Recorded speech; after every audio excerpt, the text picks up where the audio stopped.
trauma, 15 minutes is hand trauma. Ortho, surgery. We're just going to get on, do this. Not scare and get you all sorted, all right? John? Do you remember where you are? King's College Hospital, London. Thank God. A major trauma centre. Hit the curb, jackknifed onto the verge. Have we got a good pulse? Have we got an output, you know? One of the busiest A&E departments in the world. He will probably scream, but he won't remember. No, stop! Ah! A place where love... Come on, sir. Let's go. Up you go. No. Yeah. life. There you go. I love you. I love you too. And loss It's all right. unfold every single day. Don't cry. And we'll make sure Mummy stays with you. Well, listen. Right, who's not busy? Squeeze that. We can't give up on her. Come on. We've got to be strong for Mum, if it is the last bit. Hey. All the patients you're about to see were treated in one department. Well done. In just one 24-hour period. I never cease to be amazed at the robustness of human beings. I love you. And the strength of their relationships.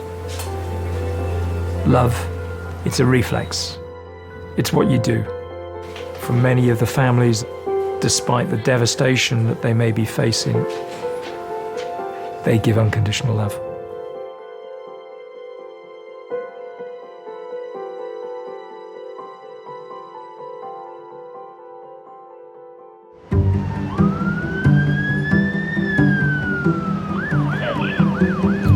Yeah, just keep your eye on the guy that's sitting on the chairs near the phone. Charlotte was having a word with him when I come down. He's definitely as drunk as a sack. And he was irritating people, so I've told him to quieten down, but he's on the phone. The perception of security is people that couldn't make it in the police force. I wanted to be a police officer, I'd be out there, but it's not like that. Hospital was different, 100% different.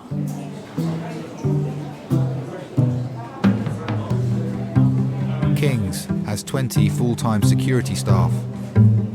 I need to see a doctor now! What's wrong with us? Every month in A&E, they deal with over 50 incidents, ranging from verbal abuse to assault. Some people you can help, some you can't. And the ones you can't, in the end, they go. Either on their own or we escort them out. One way or another, peace has got to be made. Go ahead. He's drinking alcohol out of a bottle now. Off, ski Manny, come on. You have to go, because you're not allowed to drink alcohol on the premises, my friend. No. Yeah. No, it's time to go. You can willingly walk out by yourself, otherwise I'd have to get my colleagues down here and they will sort of kind of carry you out, and you don't want that, do you? Because I don't want that. Come on. Nice buses. Where are you on, Sue? Come on, that's it. You can go up, that's it. There you go. That's it. There you go. No problem. Easy. Let's go. Easy, tiger. Easy, tiger. Easy, tiger. You did it all by yourself. Well done. Easy, tiger. Easy, tiger, then. Come on, then. Oh, don't push me too fucking far. He's not pushing I'm you. not pushing myself. You're on. Yeah, you are. When they're drunk, then they could walk in front of a bus, you don't know. So then you're responsible now for this person. Don't push me. I'm not pushing you, I'm helping you. I'm helping you out. Caring, isn't it? Mothering. Because it isn't grabbing people up and chucking them out. Go on, you can take it from there. Because if he gets knocked over, where's he going to end up? Back inside, and that's where you don't want him. You're always making new friends, isn't it? They're always drunk now, aren't they?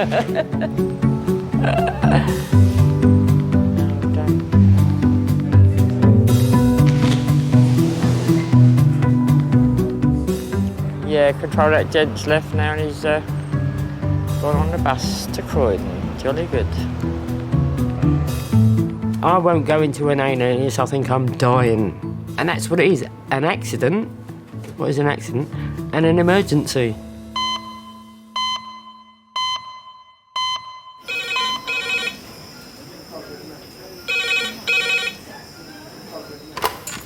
Hello, King's A&E Resource. Slightly sluggish. Okay, did you know if she had a loss of consciousness or anything like that? Bye. Pediatric trauma call in 8 minutes. That's pediatric trauma call in 8 minutes.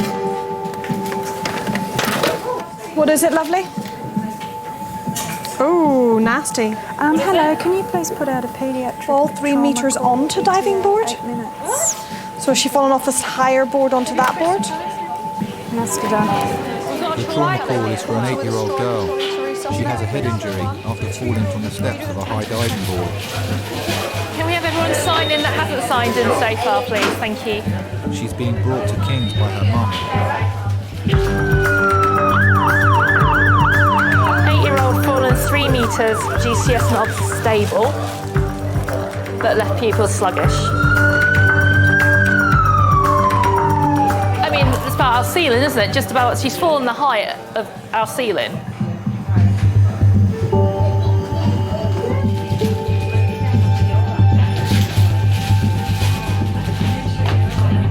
Yes. Yeah, if you're happy to, thank you. Leading the trauma team is paediatric intensive care consultant Tusha. This is Abby, she's 8. She was going up to I think a 5 metre board. She actually got to about the 3 metre board. She was seen to fall back down to 1.5 metres down the steps. So it's a slip? It's a slip. GP on scene tried to see the nosebleed and laid her on the floor.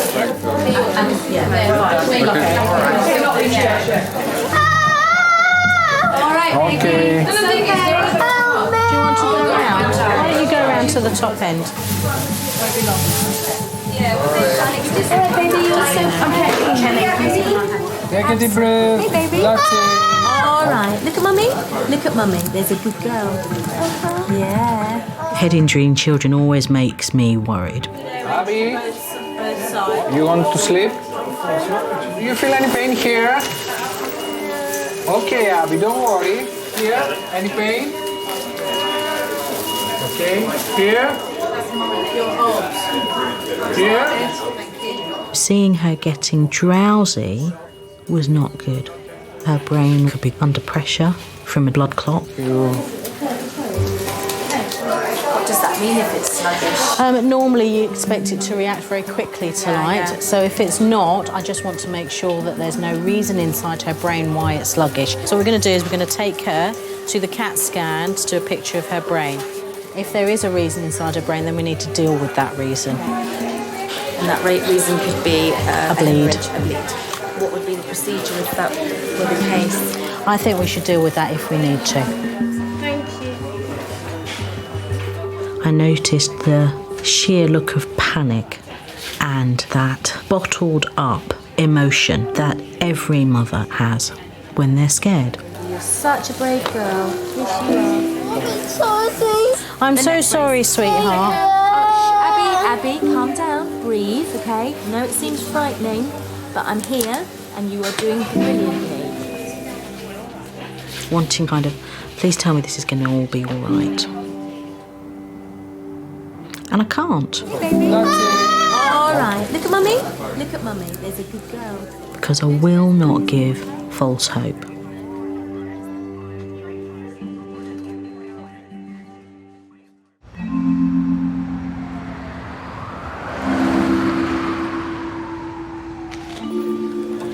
Think you're amazing, just how are you?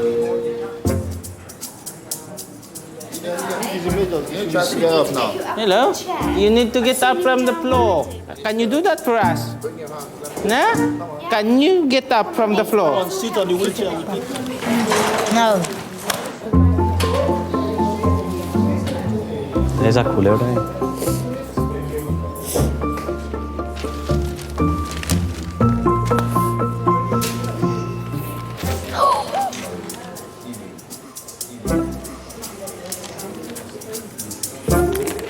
Still smell alcohol.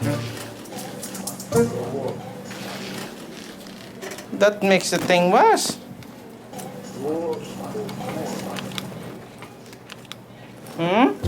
Did you have a drink today?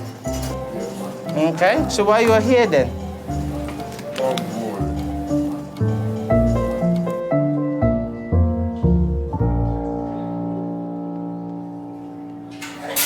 doing this thing at college, yeah, where they talk about you have the right to die. They can't force you. What are you trying to say?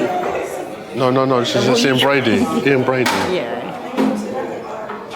There's been a hunger strike since '89. Yeah. They force feed him, don't they? Yeah. You know, against his human rights. No, because they say he's mentally impaired, so he can't make a rational decision. So that's why. If you're not mentally impaired, they can't force feed you. If you're deemed not to be of a mental state to make a rational decision, they can force feed you. Okay? Okay. What? You didn't listen to one word? I did, but you didn't, did you? I did. You didn't, did you? I did. No, you didn't. I did. You never do. Is that how comes we've been together so long? You just don't listen to me? It works for It me. is. It works for you, yeah? It works for me. Loser. A bit too much of Just suddenly overcome. the sauce, yeah. He saw you, I think. Was it? And he got all unnecessary. Right. Come on, sir. Let's go. Up you go. No. Yeah. I'm not having any of that. If you're not going to Don't touch pull me. against me. Okay. Come on. Okay. Okay. Come on, we can do this. Like Come on. 3. Slowly. Slowly. Good. Ready? Go. We are getting a lot of alkies lately.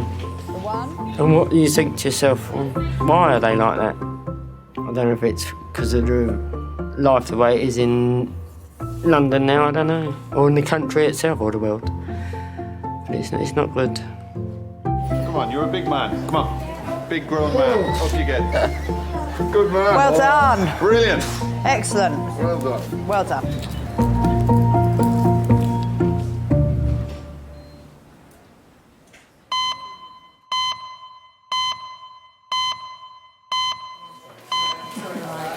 Daddy's up in Edinburgh, isn't he? They're always up in Edinburgh. Aren't they? They're always somewhere else. Just trying to get back down to see you, honey. Following her fall from the steps of a high diving board, Abby is being taken for a CT scan to find out if there is a bleed on her brain. Okay, ready? 1, 2, 3, move. There we go. Okay, all right? Abby, hey, we just need to tape you down so that your head doesn't move Just too going to put a little bit of much. tape over your head. You can still move it, but I don't want you to move. Just to remind you not to move, all right? We used to go swimming, and in the centre you can see all the kids diving. And she said, I want to do that. She would just jump off, do these straight jumps, pike jumps. She's just had no fear. And that is quite a childlike thing anyway, isn't it, to not have fear of things. So she would just go for it. It was frightening because when you've got so many doctors around her, you've got one at her eyeballs, 2 are trying to get needles in her arms, and it was just frightening. I'm just waiting on the CT scan. And of course, that's your initial thought is that it's a bleed.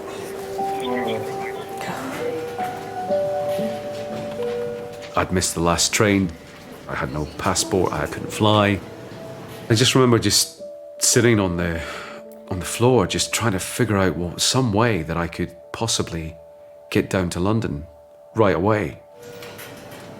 It's worse than agony. I just wanted to be there.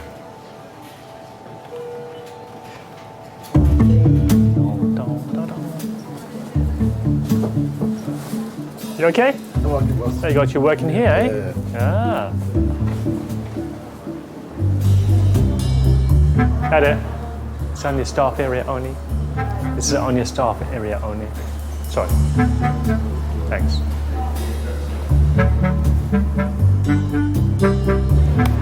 I think my brain's not functioning. That's nothing new though, is it? I'm being serious. So am I. This is so stupid. No, I mean, it's my thoughts are getting all scrambled.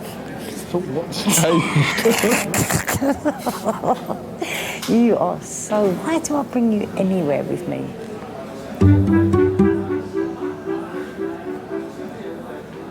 You should have stayed at home. You could have hoovered, made the bed, washed up, cleaned the sides.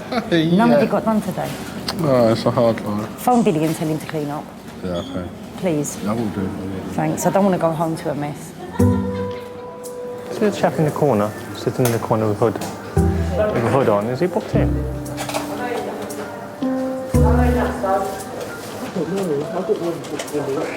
Let me get his name, yeah? Hi, have you booked yourself in? Well, people here are booked in to see a doctor. I'm asking you. Okay. I ask you. If you're being booked in, yes. These are all these are booked in, but you're not. The staff don't recognise that you're booked in. Okay, the staff have asked. Okay. Yeah. Okay. Then I'm going to ask you to leave then. Why? Because you're not answering my question. I don't have an answer to the question. Oh, that's a rubbish question. Are you booked in? Yes or no? So you're not booked in? I got nothing to say to you. I got nothing to say to you. All right, I'm going to check with the staff now. Again. Why's that? It's just asking to see if you're booked in, that's all. It's not a big deal. No. If I ask anyone else, there's no problem saying, yep, I'm booked in, this is my name. Simple. There you go. Sorry? We'll ask that question 100 times a day, especially at night. Sorry, hey. Excuse me, sorry. You're in uniform, you've got security across your chest, you're going to be a certain type. I mean, I get it all the time. You're being really intimidating towards me. Why? I'm not. I'm just talking to you. If you don't tell me who you are, you can't just walk in there. This is a children's area. Yes, we try to get the questions out of him, but he's not answering. This one here? Is he with anybody? Yeah. He is. So why don't you just say, if you're with relatives, why don't you just say, attitude's all wrong? Don't tell me, please don't talk to me like that. Your attitude's all wrong. Yeah, attitude's... Please don't... Hey. Don't do it. Don't do it. Don't do it. The language, okay? Don't do it. Don't do it. No for swearing. Some people could be upset because they've got a family member's really ill. But you got to be a little bit sensitive about it. And those type of people you want to try and give a chance. That we finally figured out why he was there. But I mean, that took what, 10 minutes, when it should have really took 10 seconds. Don't. Okay, but you got to understand he's got to do checks. There's a reason why we do checks, okay? There's a reason why we do checks. It's a hospital, okay? You're here with your child. We ain't got no problem with that. All you have to do is tell us. It's not a big deal.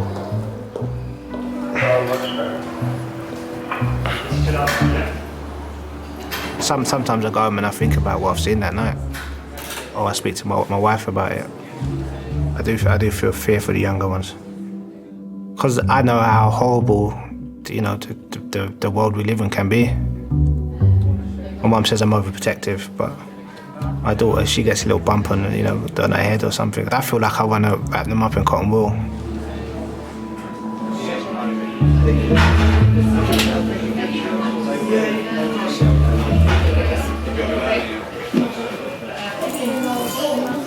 There's this young girl, 8-year-old, who's just had a CT head, but she needs a C-spine X-ray, which is in resus.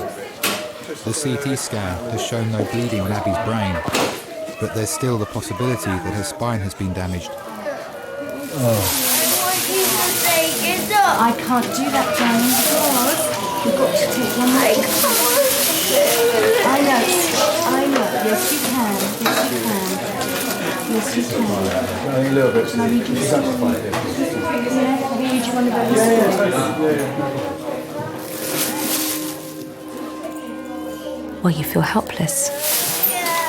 To actually face that your child could be paralysed, it's just the worst feeling ever.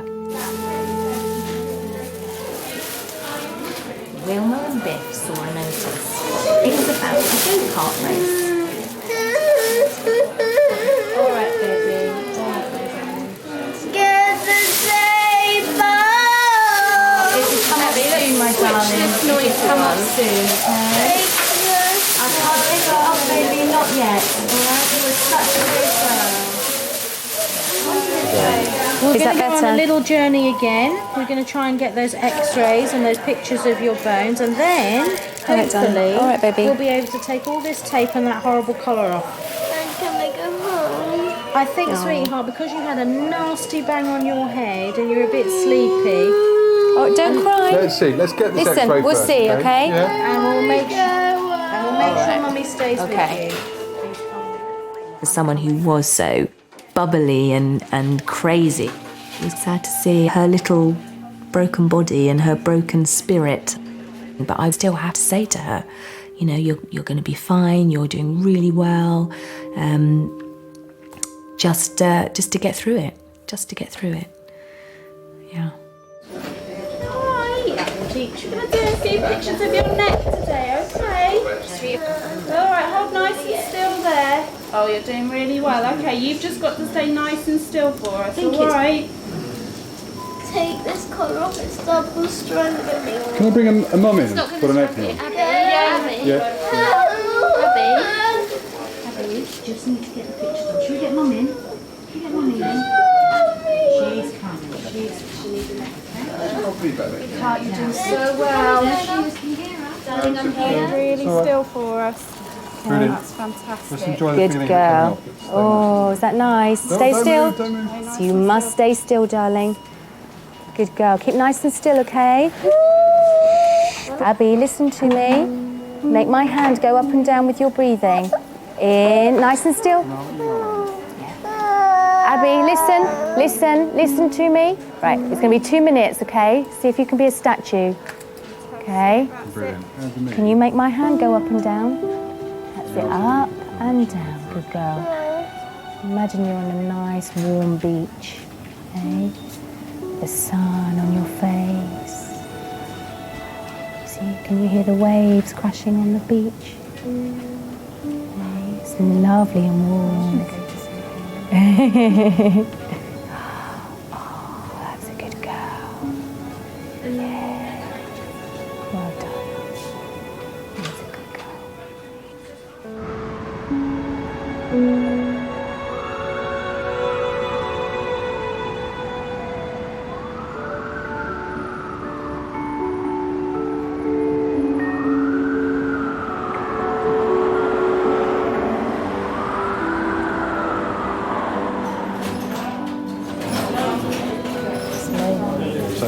It's me. Lunny. Looney, I don't know. Okay. 46-year-old Michelle has come in with back pain. She's here with Hubert, her partner of 30 years. So tell me, did you had an epidural yesterday? Yeah. What was that for?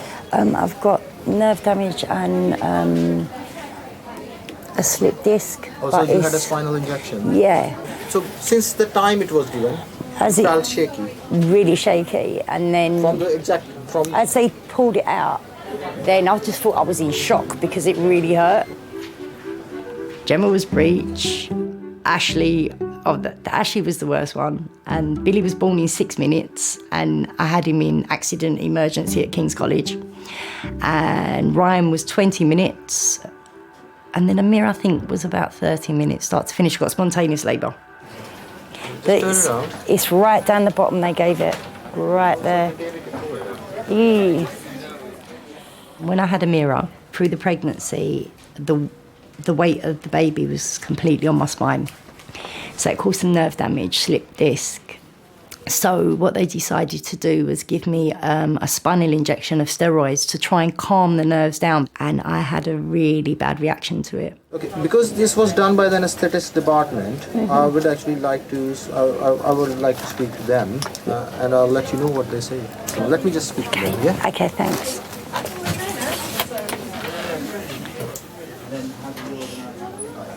You meant to put that in there. Yeah, it says domestic waste only. Jump in then. So funny. What if I could ask them about my knee while I'm here? Oh, you better get a grip. I'm being serious. So am I.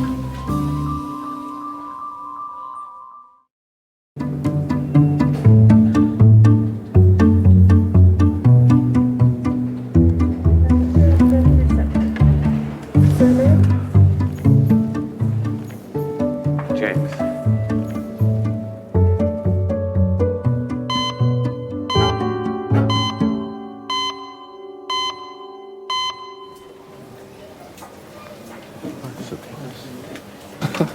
What? It says surgeon, Smith's speciality, pain. It will listen, you don't understand.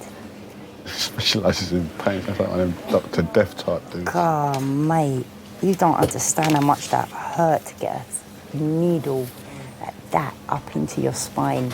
And he tells me, hey, just a little prick, just a little stinging sensation. And you, but I wanted to cuss.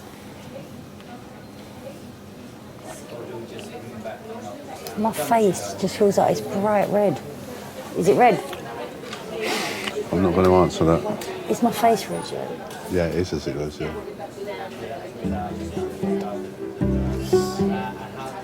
We were lucky enough to meet each other at a very young age. Sometimes relationships are long as ours, with as many kids involved as ours, you sort of lose sight of each other. And we always manage, you know, to pull it back in and enjoy each other's company. We still argue. I feel a little bit better. Should we go home then? You, would you go home if it was you? I wouldn't come here. Why are you such a fronter?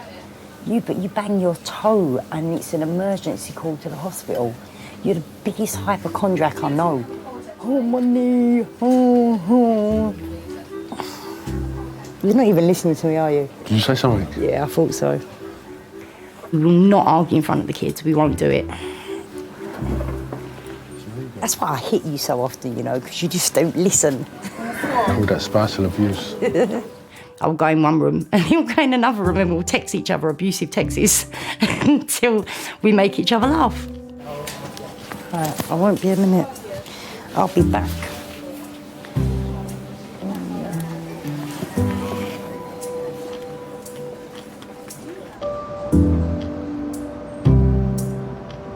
So this one little thing I've got wrong with me and, you know, the aches and pains, and yeah, it impacts on my life. But then I just think, wow, like, how lucky am I? How lucky am I that I've got 6 amazing kids? I need them as much as they need me. You know, they're sort of like, they're my breath, you know. They're my life, they really are. Uncle Stuart's here. 24. Say hi. Hey. So she's got the imprint of the steps. Okay, that's fine. She was so flipping lucky she didn't kill herself. I know, could have been. I'm surprised that, you know, it didn't smash her skull if she fell from that height on concrete steps. Or maybe she fell halfway down.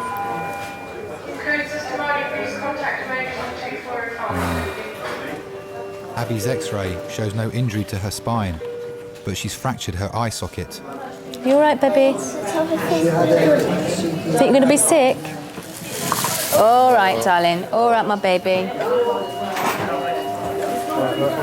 All right, baby. All right. It's all right. There you are, darling. This is to be expected, the vomiting, okay? No, they can decide what they want to. All right. Just rest. So you just relax as much as you can. She's got a fracture of the orbit, which Max Fax needs to see. Okay. What can happen, however, which is why you're staying in, is that, imagine if you fall over and hurt your knee, it swells up before it goes down. You can get a bit of swelling. That's what we're looking for. And that's why we'll be poking and prodding her to wake her up. Yeah. She's been really good, really well behaved. She is a testament to you.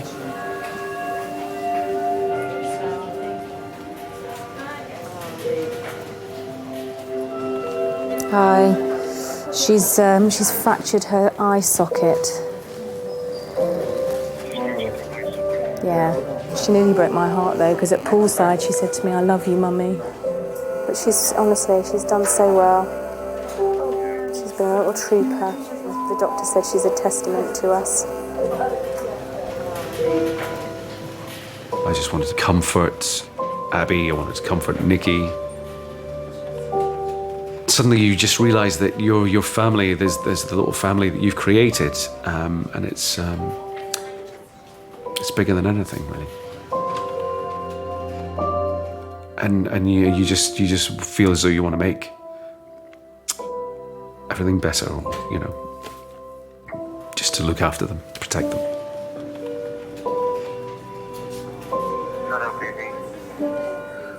I hear you being very, very brave. You're a very good girl. You're a very brave girl, darling. Oh, my little darling, my little poppet. I hope you're okay. Well done for being a really good girl and a really strong girl. Yeah.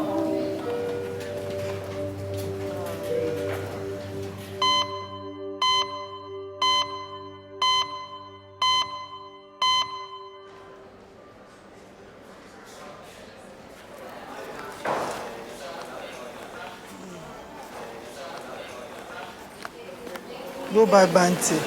Buy me chocolate from there. You go see him. You know Bounty, the one where they get coconut in the middle. You will see it. You will see the number. You know how to operate it. I know what I've got. I've had it before. I've got bronchitis. Well, you'll have to stay in because his X-ray don't open till 9 o'clock in the morning, so you could stay in. They can hear it on a what's it, on a stethoscope. Stethoscope? I can't talk properly, I've lost my teeth. I was going to say, they still use them. You bought the wrong thing. That's Snicker, innit? That's the wrong thing. Bounty is the blue one. Maybe the Bounty I can see is in front of you. You go buy Snicker. Oh, here we go. Yeah. No, it's not me. Got my tablets. My manager loves Snickers. My children love this. Either when they were young, Robert loved Snicker. Michael liked Masba. Masba is true. Mama? Hi, my name is Ade. 74-year-old Joyce has been brought in by her daughter Anne and her grandson Chris. Can I say something? Yeah. I'm not trying to tell you your job. I haven't smoked for 3 days because I can't smoke. Okay. And I think it's bronchitis, I don't know. What, you a doctor now? I've not had many illnesses, but when I do get an illness, I know it's bad, and I know what it feels like. Oh, therefore I can tell the doctor what it is. She's diagnosing everything now. Yeah, that's all right. I mean, you know your body, and if it's happened to you before, and if it looks like that, it may not be, okay, but it's a good observation. If you've had the experience before, you think it's similar to what you had then, that's fair, Okay, so the plan now will be, we'll do some blood tests. I will organise a chest X-ray for you. All right? Okay, I'll speak to you later. All right. All right, thank you. And I want to go to the toilet. You take me down to the toilet, please. Where is it? Down here? Go to the toilet. Toilet, yep. Have you given us a sample? No. I get you a tiny pipe, yeah? This should be fun. Oh, I'm not helping with that. I didn't ask you to. Yeah, let me get it out and set it up. You'll be in there forever. She's coming home, gutted. You have no manners. No, she's coming. No, they discharged her, yeah. Michelle has no infection as a result of the epidural. She's going home and been asked to come back if symptoms get worse. So did you hear that? You have to stay home and care me. Did she say that? That is what she said. Oh, I didn't hear that. She did. That's a pity. I would have done it if I heard it.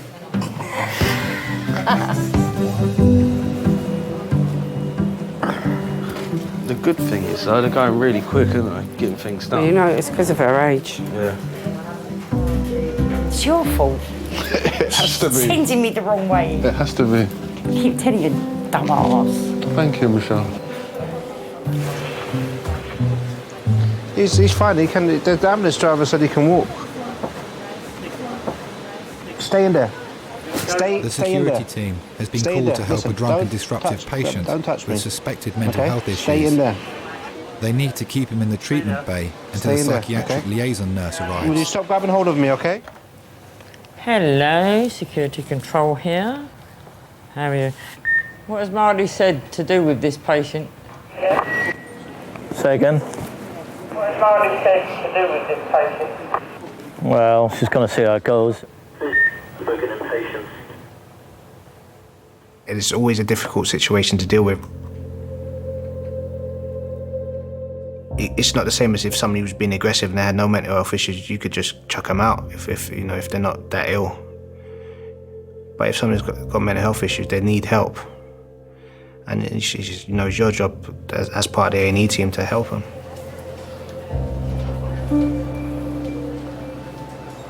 I hear voices in my head. I hear voices in my head. Yeah, the PLN's going to come out and see that patient. Yeah, they're probably not because he's intoxicated. What that person's doing, that you know that that person is not aware of what they're doing. You just know they're in a different place. Oh, yeah. Hello. I've got to hold him like this. Good morning, sir. How are you? Someone wants to talk to you now. Come on. There's some things I've seen that's stuck with me for years.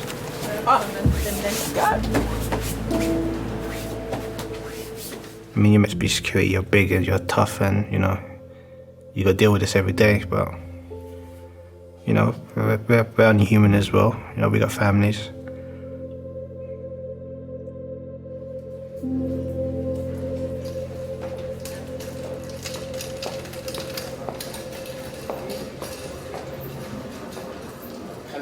Hello. Your X-ray shows that you've got chest infection. Mm-hmm. So you will need antibiotics, and hopefully everything should clear out. Oh, all right? good. As long as I can go home, that's all I Yes, want to do. Thank you.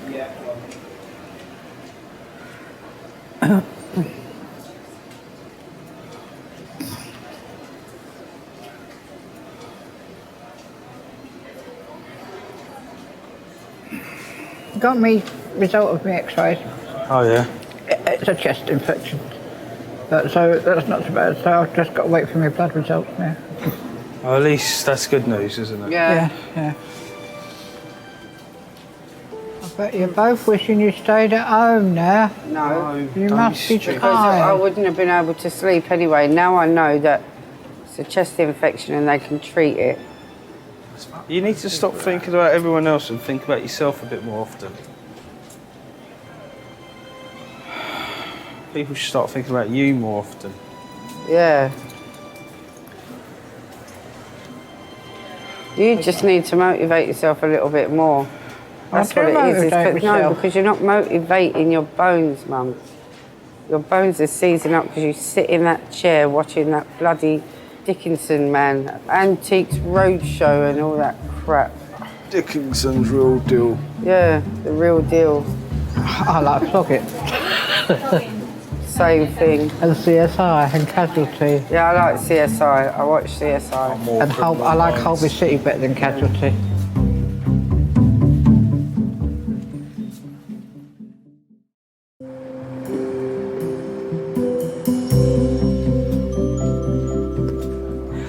You got far to go?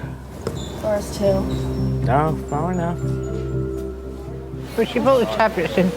I've got me. It's okay to go now, yeah? I've got my tablets, so I can go now. Yeah, you can go. Okay, thank you The very ladder much. goes straight here. Show the cheese. Okay, thank you very much. I won't sleep well tonight. Anyway, thank the pair of you. Don't be silly. Well done, darling.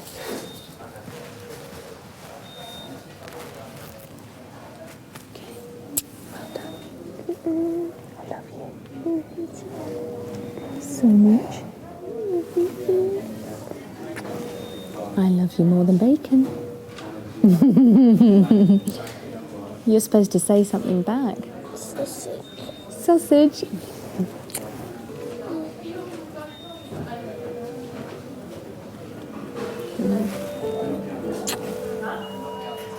No. That was quite a special time that night because you're just open and vulnerable and fragile. For me, having that connection that night as a mother to a daughter, I think will always remain with me.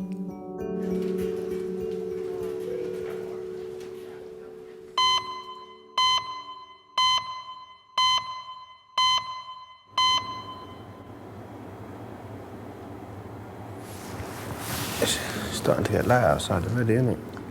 Oh, it was really nice. Last night before we came to work, I was sitting, my laptop, my window was wide open, the sun was just going down slowly. It was a really lovely evening.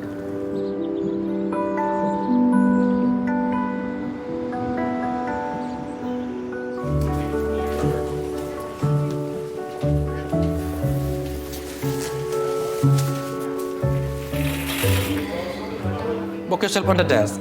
Hello, I know. And your desk? Yeah, there. I sliced you done? my finger pretty bad. Accident? Yeah. Or intentionally? No, accident. Which fingers? It's my thumb. Oh, this one. By what? By sharp? Standing on. Is it left thumb? Yep.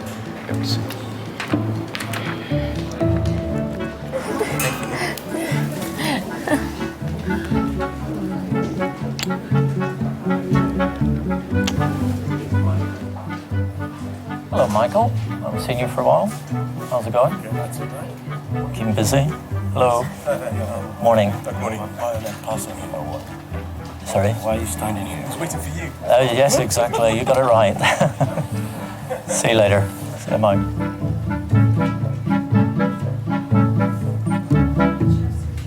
100 years from now, there will be about 500 million dead people on Facebook. That's not even funny. It's the truth, though. It's not funny. Well, we're 20 now. I'll probably say we've got like maximum about 50 to 60 years left. So we've actually been through about a third of our life already. Have we? Yeah. If you think about it, look, we're 20. Then we're going to be 40 in 20 years' time, right? I'm dying like when I'm 150 something though. Oh, okay. Do you know what I mean? Yeah, I don't know well, about you. I know when I'm dying 150 something.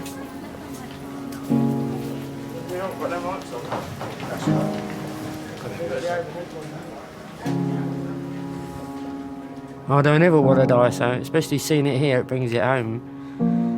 So you just go out and enjoy yourself. And you come to work and you can enjoy yourself by helping people. That's me.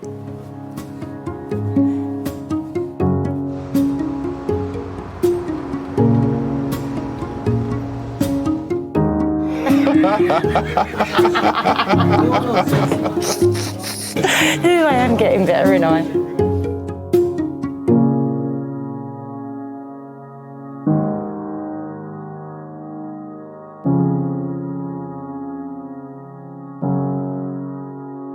Probably a week after the whole incident, that both Scott and I would just burst out crying for no reason. But I think what it was just all that pent-up emotion. Because after the accident, there was a period when we didn't have our little girl. We had some girl who was quite morbid. I think she had just had a shock, a really, really bad shock.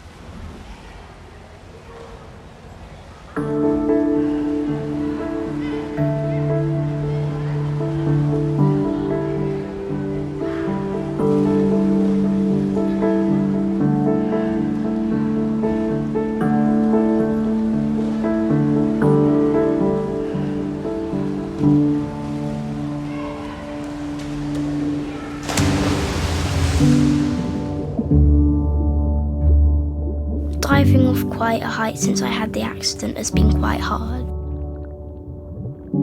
And children kept coming up to me and saying, "How's your eye, how's your eye?" It was turning yellow and purple at the time. It turned lots of really weird colours. It turned green, purple, yellow and grey, black at first, really weird colours, and red. That was all the colours it changed into.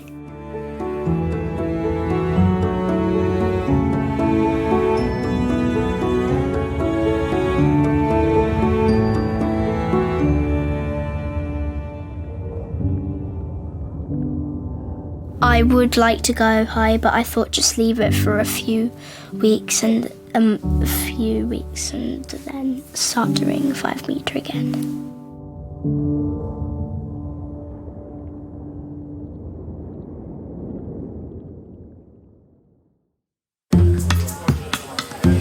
This is Nicholas. He had one punch to the face. This side is fractured, that side's dislocated. I think it's better we take the nail off. I feel like out of everyone here, I'm the most dramatic looking. There are many patients who have a dislocation. The longer it's out, the more difficult it is to get back in. No, stop!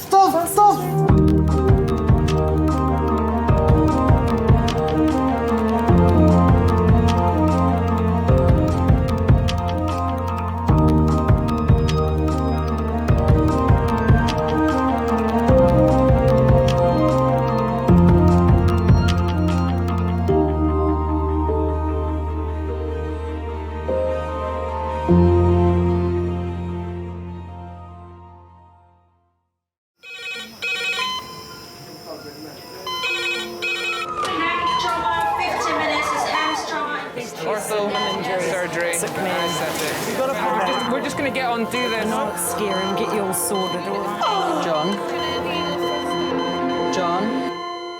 John. Do you remember where you are? King's College Hospital, London. Thank God. A major trauma centre. The curb, jackknifed onto the verge. Have we got a good pulse? Have we got an output? And one of the busiest A&E departments in the world. He will probably scream, but he won't remember. No, stop! A place where love, Come on, sir. Let's go. Up you go.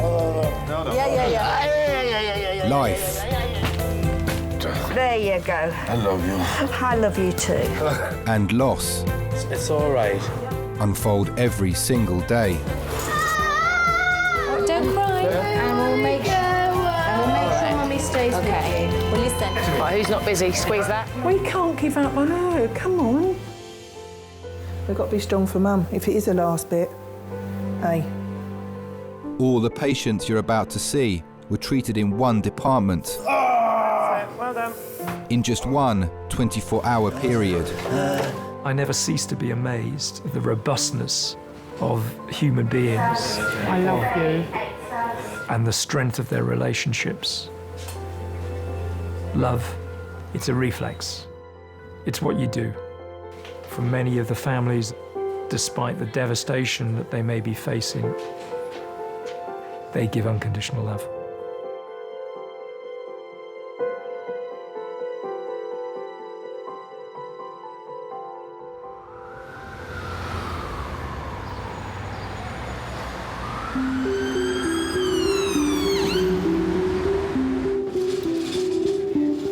Hello. We're just going to number 4. So we've got another patient coming in as well. It started off with like the slowest day ever, and it's just gone tits up. But yeah, no, we've got lack of space everywhere. It's manic. Literally haven't stepped out of recess for a week. It's one of those. Modern medicine is perhaps the victim of its own success. You know, if we think 100, 200 years ago, if you broke your leg, you were probably going to die. Especially if you had an open fracture of your leg, because you get infection and you die. And there are advances in medicine, you know, every day, every week, we read about it in the newspaper. This can be done, that can be done. But actually, some people's lives are prolonged in an uncomfortable, undignified state because doctors try and play God sometimes and think they can do it, and that mistake is made regularly, but we're not gods. And sometimes it's better to do nothing. It's better to make the patient comfortable, make them dignified, make them their last few days, hours, weeks with their family as good as possible.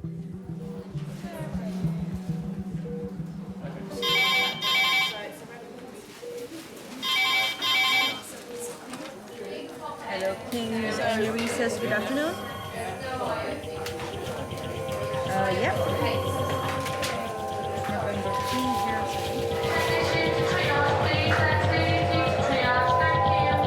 Ham's trauma, 15 minutes. It's Ham's trauma in 15 minutes.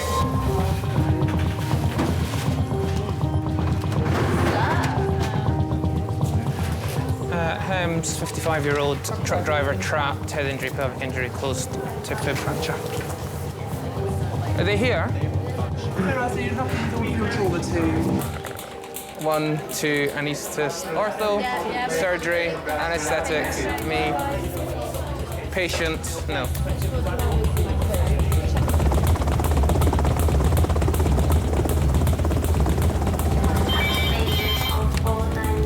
Hello, Kings A&E. It's Kent Hems, 5 minutes away.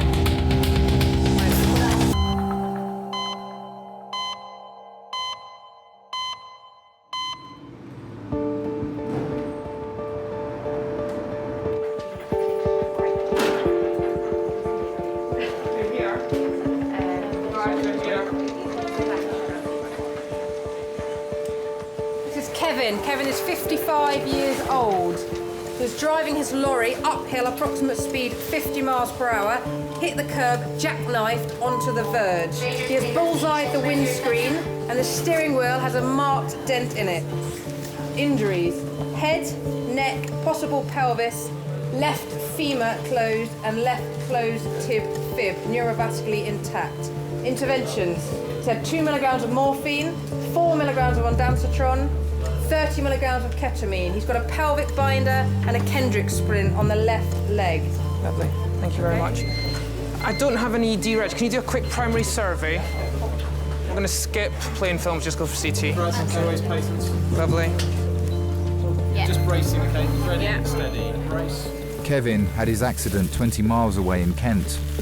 Helicopter medics treated him for over an hour on scene.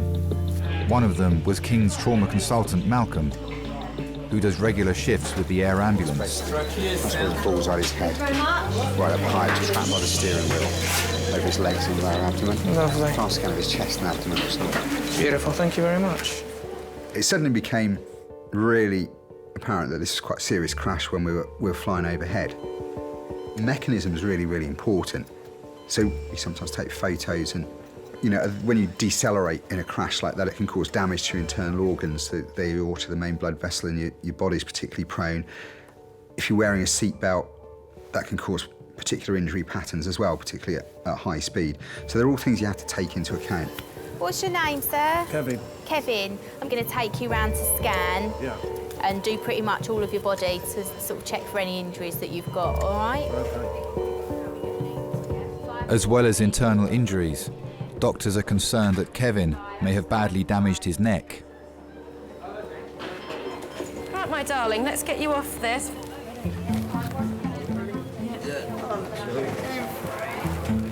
Right, we're just going to get you into a gown, my lovely. Make a little fuss of you. The resuscitation room isn't just about the drama, the traumas, the blue lights, the hems. It is about patients who are very, very poorly. She can't mobilise. Okay. Stuck in a wheelchair. She had a fall yesterday. Was on the floor for 6 hours. We do have a fair few of the elderly patients coming into resus. Majority that I have looked after will stay at home until that last minute and they don't want to bother anybody. I knew I was having a heart attack at home, one lady said to me once, but I didn't want to bother you. I know you're all very busy and I was going to leave it till later. You just think, oh, it's terrible, you know, and they're so vulnerable as well. So they need to be looked after. Right, let's get you into a gown.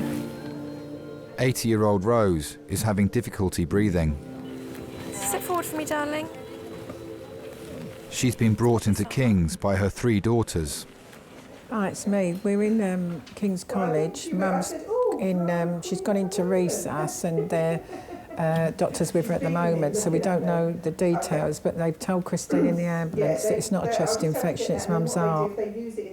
Well, now she's in the best place. She was sitting at home getting worse and worse and worse, so yeah. What I'll do is I'll let you know as well about coming, because obviously we don't know how long it's going to take to get a bed and everything. Have you got any pain anywhere? Yeah. Where's the pain, darling?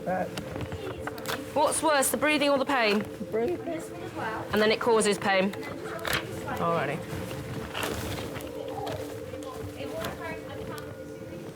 Mum was born in the East End, Bow, London. She was an only child. Do you think that's why she had a big family? I think so. I think so. Well, I'm the second eldest, and I'm the third eldest. I think we was envious of Christine because she was always skinny. She was always skinnier than us. She was a lot slimmer and older and blonde, yes. There was a time when Christine could wear hot pants and I couldn't. Oh, yeah, because we was fat. I was a lot bigger than her and I thought, that's not fair. So what's it like being the eldest? It's okay, actually, but I was never the boss. I think if everyone was the boss, it was Sandra, not me. The doors keep opening. I keep thinking they're going to come out and tell us something. I don't like the fact that she's sitting up there all on her own now. I said to her last night, when I phoned her last night, I said, I'll come over, Mum. I'll come over now and I'll sit with you all night. I'll sit with you. She went, no, I'll be fine, I'm fine. I said to you, though, didn't I, when I spoke to her, when Christine put me onto her, she didn't sound right. When I phoned her before you, she didn't sound right. Do you remember when she had that hematoma on her leg and that doctor came out and she said, looking at your mum here on paper, it's very, very sick. There's not one part of her body, I don't think, that's working properly anymore. But then if she'd phoned the doctor, son, he still would have said what her doctor said. Oh, it's chest infection. This ain't no blinking chest infection. That's what Christine said, isn't it, really? Perhaps they thinking that she's going to die at home. Yeah, and they don't want it. They don't want it anymore, son. Old lady. No, that's where she should die with her family at home. Perhaps the doctors thought there was nothing they could do much, really.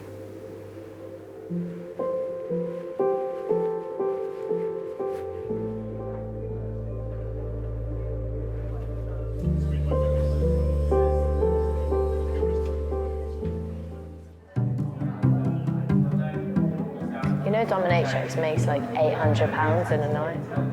Sorry? A dominatrix. What? Yeah. Dominatrix makes $800. Watch this really weird film. I think you found a calling in your life, Meg. How do you know that? Well, I looked it up. £800 an average night's work for beating up 800 for men. I would happily wear some leather and whip a man for 800 quid. I'd probably do more. I'd probably do.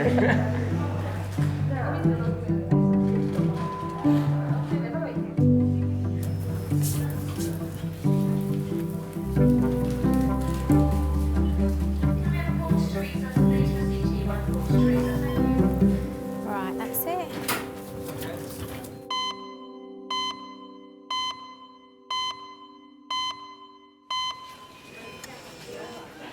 Kevin, a 55-year-old lorry driver, has had a CT scan to check for damage to his neck and other internal injuries.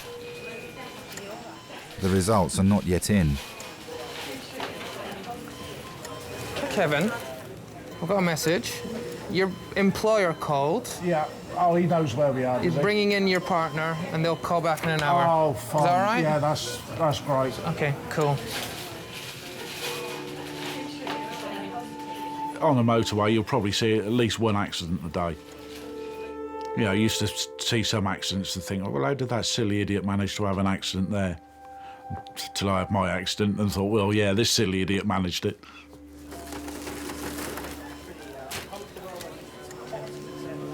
Kevin, you've got a sort of splint pulling your leg there, and just to keep the bones kind of in place. What we need to do is we need to take that off, and we need to put a plaster cast on. Yeah. Okay.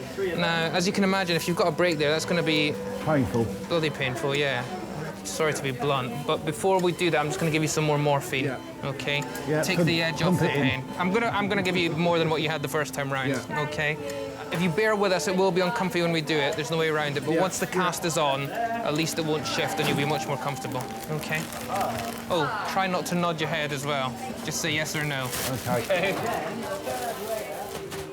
The only bit I can't remember is the very first bit of what started the accident off. The rest of it I can remember as clear as anything. I remember looking in the mirror thinking I shouldn't see that much of a trailer in the mirror. As the trailer started to come round and started to jackknife, and next thing I'm off down the embankment thinking this is going to hurt, and it did. Sorry, mate. Sorry. Take some deep breaths, mate. Kevin, we're just going to get on, do this, right, and you'll be much more comfy. I really, really apologise in advance, okay? What do you want me to do? Can you get this sheet out of the way?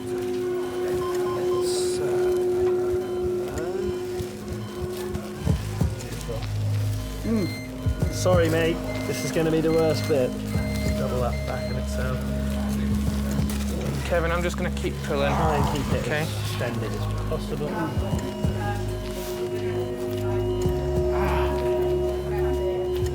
Kevin, I'm going to let go soon, okay? You're doing really well.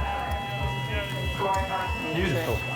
I'm sorry about that. Thank you so much. That'll start to feel better now, okay? Some deep breaths. You've done really well. Sorry about that.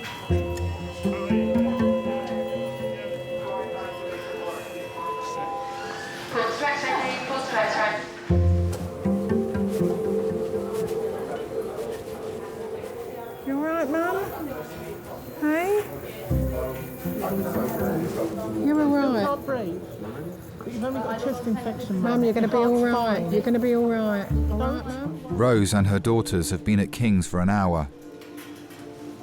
Last night, she collapsed in her bedroom. I just need to have a quick listen to Mum's chest.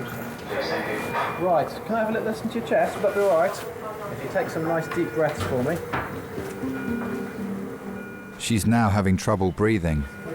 Do you have any pain anywhere at all? In your back. In your back? Where did you fell over? When did you fall? Yesterday. Have you fallen a lot? So tell me a bit about your mum. What did she look like when you were growing up? Black hair. I just remember black hair. Very pretty. I always thought of her looking like a movie star. To us, when she was younger, she looked glamorous. She was very, very beautiful. She used to always be quite suited and booted, Mum. She was a seamstress. Any pain in your tummy at all? No. And she was always busy. She'd go up the market, come back, cook a stew, do a bread pudding. You know, everything was for us, for the children. She just doesn't feel hungry. She was always sort of, you know, full of energy. That's why I think she hated hospitals. She hated going in hospitals, and she'd try and get out of it as much as she could. And even when she went in, she'd try and discharge herself. She just, yeah, she didn't want to be in there. One night we had a phone call at 11 o'clock at night. She'd managed to get herself out. She had told them she had care and everything at home, so she didn't have to stay in the hospital. So every time she went in, we used to say to her, keep her in here, don't let her out. She's got to stay in the hospital. Hello, darling, you all right? We've only just been allowed to go in since she's been coming here from the ambulance, but she asked to come in here. She knew she was that ill. She looked like she was dying then. I really thought we was going to take her out in a box. I went, come home with me, Mum, stay in Gabs's bed and we'll be fine. And then she went, no, I want to go to hospital. So we knew then that because she couldn't breathe. She was like, you know what I mean? Just could not breathe at all. No, yeah. So is it a little bit like pneumonia with the fluid in the lungs? The fluid in the lungs isn't pneumonia. Pneumonia is infection in the lungs. Yeah. So there's probably an element of that there. Yeah. But there's also the fluid, which just complicates things a little bit further as well. So we'll see how she gets on over the course of the next hour. Right, that's great. Okay. Yeah, thank you, Doctor. Mum, don't get scared. You're not dying. You're not dying. You're not, Mum. If you was, dying, you wouldn't be here. You'd be in They might put you in high dependency after this because they want to keep you on a one-to-one till you get better. But you're not, Mum. All right? It's the fluid. Just got pneumonia again. Yeah, that's all it is. So I go and get Debbie. Yeah. Yeah, so you should have come in earlier, wouldn't you? Hey, you're stubborn, Mum, honestly. Don't you? Don't want to go in hospital. Look, we keep saying this to you. You come in earlier, then you can get sorted out quicker. Mum, you all right? Yeah? Look a lot better than you did, to tell you that. Hey, kiss. Do you feel better? Yeah? Sure? She's just scared. Stop frightening the life out of me, all right? Because I can't cope anymore. I have to get in that bed with you. All right? I can't take any more of this, Mum. You got to stop it. I can have a nervous breakdown. All right? Hey, you thought you was had it, didn't you, really? Yeah, I thought you did. Yeah. You're not, Mum. You're not dying at all. And I'm telling you now, you're not going to mess them about and tell them that you're all right to come home until you are in here. You're going to stay in here and get better. OK?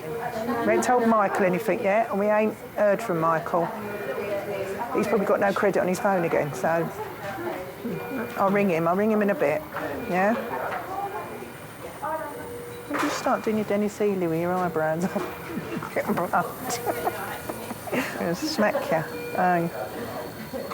Yeah. You're getting used to these, Mum. I have to get you a set. That's what you'll buy for Christmas, set of hospital. We struggle with what to get, and we get a set of aprons and little walk blue. Doing a bit of rest, Mum, or what? You're not going anywhere, Mum, because we wouldn't leave you, you know that. Yeah. Nothing's... We spoke to them behind your back as well, and you're going to come through this. Right. We'll be back in a minute. If you need us, right. Tell them to come and get us. All right?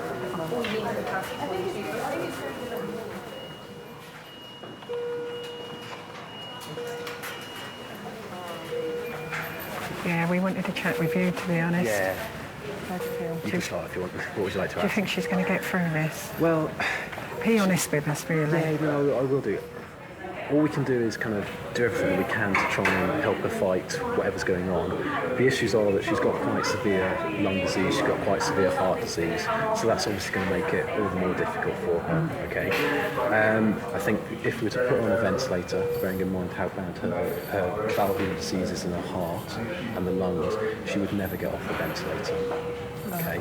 She'd then spend whatever was left of the rest of her life tied to a ventilator. And so we don't like to do things like that, okay? We don't like to make people uncomfortable for the sake of it. So I think that would be a no-no. Bearing in mind as well is the degree of severity of her heart disease. If her heart was to stop, the chance of getting it to start again would be very slim, okay? So I'll have a chat with the medical doctors that are going to look after her. But my feeling would be in that situation, trying to restart the heart would be, again, putting her through stuff that was unlikely to be of any benefit. And so my feeling would be that would not be a good idea. Okay, I think that would be her way of saying, enough's enough. Yeah. No, we're not at that stage at the moment. No, but we're prepared for that anyway. Yeah. Now, the next sort of 24, 48 hours will be quite critical in terms of seeing which direction she moves in. There is a possibility that she could get worse. It's too early to know. Yeah. She thought she was dying when she came in. She really thinks it's the end. So we're not telling her that, we're just telling her that she's going to get better. But she's scared. Well, I mean, when people are struggling with their breathing like that, if they get anxious as well, that can make things worse. So I think that's a very sensible way of dealing with it. OK, well, thanks very much, Doctor, for all you're doing, honestly. Yeah, thank you. Thanks.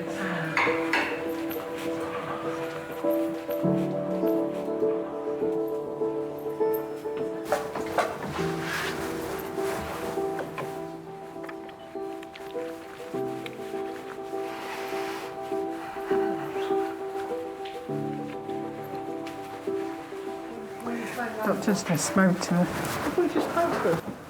Pulled us round the corner. It's not good, is it? No. I'm not going home at all.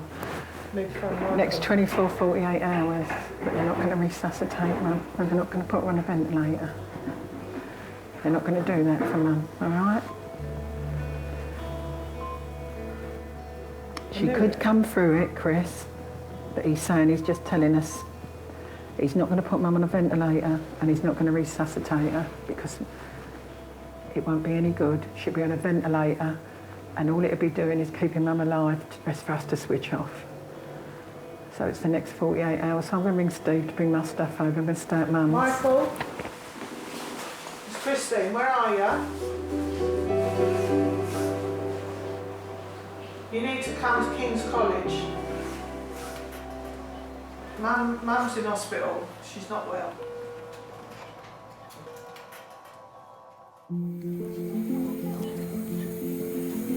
Last name, Watson. I love the name Rose. Yeah. I had a little girl, I call her Rose. It's really cute. Well, a lot of people I know will say, well, when your time's up, your time's up. But actually, death terrifies me. I'm terrified of dying. I don't want to die, you know, and I do. I'm not ashamed to say that. The process of dying absolutely terrifies me. It terrifies me because it's unknown. As doctors and nurses, you have to accept sometimes you can't change everything. There's not always that miracle cure for everything. And I think once you accept that actually that's happening, you have to get it as right as you can. You can't get dying wrong. Hi, Steve, it's me.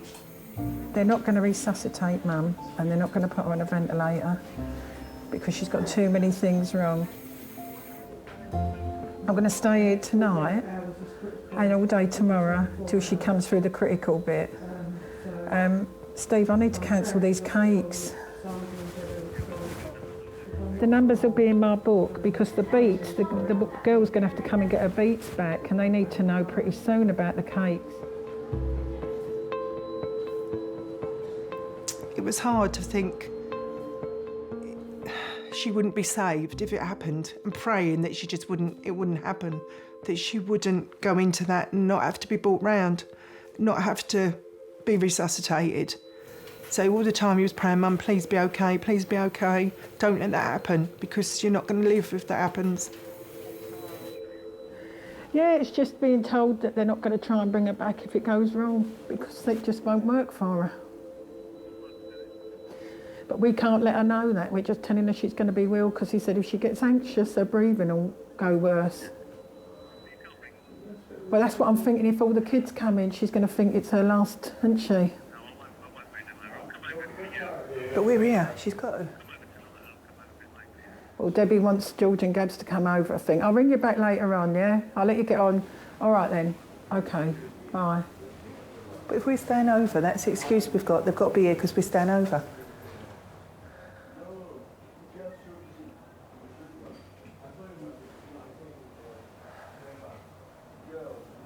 How can you not, son? How can you not deny them that they can't see their nan? I don't want to see her so and think it's her last rites. You know what I mean? Do you know she's going, son? Because she said, where's Debbie?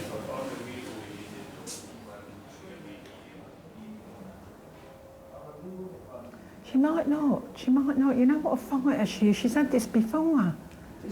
She's had this before. She's had it before and got through this pneumonia business and... But why did we fucking leave it again? Sodding about. Why? She's got a chest infection. Because she's stubborn, Deb. And we feel like we're forcing her to go in hospital. This is the first time she has said, I want to go in hospital. Because she panicked, she couldn't breathe this time. Last night. But Chris, she wanted to die at home. But she's not going to die comfortably, not being able to breathe. It's like you're drowning. When you've got fluid on your lung, it's like you're slowly drowning. Here, she's going to be comfortable. Please have a quarter to X-ray patient go back. Thank you. She might respond to the antibiotics. She's not that far. She's given up. She hasn't. She was talking to me. Chris, she hasn't. She hasn't. Stop she it. hasn't given up, Chris. We can't give up on her. Come on. Come on, stop. We can't give up. She's a fighter, Mum, isn't she? Hey? Because you can't go in there like that, can you? Hey, we've got to be strong for Mum, if it is the last bit. Hey.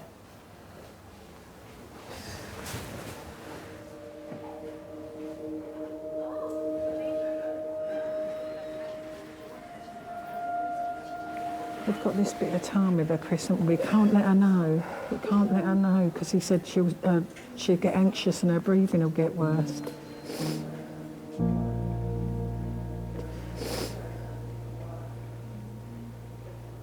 Don't you dare ever blame yourself, Christine, for anything that happens with Mum. You know that. You've looked after her. You've been there when we couldn't get round there. You've took burden off of me and Debbie sometimes, so don't dare ever blame yourself. It's no one's fault.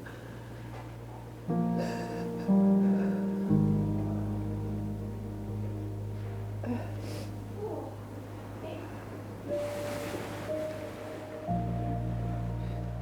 you want a coffee?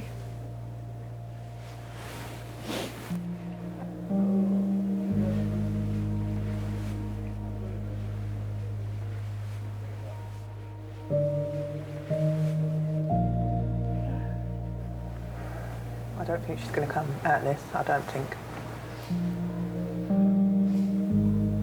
We've got to tell her she is. I know. We've got to tell her she is.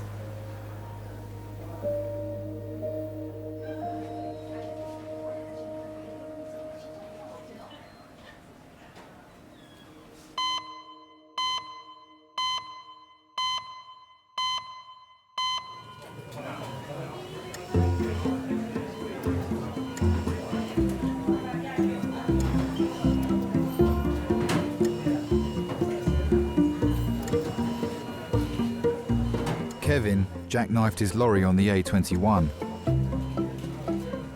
He's broken 6 bones in his body, including 1 in his neck.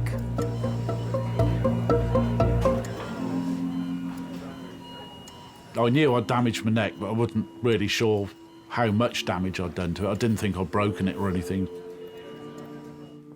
So I just sort of pulled some muscles in there. That was wrong. Hello, sir. Yeah. We're going to move you out of this room now. It's got a bit too noisy here for you, I think. Hey there, sir. We're rolling around the corner with you, all right?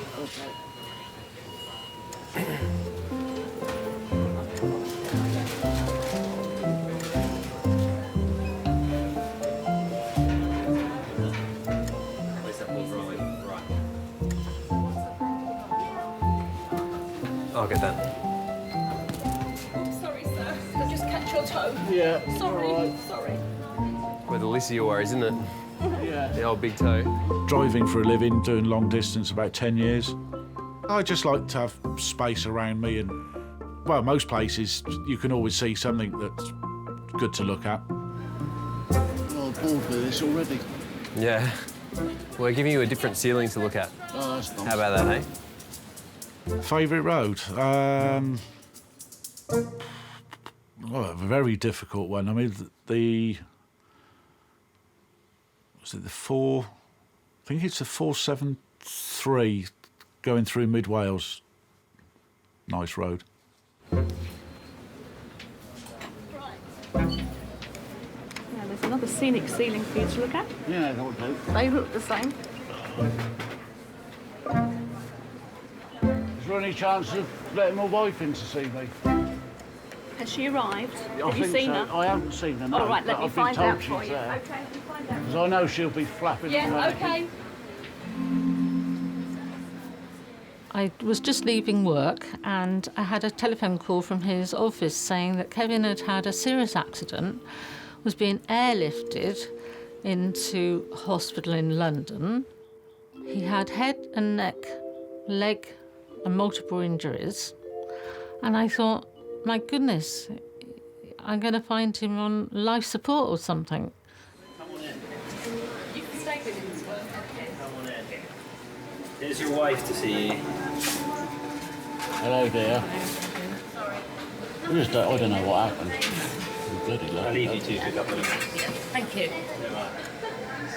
From what the fire crew and the paramedics were saying, I was bloody lucky I've just got this. When I heard of the neck injury, all sorts of things went through my mind. How are we going to cope with this? How are we going to carry on with our lives if he's going to be paralysed, if he's going to be stuck in a wheelchair? You just don't know. It changes your life completely. You're just in limbo.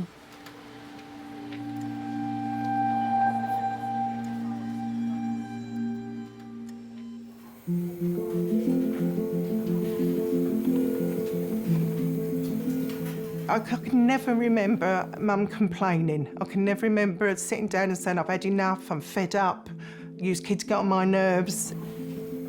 You think of yourself now what you do with your own children, and you look back and I think I can never remember Mum ever saying that. She knew us children so well that she'd know if something was wrong.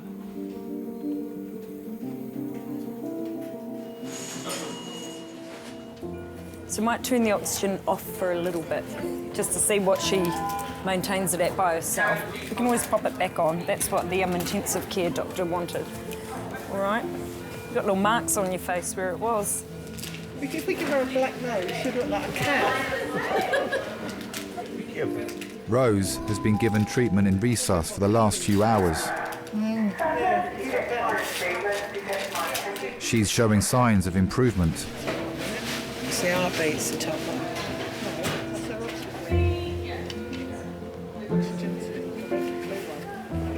She'd call me every night at 10 o'clock and I'd call her if she didn't ring, just to make sure that we was both okay. I was the only one in the family that had been divorced, that was going for a divorce. It was hard to tell her because I just felt that she'd worry, and I knew she would. My husband left in the February and my dad died in the March. So it was a very big emotional upheaval for all of us. Yeah, it was hard. It was hard for me to think that I'd put another load of trouble on top of all what was going on with Dad as well.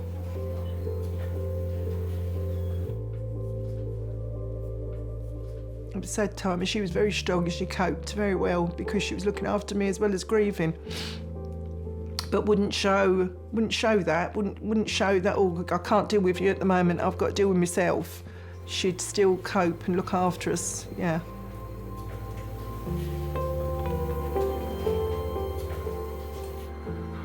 She looks better. It's like a jack in the box. But I'm telling you, when you walk in there now, she's different. She's not shaking, she's got her oxygen, they're seeing how her oxygen is. No, don't want to end. No. I know we don't want them to go, but they've got to go one day. Got no one left if she goes. What do you mean no one left? What's the matter with me? What's the matter with me and Sandra? You've got somebody. You've got somebody. Who's got somebody? You two. You listen to me. Okay. Me and Sandra are there for you, and we're as good as any husband. Even better. Because we're women and we understand.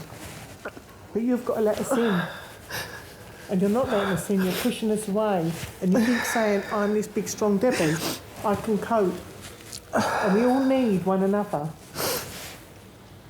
Do you understand me? You've got to let one another in again. Dad said this, you've got to let us in. Stop trying to think you can do it all by yourself. Because we can't. Yeah.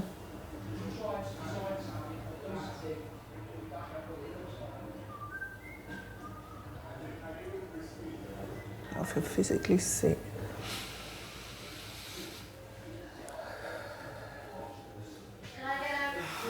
Not now.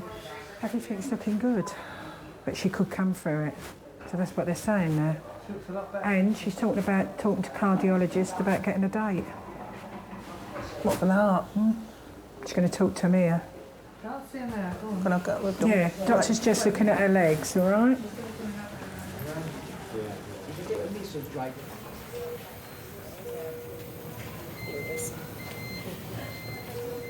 You all right, Mum? Oh, look, you ain't got that horrible mask on now, yeah? Just a kiss, babe.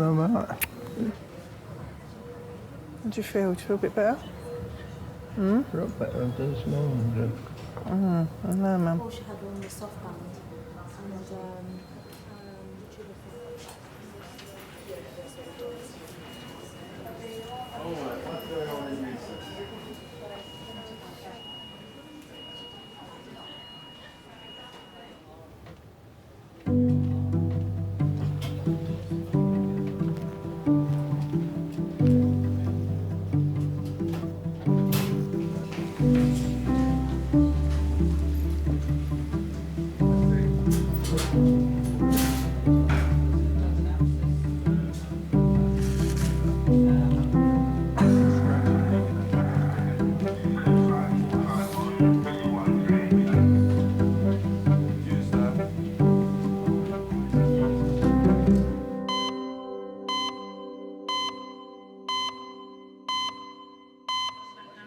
I've had a CT scan in the head, had x-rays. Truck driver Kevin has been joined by his wife Janet and his boss Rob. I reckon I must have been there an hour, 2 hours. Right, there is a small break in one of the bones in the neck. Now, it's a bone near the top of the neck, near where the neck joins to the base of the skull, it's called the odontoid peg, and it allows for a lot of the mobility you have in your head, allowing you to look left and right. The neurosurgeons, who are the experts in this area, have looked at the pictures on the CT scan, and they don't think it needs any operative treatment, so they don't think they want to do an operation for it, but we do need to protect your neck and that part of it to let it heal. And unfortunately, that means 12 weeks in a collar.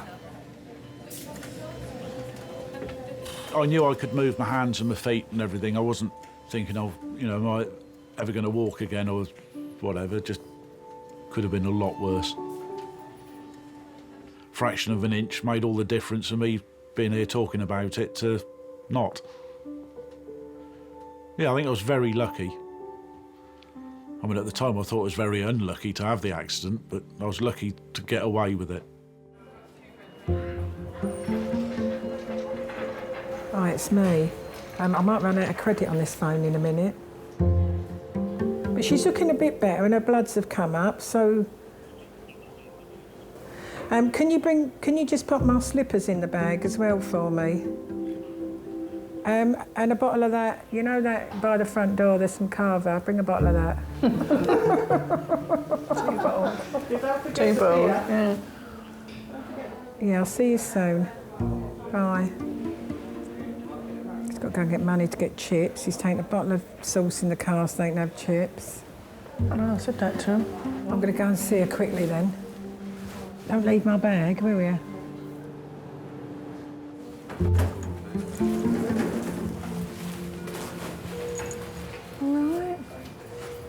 Yeah? They're all coming over to see you. The whole family is coming. They're all having a night at your house tonight. You better speak to them. You got your teeth in? No, I'm buying them. I've got them in the bag. They're taking you up to a ward. They haven't told me yet. Do you want a drop of water? Your lips are all dry. I don't know. They took her up on the ward, I think, later that day. So she'd perked up, so then we thought, oh, she's going to get through this again. I think she began to calm down a little bit better, thinking, well, she's going to have some more antibiotics, she's going to, get better and come out. And so did we then, think, oh, they're going to save her and she's going to come home. But it wasn't till the week went on that you could see that she wasn't getting out of the bed and that we were being told more and more things were wrong with her. Her kidneys were shutting down and you just couldn't see that she was going to pull through.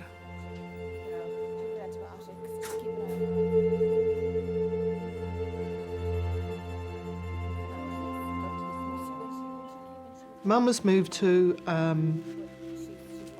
family room, which they said they would do when they knew that she was going.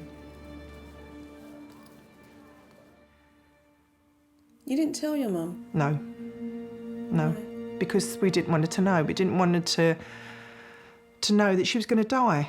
Imagine if me and Sandra felt that. Would you want to be told that you was dying? How was she going to die? What was she going to do?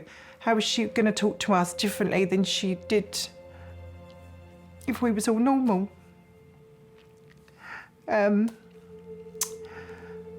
We regret it now, I suppose, because we'd probably think, what would she want to say to us?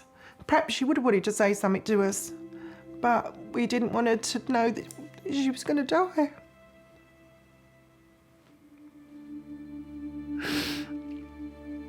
I just told her that we all loved her, that we were all there. She was the best mum anyone could ever have. And just to rest now, Mum, and go to sleep and rest and don't fight anymore. And she took 2 last big breaths, and that was it. Just died.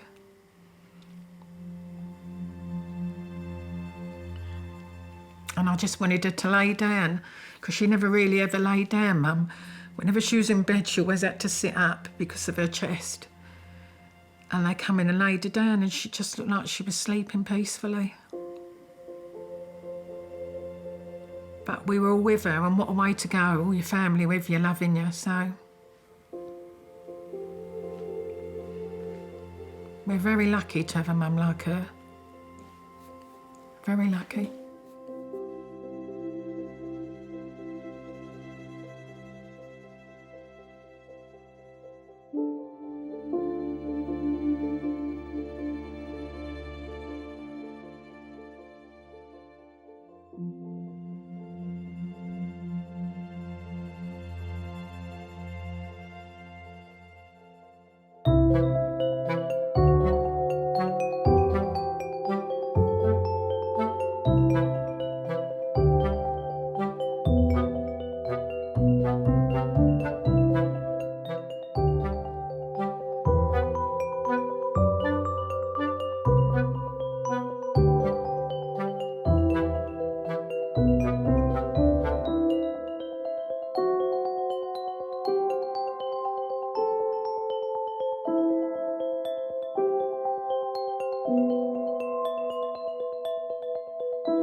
You're now the older generation.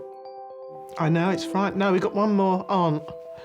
Well, 2, an aunt and uncle. They're the ones left. Once they've gone, yeah, then I'm the next. And I keep telling my cousins that we're the next. How does that make you feel? Old. Right, what have we got coming in then? Road traffic, collision, query chest, abdomen, pelvis injuries that would be pretty nasty. If you've just been pulled out of a 100-mile-an-hour smash, you must be thinking, am I going to survive? Yeah. Did it hurt when you fell from heaven? Papa. Over 2,500 left-handed people are killed every year using products made for right-handed people. I'm here for you. Got your back. Oh, yay. Yeah.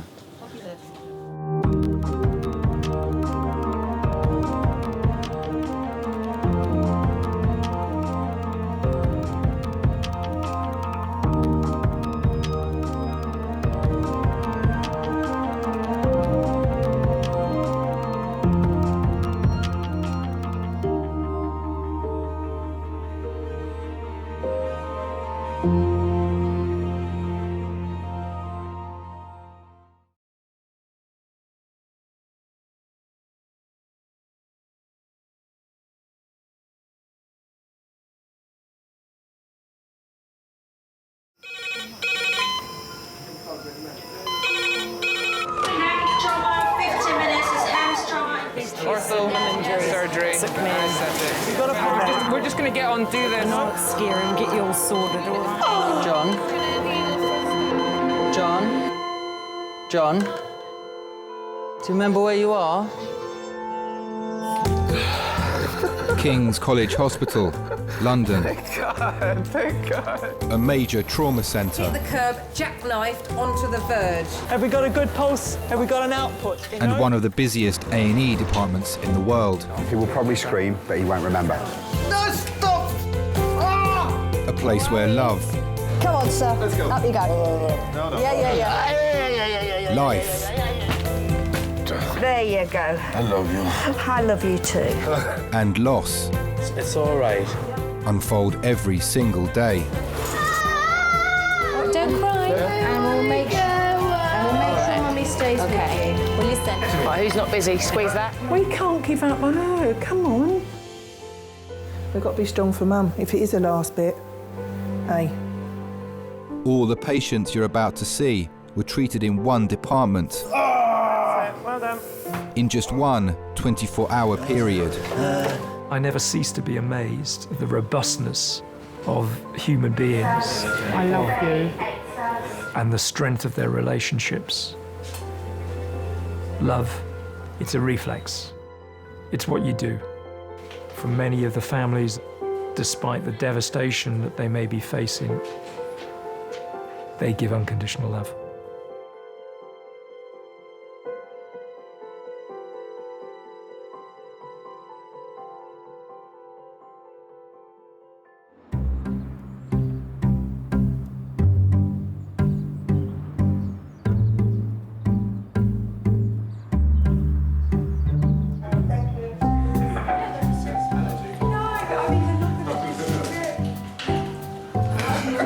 We need the music running through the waves and stuff.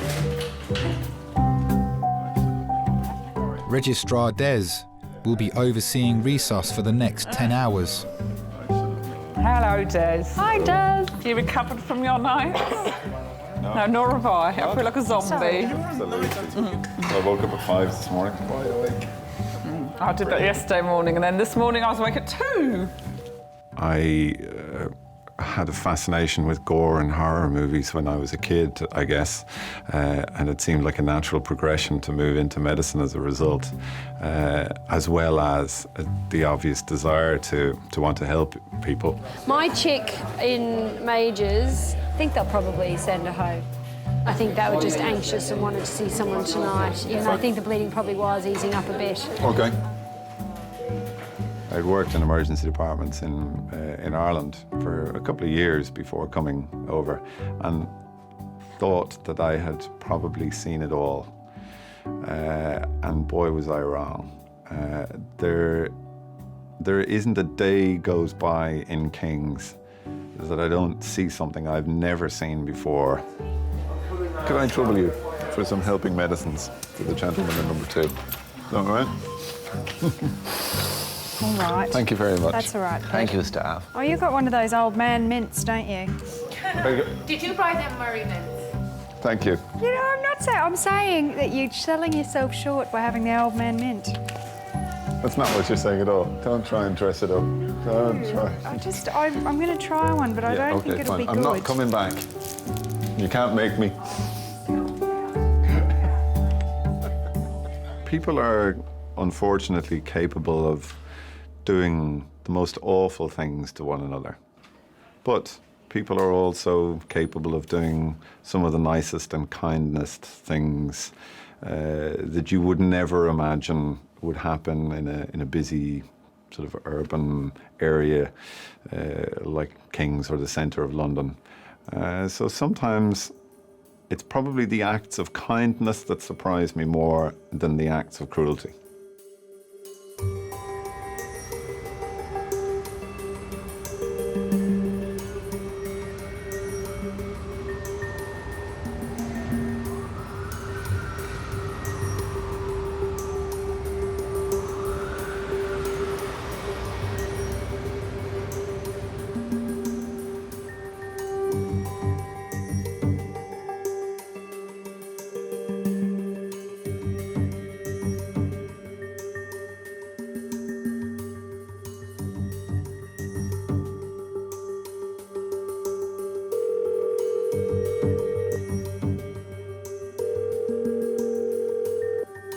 Emergency ambulance, what's the address of the emergency? We're on Norwood Road in Herne Hill, we're outside number 47. So tell me exactly what happened. Well, I just saw it as a lad on a bike. I think she pushed her over, maybe trying to mug her, and she fell over backwards off the curb and really slapped the back of her head on the road. She's breathing, like, quite strangely. I'm not really sure what to do. Is there any bleeding? I can't see any, no. At the moment, just try to reassure her. I mean, we want to try to keep her as still as possible. Keep your eye out for the ambulance, wave them down when they get there, and we'll get the help there as quickly as we can.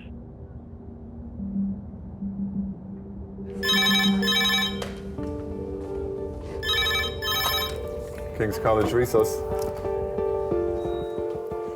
Okay. So we got no GCS on her. Right. Okay, I understand. Okay, many thanks, bye. Are we any anesthesiologists? Adult trauma call, 4 minutes. That's adult trauma call, 4 minutes. What is it? 20-year-old female, single punch to the head, abnormal posturing, blown pupil, trismus. Oh. It's probably fitting, is she? An unidentified woman is being brought to resus after being attacked whilst making her way home.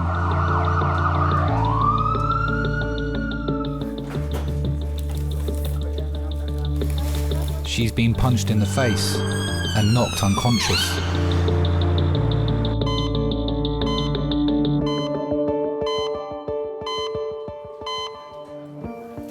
That's you.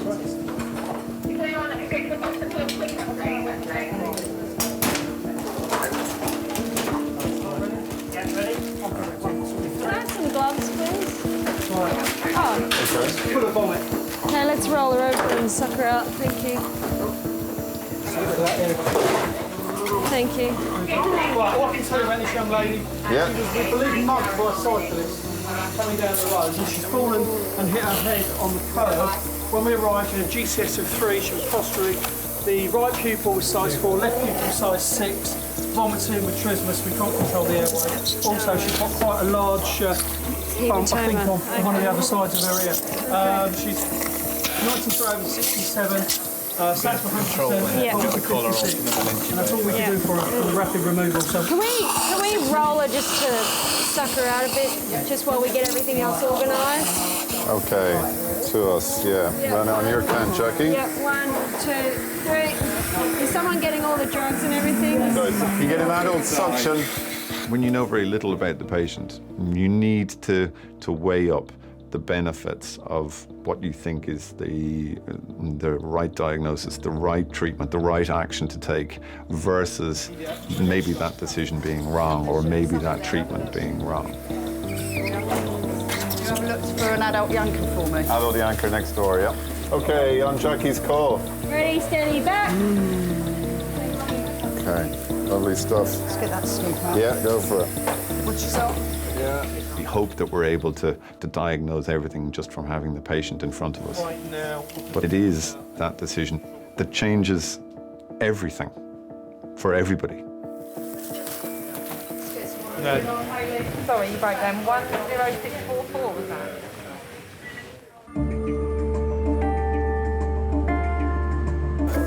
I got them out here. don't worry about the rest later. Subject to what you find clinically. Just suck it out with the stuff if you've got loads of vomit in there. Just take it off. A young woman has been brought to resus after being attacked 36 minutes ago by a stranger in the street. Oh, Jesus Christ. She's not a fan of that. She's fallen and Got sats or anything, yeah? That's 100. For bradypneic. So as soon as you're ready with... Bougie. And can someone do... Blood pressure's 15769. In trauma, we have what's called the golden hour, where we try to stop life-threatening problems within the hour.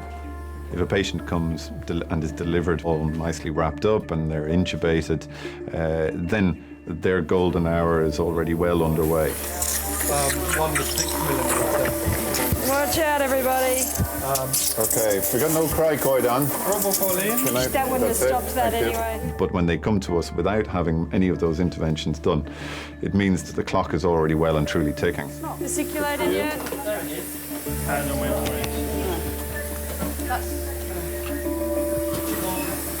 Can someone just recap and tell me what the precise history was? She was a cyclist. No, she was walking home, obviously, and a cyclist came up punched her in the face. She fell back and hit her head on the curb.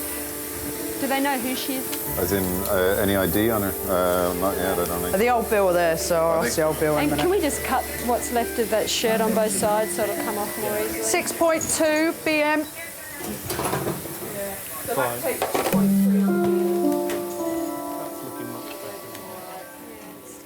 It was a Wednesday. I came home and got changed and arranged to meet a friend in the pub. We left the pub about 10:30. I remember trying to decide whether I would take the bus or just walk. My mind was filled with sort of mundane conversations with myself about that. When I heard a crack, it really stood out, sort of above the sound of London at night. Up ahead of me, I could see a man on a bike, sort of standing on his bike. I thought I could see something at his feet, but it's sort of in the shadows between cars. When I got there, there was a woman lying on the ground. She was just completely unconscious. And I realised that the crack I'd heard was her head hitting the ground. She was really alone. She was on her own. I didn't know who she was. She had no people with her. So I took my phone out of the pocket to call 999, and I remember sort of fumbling slightly to unlock it and to dial the numbers, because in the panic I'd almost sort of forgotten how to use it. So at some point we need a chest X-ray. And an orogastric tube. Okay. It's unlikely that we're going to wake her up and do anything with her given the crack in her chest and the neurology that she's demonstrating. While I was still making the call, the 999 call, I sort of knelt beside her and rubbed her arm, because it's all I could think of to do, really. And I think I even asked if she was okay, and obviously there was nothing. She was just unconscious.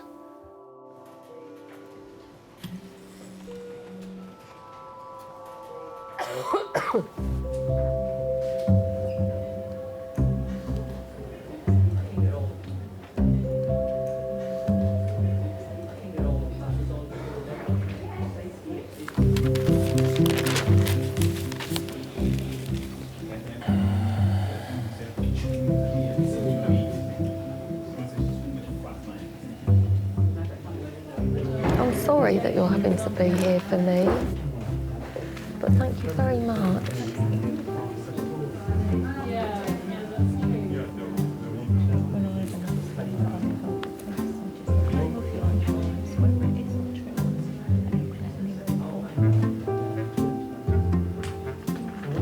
I thought I'd really bang with my hand. Oh, the pain was just incredible.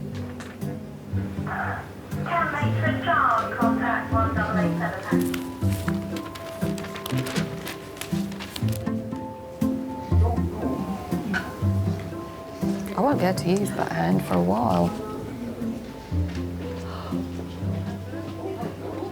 Oh dear, excuse me.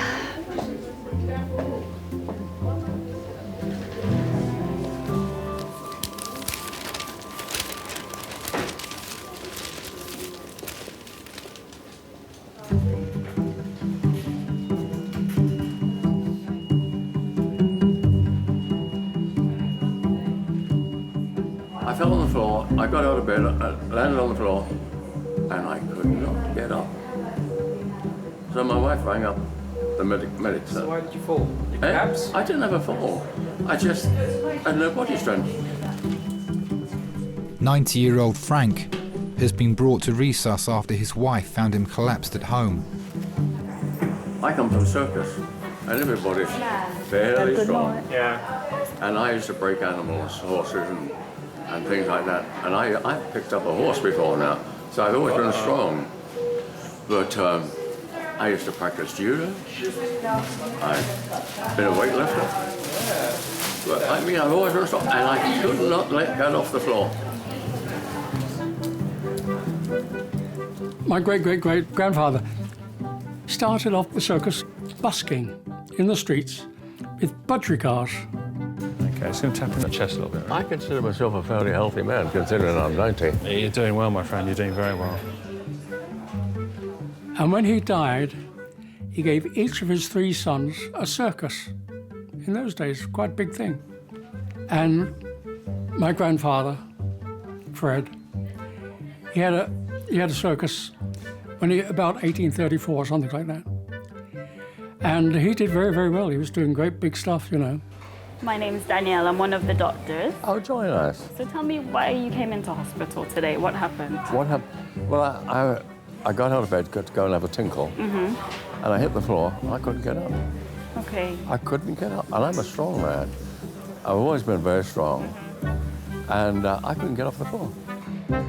In those days, the royalty never went to the circus. They said, you bring your circus to us, which he did. And he took the whole circus to Balmoral and did the show. So what I want to do is have a listen to your chest and feel your tummy and just have a look at you. Oh, we're going to get familiar, are we? So that's what I'll be doing, if that's okay. Fine, you Yeah? can do anything you like. Okay. My mother was in circus too, all of us.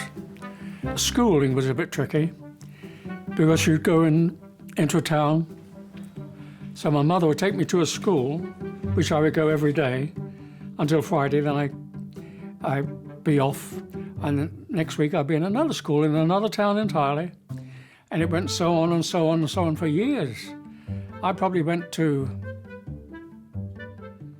200 or 300 schools. And they'd all stick me at the back of the class because they knew I wasn't staying. And I'd finish up another town, another school. It didn't do me any harm. It's what circus people did in those days.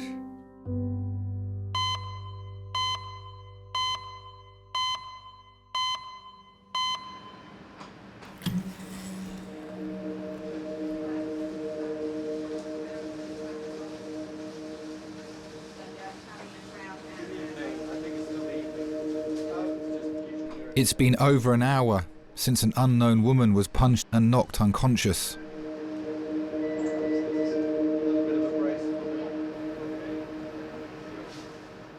Doctors are assessing the extent of the damage to her brain.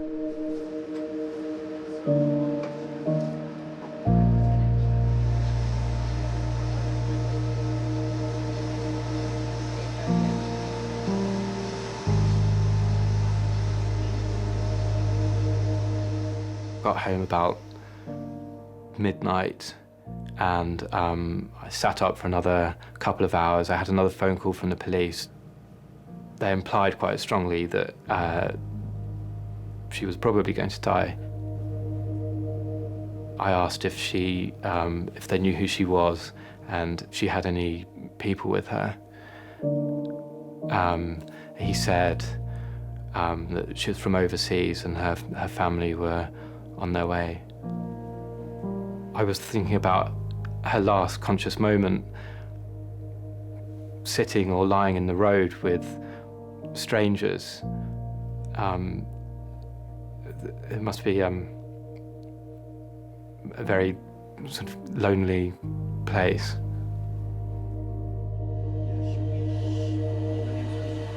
Yeah. I think we should be giving some mannitol, actually. Not mannitol, hypertonic. Okay. That's quite nasty. Are the numbers up here? Is that? P183 982. When my sister was born, I remember her as a little baby, and I was looking at her, you know, at that small baby, and I was kind of proud she was my sister. I think she was quite independent. But I remember that when we were teenagers, I was a little bit older and she was younger, and when she started going out, and I felt that feeling of protection. I wanted to be sure that she won't get into some problems. When she was younger, I wasn't thinking of the possibility her leaving Czech Republic. But it was quite common at that time that girls who just graduated, they left and they wanted to study English and they took the advantage of being au pair. I felt actually proud at her that she was able to suddenly to go and, you know, to find her own way.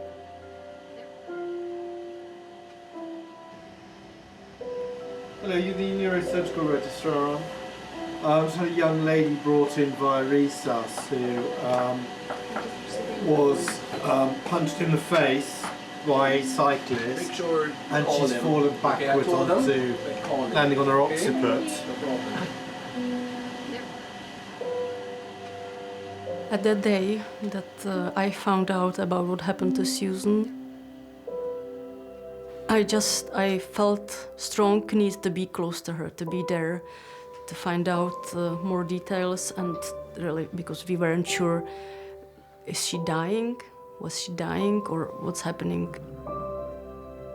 I just remember when we sat in the plane, and I didn't have to manage anything. You know, my bag was in the plane, my daughter was with somebody, and we just had to go.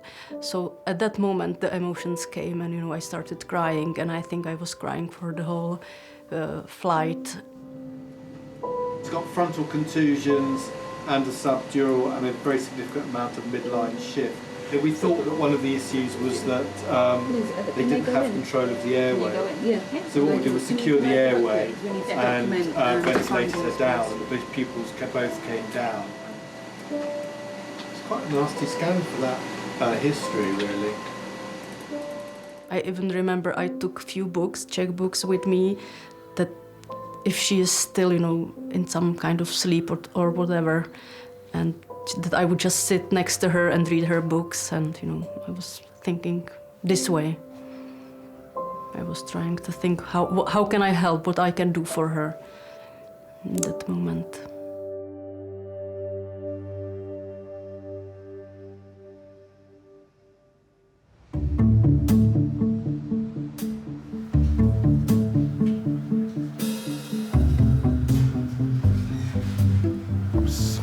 I would make the worst nurse ever. I'd be like...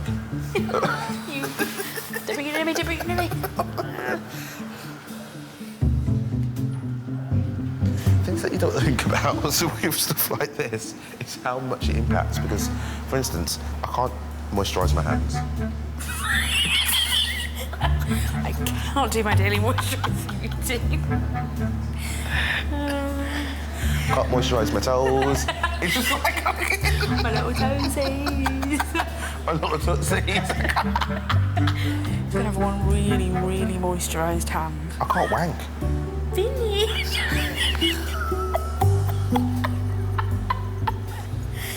Oh, my Lord.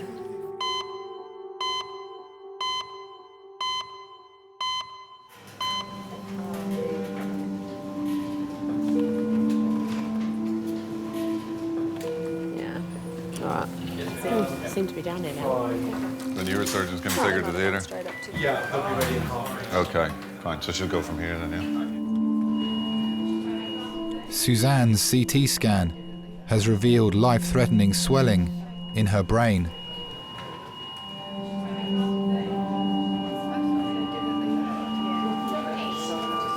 Susan. Yeah, around there. A lot of edema early on. That's what I'm saying. That she's Within an hour. It's under an hour. Yeah. At 36 hours, that's going to be... She's not, I don't know if she's going to survive that. They know who she is.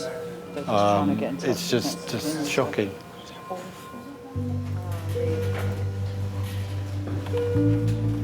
When Suzanne came into us, I think many of us may have seen a younger of ourselves in her. She was a young woman essentially minding her own business, just walking down a street.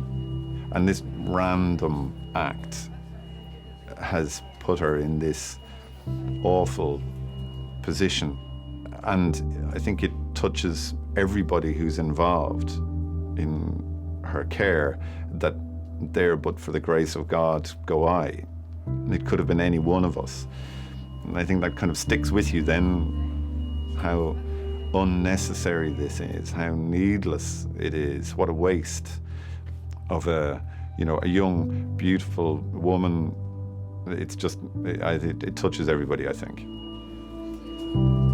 Her brain is very, very, very swollen, but you get this thing which is called, they call it muffining, which is where you take off part of the skull and then the brain just comes out like a muffin out of a cupcake holder. She could easily die from it, I'd say, which is awful. This young lass is... thank you very much for coming.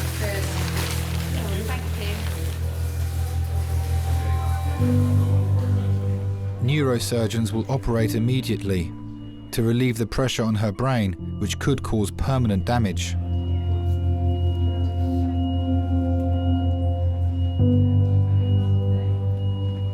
When I first saw her, from one side I couldn't even recognize her because her face was swollen that much that it completely changed her features. But it was my sister, and I was kind of happy that I can be close to her.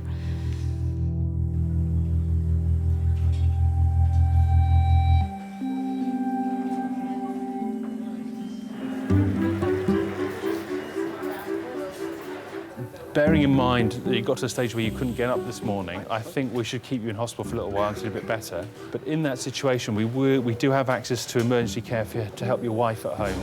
Well, see, the thing is this, she's disabled. Yeah. And, she can't literally do anything without me. Resource, Jackie speaking. Is this Marion? Let me go and give him the phone. Hold on. Mr. Jeanette. Yes. I have a lovely lady called Marion on the phone who would love to speak to you. Her name is Miriam. Miriam. Oh, I'm sorry, I said. But she'd still like to talk to you, whether I got her name right or not. Hello, love. I'm lying on a bed here, and I've got 8 places where they've stuck things into me. And now they're going to take me up to the ward. I've never met such a nice bunch of people. They're lovely here. This young fellow has stuck another needle into me. Seems to think that I'll be out tomorrow evening or the next day. So everything's all right, and I wish you'd come here and stop them sticking needles into me. My wife was a stilt walker, a roper. She used to stand to have knives thrown at her. The only thing is you had to worry about the board that they used to stand against. You had to make sure it was wet. If the board was dry, the knives would jump out again sometimes. Then she had one big scar down her leg where a knife jumped out and cut her. And no, I'm actually in the lap of luxury here, except this is the most uncomfortable bed I've ever been on in my life. Oh, it's a terrible bed, this is. But they say the beds upstairs are better. So I'll be going up in a minute. There were 18 chorus girls and 18 chorus boys in the show. Beautiful show. Beautiful girls. And I could have got off with every one of them, the boys and the girls. But I didn't, because I had my Miriam. I'll see you soon. I'll see you soon, dear. Yeah. Bye-bye, love.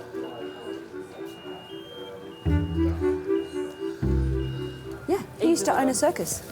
Did he? Yeah, Emily told me he used to own a circus and he had horses and bears. Oh, my and Emily's really excited about the bears because she can see horses in a field anywhere. But bears. That's right, you said he used to own a circus, didn't you? Yeah, with bears and horses. Thank you. Oh my gosh, you didn't tell me that one. Because you still have the bears. And we're off. I just have a tool belt. Oh look, she's going somewhere.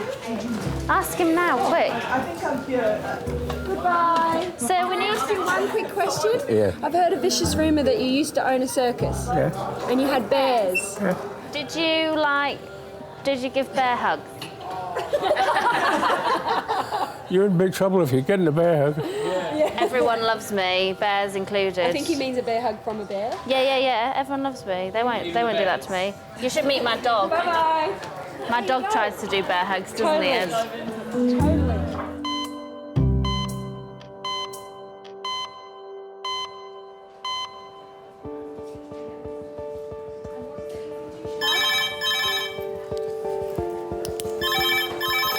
Hello, King's A&E. Yep. Yep. 10 minutes. 12-year-old male, pedestrian versus car, intubated, head and pelvis injuries. ETA? 10 minutes. Lovely, thanks. 12-year-olds. Bye. Okay, that's fine. Paediatric trauma, that's paediatric trauma, 10 minutes. A 12-year-old boy is being brought to King's by air ambulance after being hit by a car on his way home from school. What is A it? 12-year-old, tube from Hems with head pelvis. That's fine. We'll CT the whole of him. Right. Indeed. Right, have we got PICU coming because this kid is intubated? Trauma. Lovely. Can you order cross-match for 4 and all the bloods, please, and a CT scan, head, neck, chest, abdomen, pelvis? Right, Madaster is on his paediatric secondment, so he's going to do the primary survey. You're going to do the fast scan.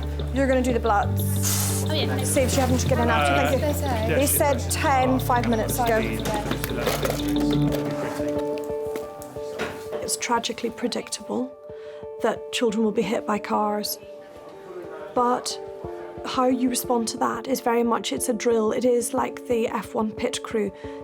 Everyone's there to do their role and to look for the things that could kill a child quickly and then look for the things that could kill the child slowly.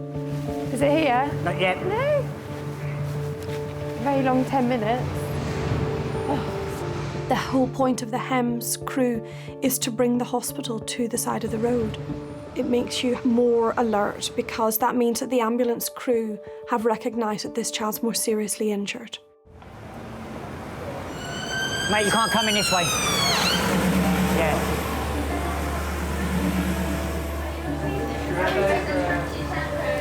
It's here.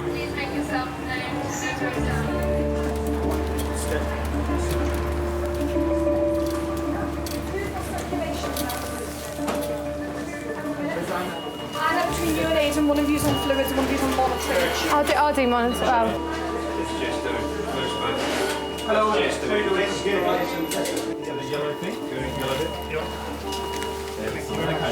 Okay, guys, this is Tom Wilkins. He's 12 years of age, estimated to be about 40 kilos. He's a pedestrian hit by a car. He was probably skived off the side, hitting the hard parts of the car, broken fog light, and hit the A-pillar at the base of the car. No bullseye of the windscreen. He was found as he lay off the road in the mud, GCS of 10 with a motor score of 5. Quite agitated. Mother was there, says it's completely out of his character. His injuries from top to toe. He's got a closed head injury with a big swelling left frontal. He's been bleeding out of his nose, nothing out of his ears. Interventions-wise, he was intubated with our new protocol, fentanyl, ketamine, rocuronium. Second dose of rocuronium in the pipe, so he's well paralysed, okay? Grade 1. Pupils have always been 3, equal and reactive. Family? Mum's on her way up with the cops. Thank you. Thanks, Right, guys, are you happy with the tube? Will you get me a line in that side, please? You want your right. Tube, primary survey, E-fast, line. Thank you. I've got fluid. I can hang them up there. We can connect. Don't run it. Just put it on. No, I'm not running it. I'm just putting it up. Lovely. Children are inherently fit, strong little creatures. They don't yet have weak hearts and smokers' lungs and all of that. So actually, children's little bodies will compensate for a long time and they'll hold it together and hold it together and hold it together and then crash. So you are often looking for very subtle signs. That's why it's really important to stand at the back because you need to see the bigger picture of everything that's going on. Any abrasions on his pelvis, any blood at the meatus? I know he's got the binder on if you can work around it. Otherwise, just tell me if there's any abrasions and we'll take it from there.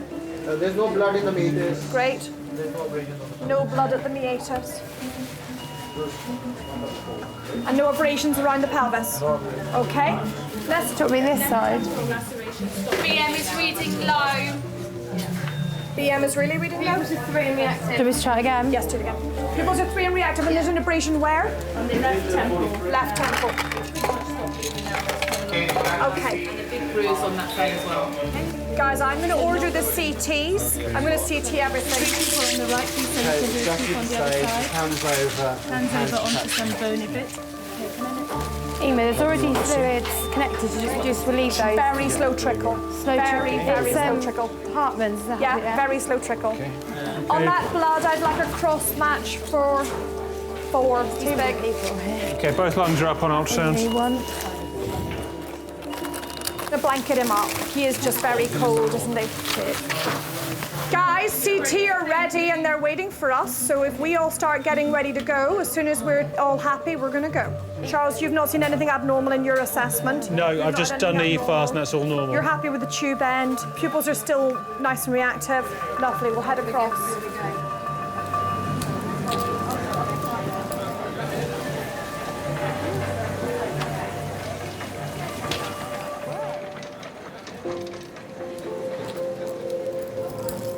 On the day of Tom's accident, I was parked in my usual space opposite the school. I didn't hear anything that went on, and then the first I knew was Tom's friend came running down the hill, just shouted, "Anna, Tom's been hit by a car." And my initial reaction was, well, how bad is it? And he just said, "I don't know, but his head's bleeding." So this is a 12-year-old boy from Kent, flown up after having been hit by a car, bounced off the side of the car, landed in a ditch, GCS of 10, with an injury to the left side of his face and head, left side of his chest, left side of his abdomen, left side of his pelvis, all grazed up. And he was GCS 10 with a motor score of 5. Pupils are equal and reactive. And HEMS tubed him.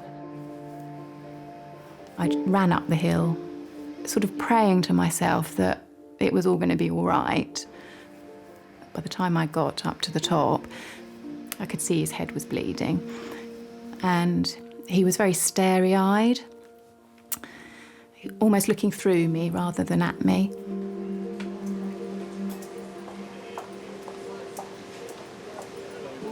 How old, sir? 12. He's a big lad, isn't he? He's got deep abrasions on his left temple. Yeah, he's got a slight depressed fracture of his frontal sinus.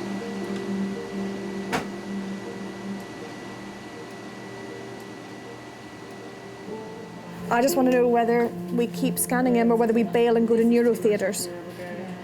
We got anything on the scan so far? Skull fracture.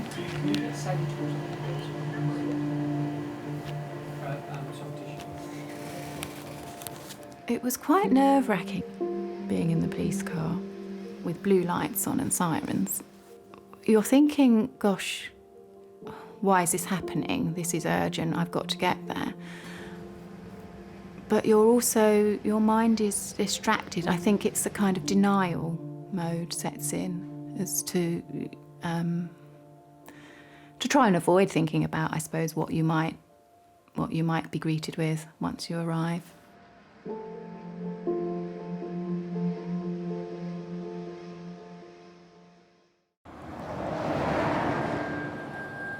It's been 2.5 hours since 12-year-old Tom was hit by a car on his way home from school.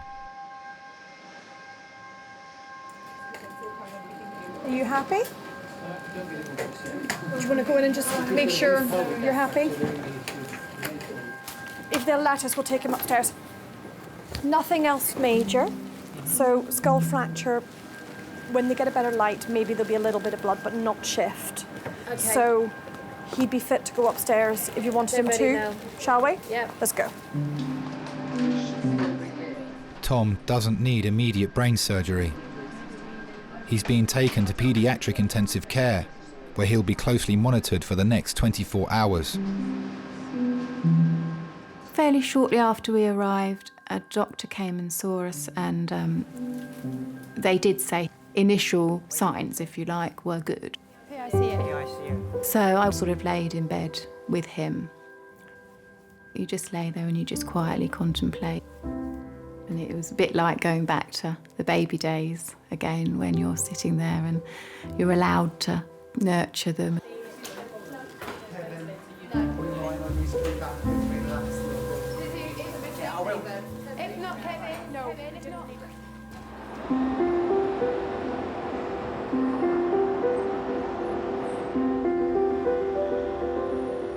majority of things that we see are completely random acts.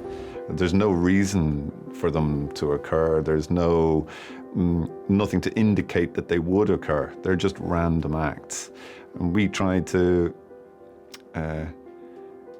see them as literally that, as random acts. It's being in the wrong place at the wrong time.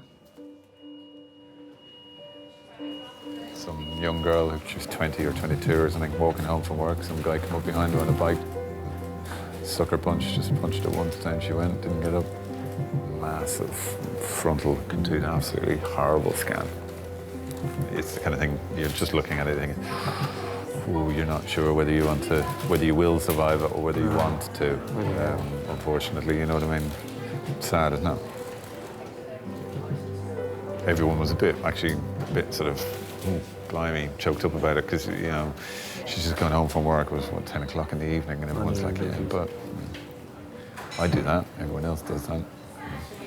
Such a waste. Yeah, but by the grace of whichever divine being you believe in. This is it, yeah, absolutely. Yeah. Absolutely. So, anywho... Lovely. How's the rest of the building looking? Yes, fine. Yeah, it's looking good. So I don't mind if you wish to persist in babysitting. I can loiter here.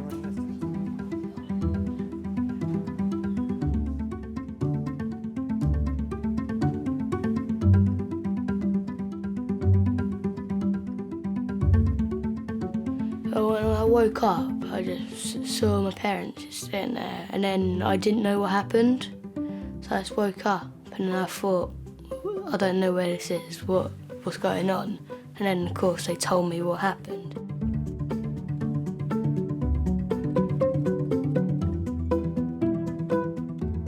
The type of driver I want to be is quite sensible and observant, but I want to be able to get there quickly. So, like, be able to get there quick, but then be careful while doing it.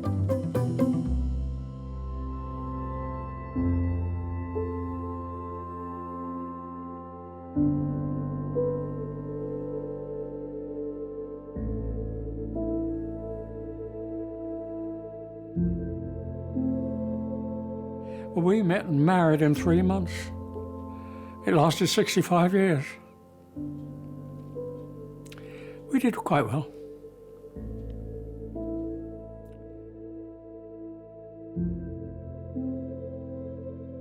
It's coming home to an empty flat that drives me potty, you know. Oh, I do miss her. Unbelievable, really, isn't it?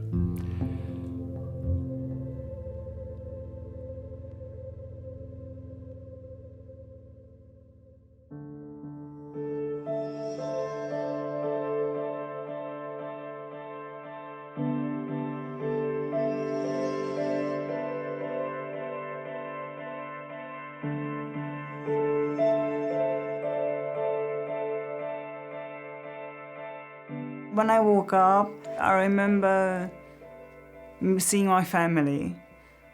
My dad, my sister, my mom. And I was thinking, why are they here? Is there a party or something?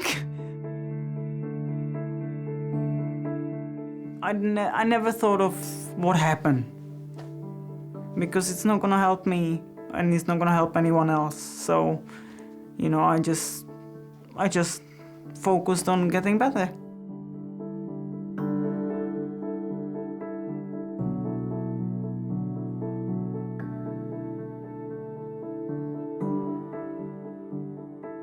When the police returned to give me my phone, my bag and stuff, and then there was also a card, wish you well card. So that's when I first realized then, there was Andrew who saved my life, really. Because if it wasn't for him, who knows? There were some people who thought I was drunk and didn't bother. I was really nervous before meeting her, but when I met Suzanne, she seemed like such a sort of buoyant, resilient person who seemed almost unfazed by what had happened, and I felt really good about that. kind of thinking, I've met this person who was not nice to me, but on the other hand, I've met this person who was lovely to me. So it did kind of compensate for, you know, for what happened.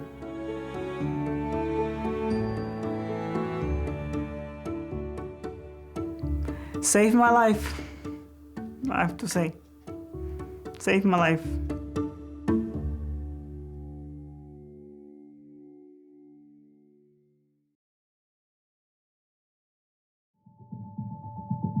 Started off with like the slowest day ever. We've got lack of space everywhere, it's manic. He was driving his lorry at 50 miles per hour, bullseyed the windscreen. Death terrifies me. I'm not ashamed to say that. The process of dying absolutely terrifies me. They're not going to resuscitate Mum, and they're not going to put her on a ventilator. They're not going to do that for Mum.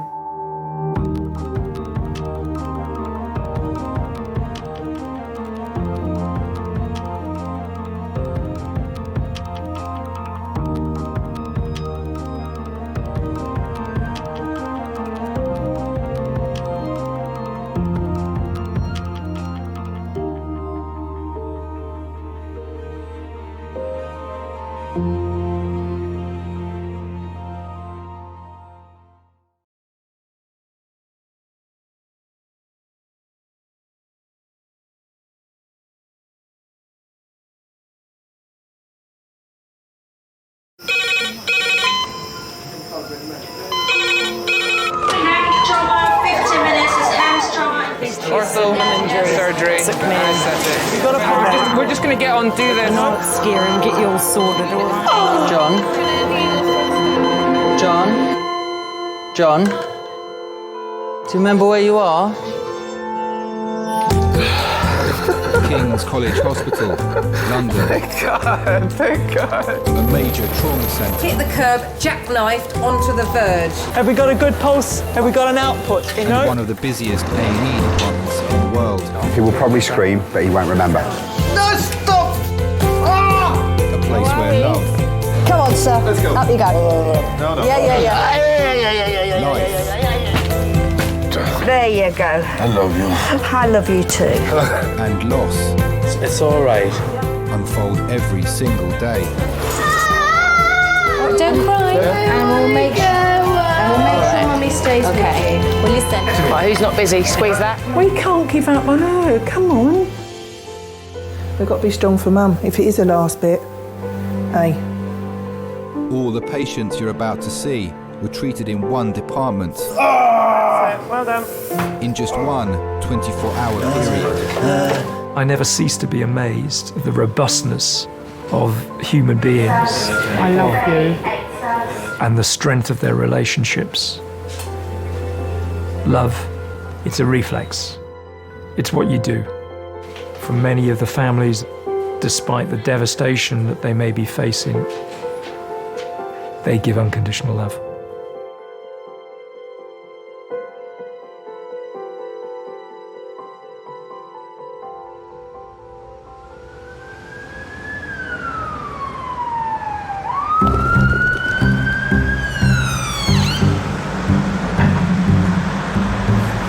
Or anything? Are you waiting to be seen?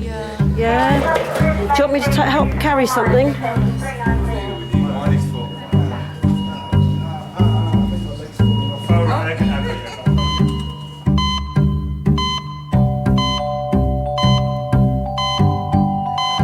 Rugby?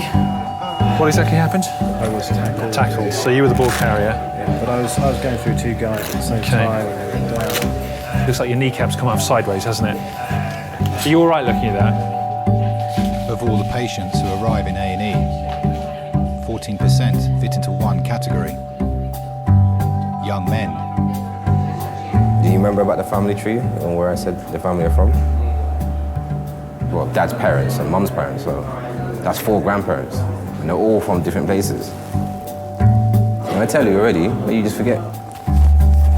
You just hear it and you just think, yeah, you've gone out your head already as soon as I tell you, innit? You gotta remember it, it's important. You don't think it's important? This is Nicholas Baldons. He's 26 years old. He had one punch to the face, and we don't believe he was knocked out, but ever since then his mouth has been locked open. Apparently this side is fractured, that side's dislocated, there's bone inside his mouth. I've had to suction him about 5 or 6 times because his mouth just keeps filling up with blood on the way. He hasn't been able to speak, obviously, at all. Okay. 26-year-old Nicholas has been punched in the face in a random attack. Right. Should we call you Nick or Nicholas? Whatever. Just pop your head back, just make yourself comfortable there. That's it. That's it. I know we're not going to strain this too much. I will take that suction there for you. So when do you think boys become men? 40. And then they regress shortly afterwards. I'm approaching 50. That's next February. And I like to think that I can do the same things now than I could previously. But I mean, you know, if you go out and you have a few drinks with your mate, it becomes harder to recover the next day. You like to think that you can run, you can ride as long and as hard as you did before, but that's not the case. Look at that there. Is that tooth or bone? Looks probably a bit like bone, actually. Yeah, exactly. It is bone. It's rubbing on your tooth, rubbing on your tongue there, Nick, yeah. Try and close yourself together there, Nick, if you can. I don't suppose you can. Okay, and that goes with the fact that you can't close that there. Nick, I know it's really dry there, but can you say ah? Oh. Excellent. Should have been a singer. There we are, okay. So it was just the one blow? And were they standing in front of you? Yeah. Never injured your face at all in the past? A couple of times. Any breaks? Yeah? Jaw? Any treatment? No, no plates or... It's okay. Sorry? It's okay. It's okay then. Okay. All right. No any fractures of your cheekbone? With Nicholas's injury, it was unusual to have a fracture as well as a dislocation at the same time. So it's a pattern that most people wouldn't have seen before, and I haven't seen one for many years. Nick, I'm just going to feel very gently, okay, along the low border of your jaw here. And what I'm feeling for is the fact that this is all intact here and here, and that's what runs. But when we get to the angle here, yeah, okay. There are many patients who have a dislocation acutely on the rugby field, for instance, or sporting, which can be put back quite simply, but the longer it's out, the more difficult it is to get back in because of the spasm that the muscles go into. All right. Do you want to know details of what we're going to do, or should we just crack on and do it? Just do it. 33-year-old Simon dislocated his kneecap 3 hours ago. Right, puffing on the gas and air again. Okay, nice deep slow breaths and try and hold it.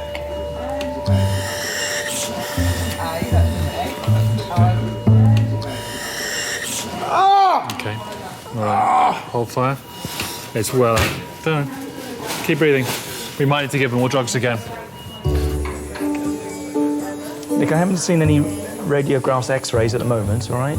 But given the degree of the fact you can't close your mouth together there, obviously you fractured it on here, and that's where you were hit. It's going to be difficult for you to rinse your mouth, and the blood will be a bit dried there because you can't get your lips together. And if you can't get your lips together, guess what? You can't swallow. So that's why it's impossible to do that. All right. So keep going with the suction and whatever, and we'll get the X-rays and we'll get you treated as quick as we can. All right. Good. All right, Simon, this drug, it doesn't have a set dose. Everybody responds differently to it. So we give it little by little till we find the right dose for you, all right? Your job, very simply, is just to keep your eyes open, and then when we reach the right dose, your eyes will close, even, without whatever happens. So that tells us it's good to go, all right? So you'll just relax, nice deep slow breaths on that, keep your eyes open as long as you can, all right?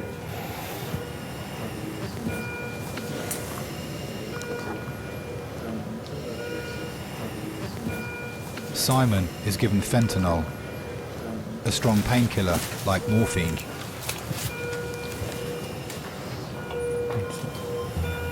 Might be feeling a little bit lightheaded. Some people say this drug's like 2 or 3 neat shots back to back, and you feel a little bit woozy, a little bit out of it. Okay, Simon, open your eyes again, my friend. Simon, can you open your eyes for me? Okay, one more time. Matt, one more. Yeah. I'm sure how much you jumped last time, so let's get nice and deep.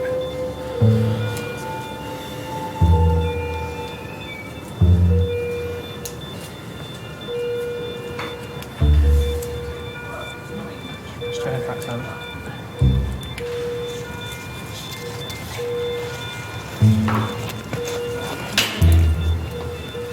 Okay, Simon, can you open your eyes for me?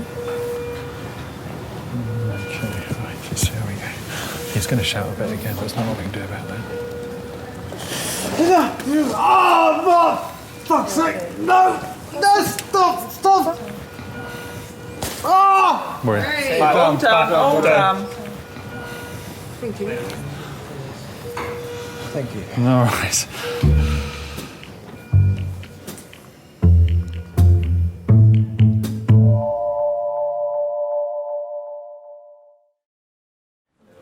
Right, so come back round this way if that's all right. So your sheet will be a bit wet, I'm afraid, where we've done the plaster.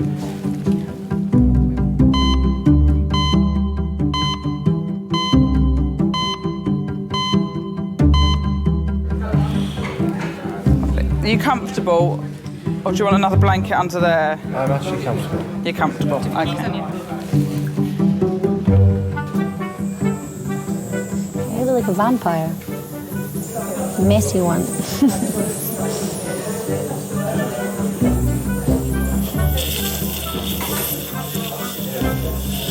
Is it still painful, or is the stuff helping? Yeah, really painful.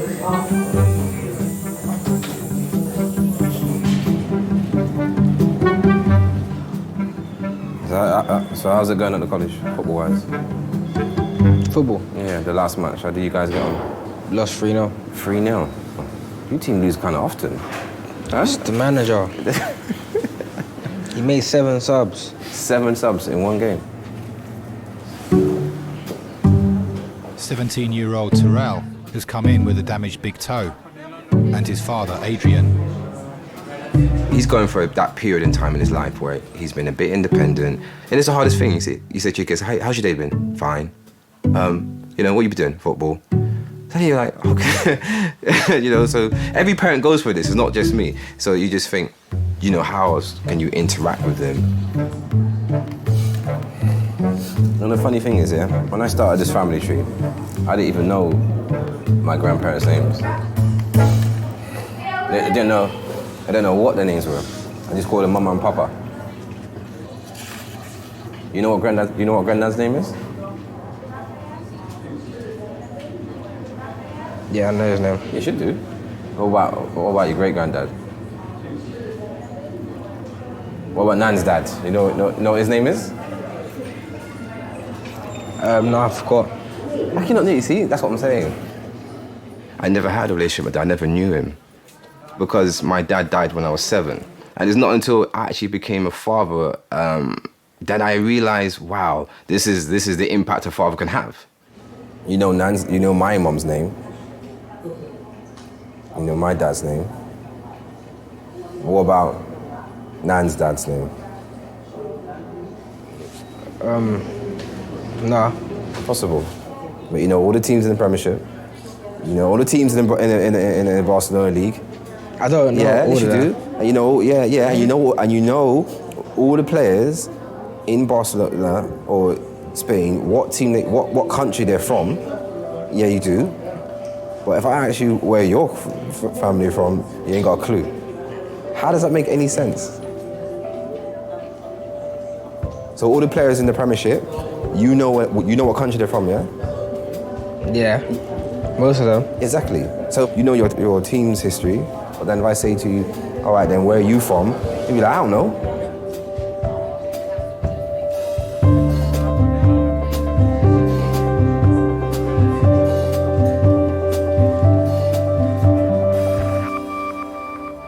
tell me about your parents. Are they doctors?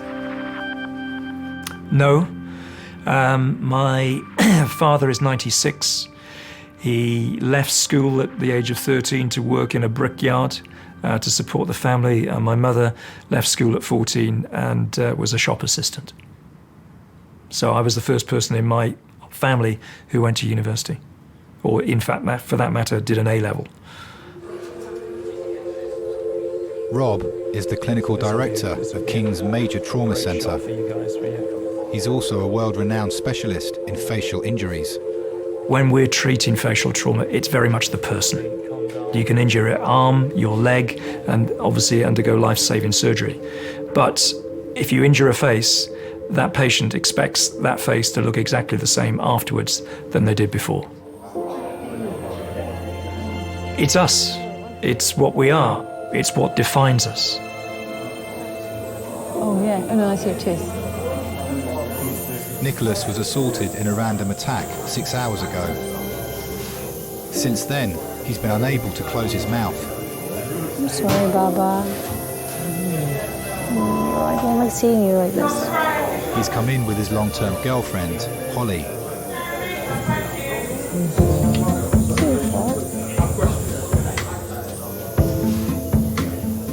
I hate fights. I hate fights in general. I hate it when it's someone I love. Don't worry, I'm going to be here with you. Okay, I'm not going anywhere. I don't understand it. That's probably. I just don't understand why you would fight. I don't understand why you would want to like get to the point where it has to result into that anyway. Like either walk away or like these people are just not right in the head that they go about looking for fights because it's like a macho thing, I guess. So I don't approve of it. Just a top of your ear, okay? He's definitely not like the fighting type.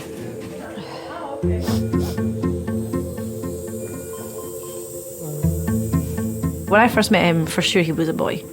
Like, he was kind of like hyperactive. The amount of times he hit his head when I first met him, and I don't mean like knocking the head, like proper like wanged into like a wall or a ceiling or something, like some of these slanted ceilings. It was just like to the point that everybody feels awkward because it must have hurt like hell.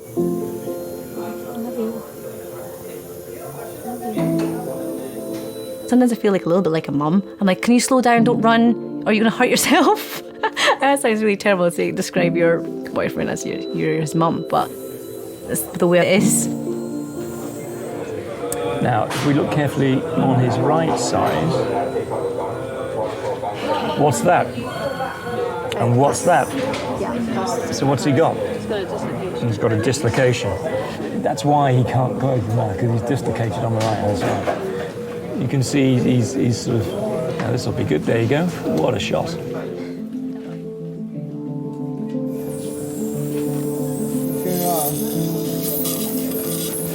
Hi. Sorry. No, it's all right, Nick. Just to say, had a look at your scans now. You've only got one break, which is on the left angle of your jaw. Why it's propped open like this is the joint here is dislocated. So if you look on me, you can see how it moves there. When you've been hit, not only have you got a very nasty fracture on this left angle, but this one here has actually popped it and a joint. That's why you're propped open. We'll get you fixed today. How long? Well, we'll get your fracture done today, all being well, and chances are you'll be going home tomorrow. All right? Now I'm just going to try something very gently, because it might just make you feel a little bit more comfortable in the meanwhile.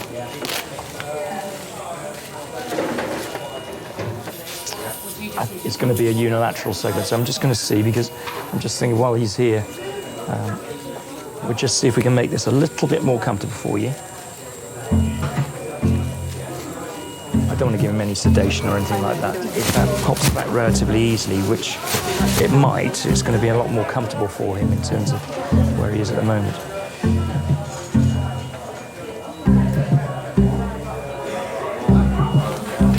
Nick, just pop your head back for us. That's it. Okay, now just bear with me.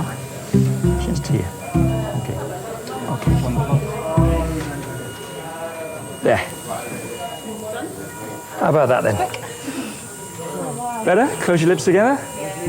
You can swallow now. Does that feel easier? Oh yeah. yeah, transoral and buccal.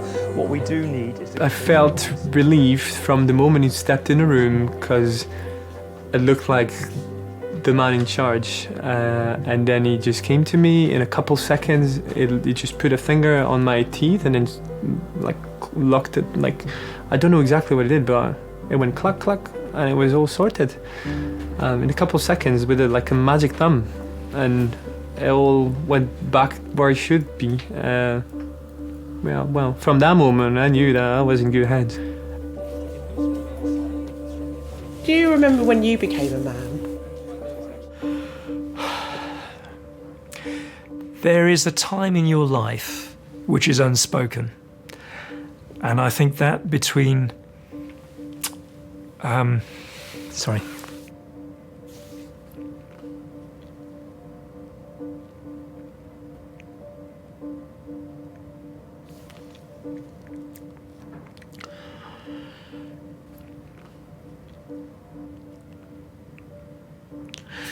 When the responsibilities change from your parents to you. And I think, looking back visibly, I remember standing at the side of my father's car and he gave me the car keys. And something in that unspoken act said that that was that transition. And my father is now 96. He was a fit man until very recently. He now gets about with the aid of a wheelchair and his memory has gone. And I think that passage of right, if you like, it's the start of something. And now is the time to give back.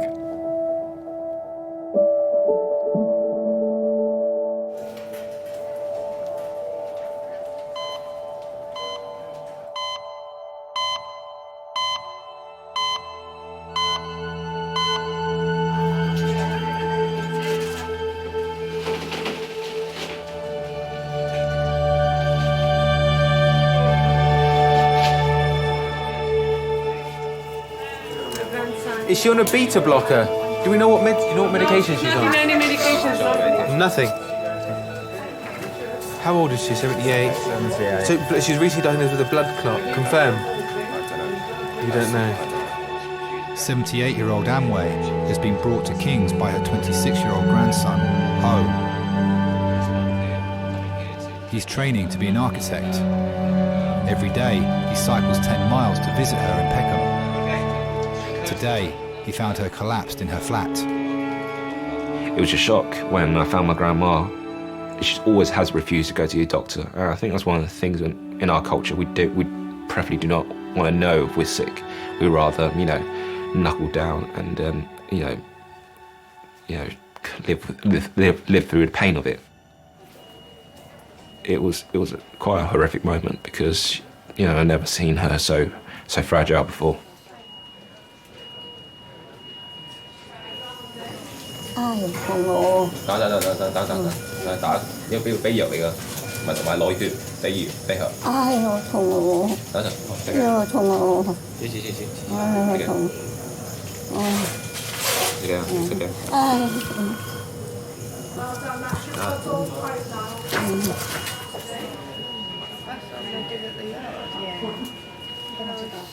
She came over here roughly around about 1970s during the Vietnam War.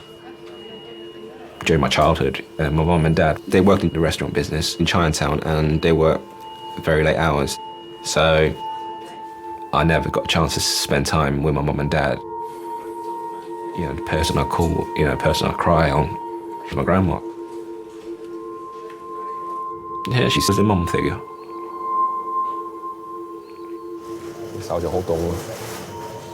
She didn't speak my English, but the words that she did know, fuck off, get out, how much, cheaper, and, ideally if she ever gets lost, where is Peckham? because I've been brought up in the UK, we shy away at asking something to be cheaper or freebies. But you bring grandma along, they knock off a few quid. I think that's a skill that I probably never develop over my lifetime.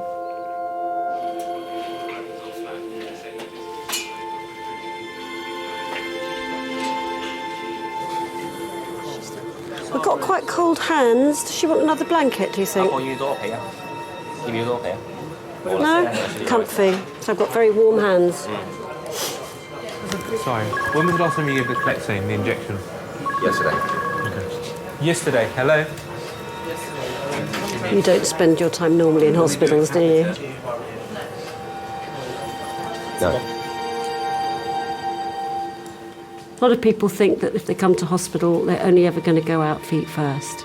Especially the older generation, that hospitals mean death, and so people are afraid to come into the hospital setting. But disasters happen. I never forget one time when a baby had died in the emergency department. This was when I was working as a radiographer, and the mother was screaming her head off, and she was running up and down resus, running up and down, just hysterical, and her little baby had died. And I came along with my little X-ray machine, and I said to one of the nurses, "Isn't anyone going to, go and talk to the mum?" They said, "No, we just leave her. She doesn't want to be touched." And I thought, that's amazing. She couldn't be touched. She didn't want to be touched. She just needed to scream her head off. She needed to release that grief there and then.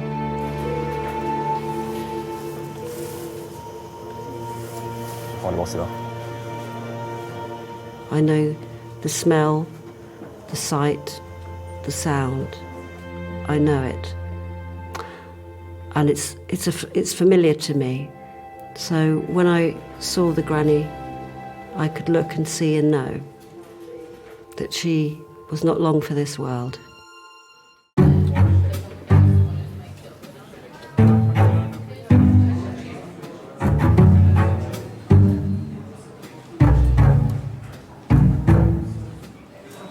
Oh, man. 17-year-old Tyrell has damaged his big toe playing football. Crazy. You kick the ball like that, they might have to take the toenail off. Huh? They could, you know what they're gonna do? They're gonna freeze your toe, your big toe. They're gonna freeze it. They freeze your big toe, or they gotta take it off. Not freeze the whole toe, but I think they do something where they freeze the nail. I'm not sure. But it's gonna hurt. It's gonna hurt.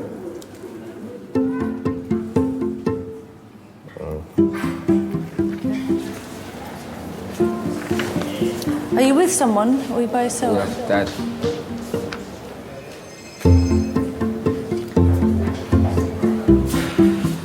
Come round this way.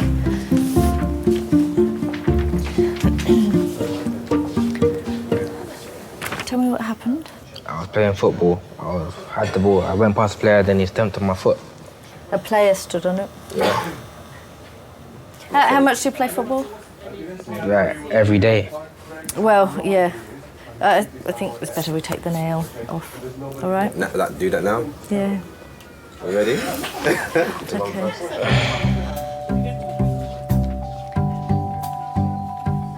Yeah, he's becoming a man. He's experiencing pain, He's learning to deal with it. He's squeamish, you know what I mean? He's like that.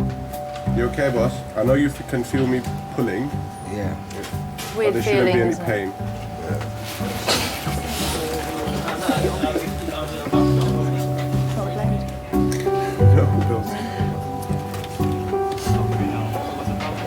It's gone off. It's gone. There's still the roots. There's no nail there. Nothing there.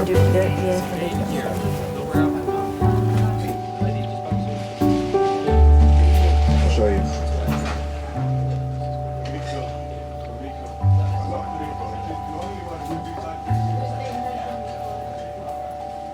And I'll still say I love you. It's saying to him, regardless how big you are, I still love you. So. Does he tell you? No, No, he doesn't. He doesn't tell me.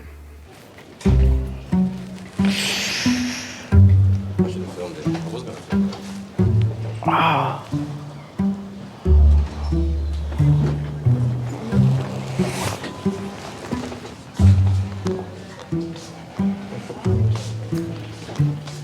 Do you remember about the family tree and where I said the family are from?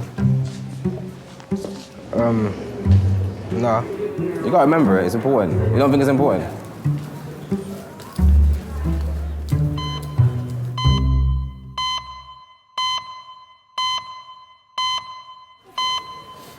You've got all these wires going everywhere. Where are you going? No, I tried to call my check. You want to go home? So I thought you would do a checkup. Just lie back for me, okay?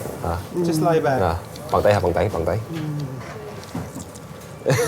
Doctors suspect 78-year-old Amway is bleeding internally. They are investigating the cause. I'm just going to tell him to look at her eyes. Sorry, can you show me your tongue? Show me your tongue.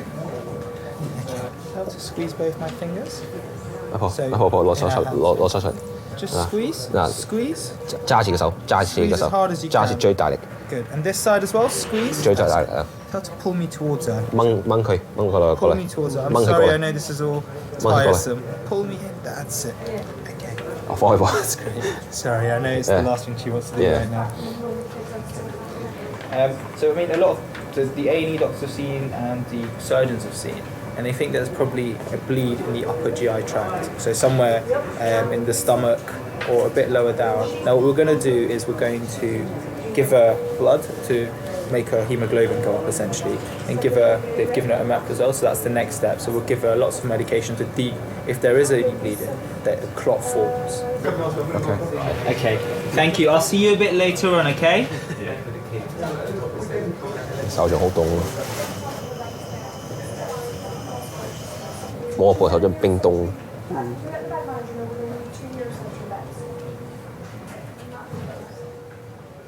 Hands actually explains a lot about the person's lifetime and what they've been through, and I have pretty, boyish, girly hands, unfortunately, but my grandma has very strong masculine hands, and you could tell that she worked hard, back in Vietnam.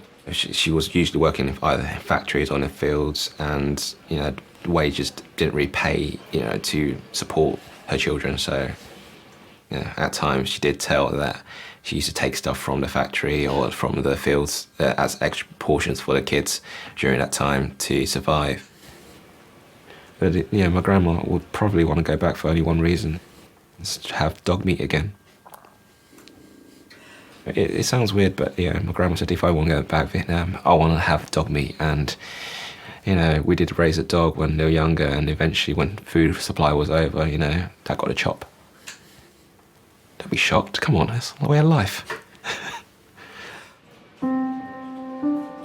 She is a very tough lady. She's like Margaret Thatcher. She ruled iron fist.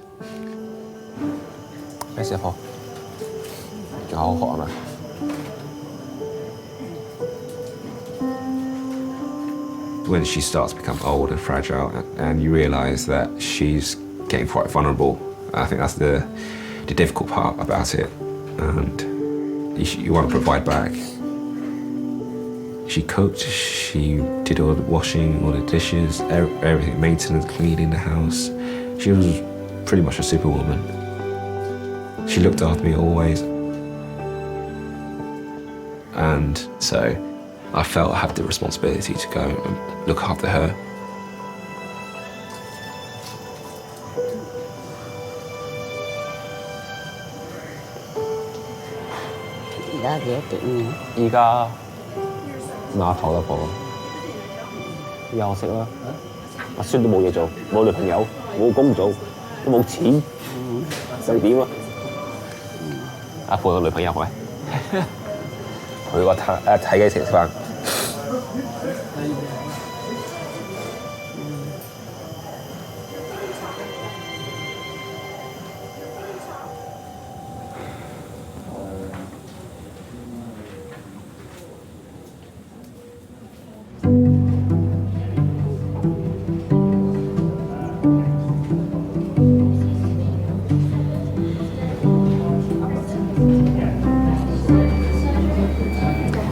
like out of everyone here, I'm the most dramatic looking.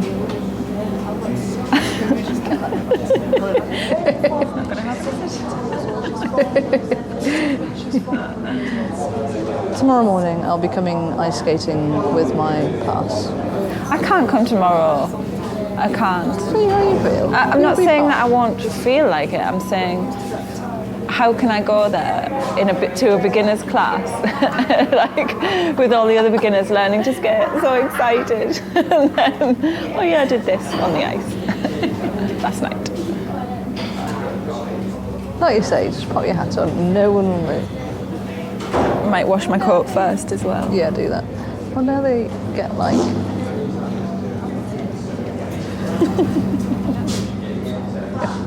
Was that what I thought it was?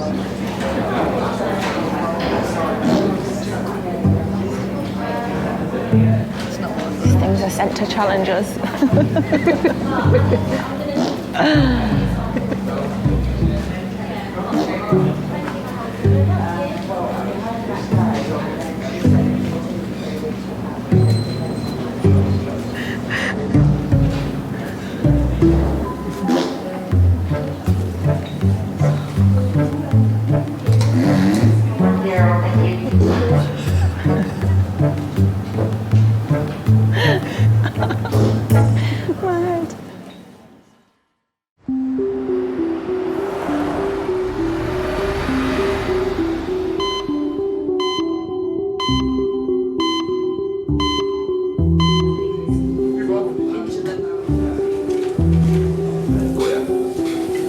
She's still cold. Yeah, she still wants a drink.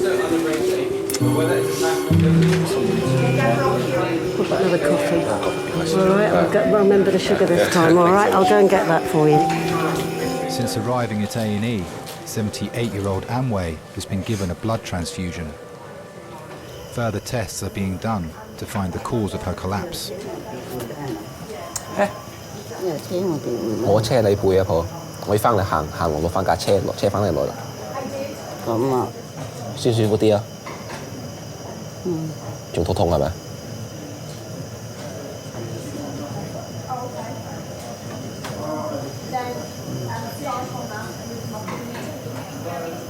啊，隻眼死都係死咗嘅。啊，我知道嗰隻翅膀幾耐冇生得。食驚個婆。啱啊，幾耐都冇瞓得醒床睡。唔使驚個婆，我喺度嚇。係啊，係啊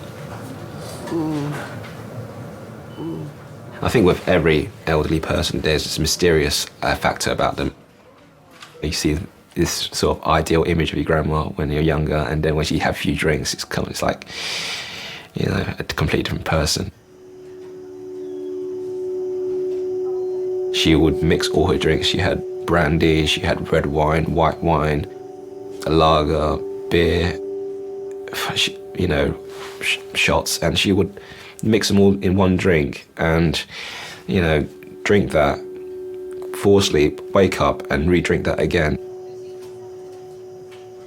I think drinking always numbs the pain, and I think by the time my granddad passed away, she was very upset, very alone, and it was quite sudden.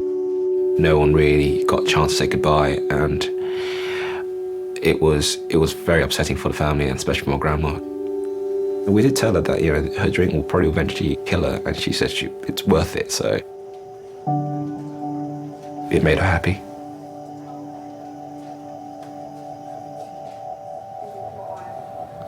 仲叫有你等咩啊？要 check 你個心臟有咩問題啊？依家冇事嘅，冇可能下次有事啊。嚇？因為你屙血就流出嚟嘛。係屙血都有啊，婆，有好多血添啊。係咩？係啊，你屙屎嘅時候屙到好多血出嚟啊！你賴屎嘅時候啊，真係好令人驚啊！有血有屎添啊，婆。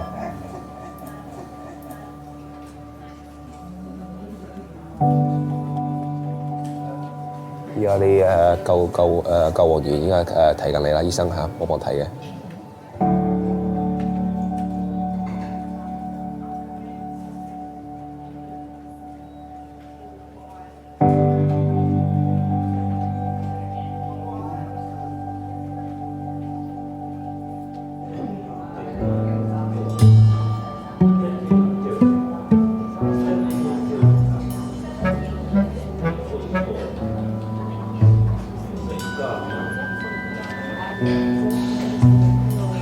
This could be the end of my skating career.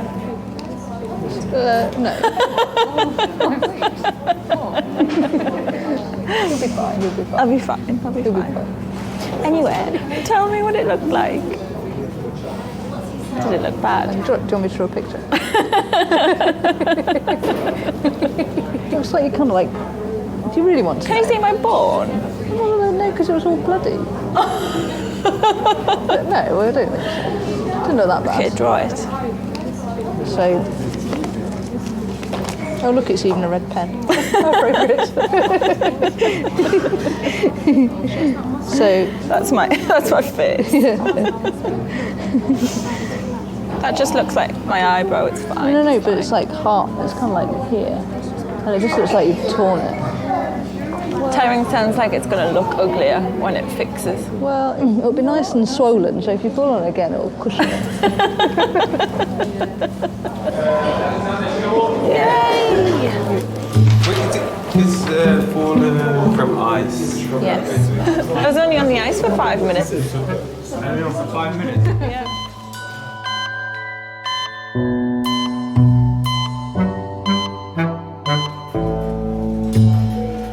Do you want your friend to have a look? Do you want to inspect it? Beautiful. Thank you very much.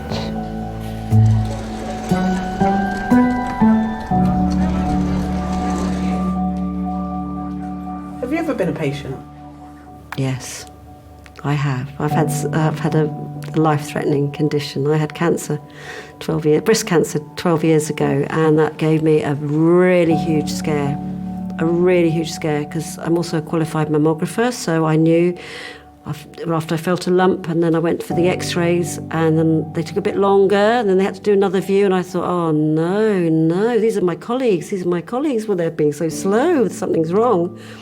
And then when I went in to see the doctor, and the x-rays were up, I saw the cancer myself, and I went, oh shit. I didn't want to die. Other times in my life I thought, oh God, sod this, I don't want to live anymore. I think we all do. I think we all have huge dips as well, when tragedy strikes. But we're in a really, really good place, and that could be taken away from you. That made me understand how precious life was, and that's also what I see in the roles that I've done within the health service, is that sense of life is precious. Life is really precious.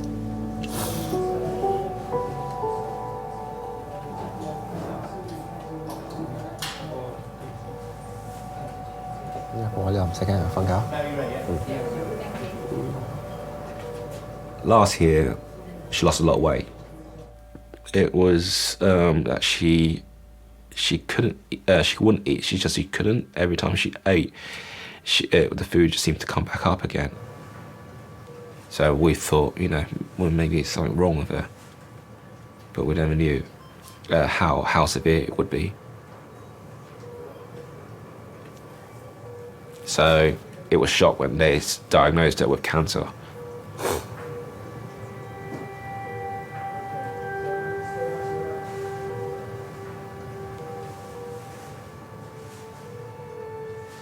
We all got very angry. I think anger for the fact that no one picked it up earlier, or anger the fact that we didn't ask her to go to hospital, or anger the fact that none of us could do anything about, providing her, a cure, and that was the toughest part. You always believe that your grandma's so strong-willed that she will make it through.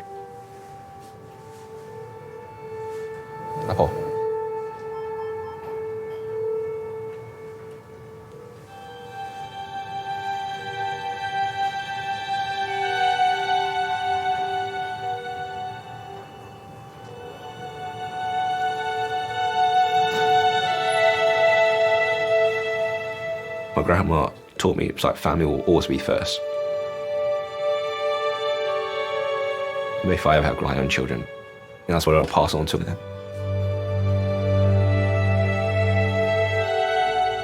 What drives me is the fact that how strong-willed she was.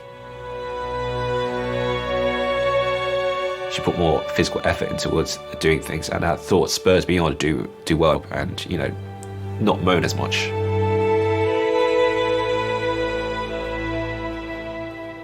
I always miss her. She made me the man who I am today.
Oriental people have a lot of kids so that one day one or two of them might do well in society. When I told her about being an architect, you know, she was very pleased, and I think near the end of her life she said that when I'm going to start building her a house, and I think that was another goal for me, and I think that was one of the things that drove me on to become an architect. I think she would be very happy right now.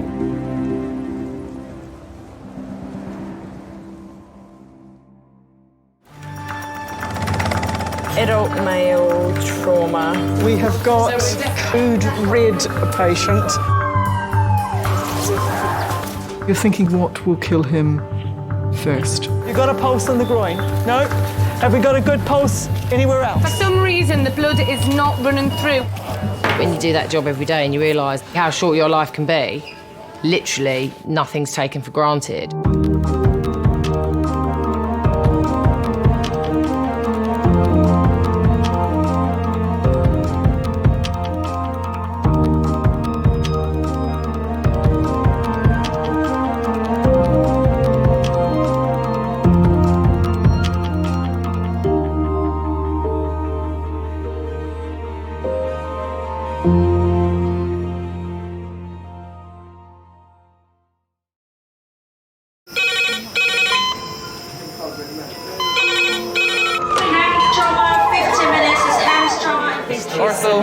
Surgery. We're just going to get on, do this. Not scare him, get you all sorted, all right? John? Do you remember where you are? King's College Hospital, London. Thank God. A major trauma centre. Hit the curb, jackknifed onto the verge. Have we got a good pulse? Have we got an output? You know? One of the busiest A&E departments in the world. He will probably scream, but he won't remember.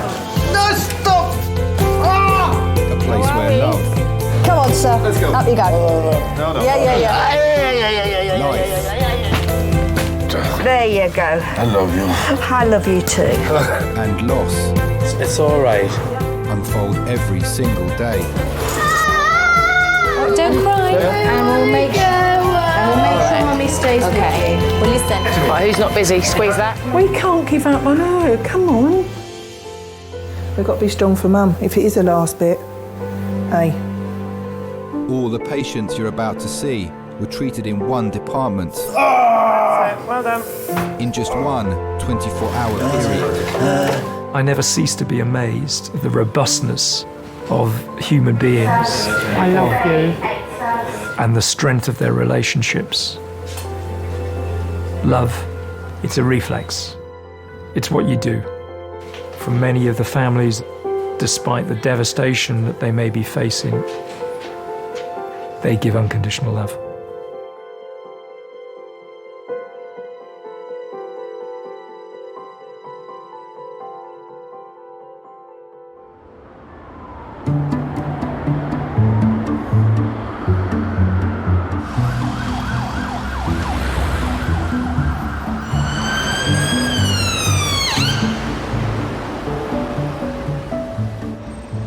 You're asking me to wait 2 hours. Fuck off, mate.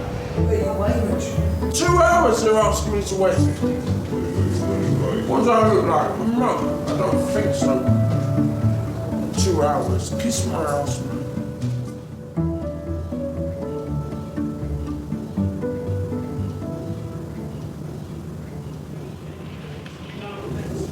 I'm sorry. I'm sorry. You remind me of my nan. You look like my nan. I'm not that old, am I?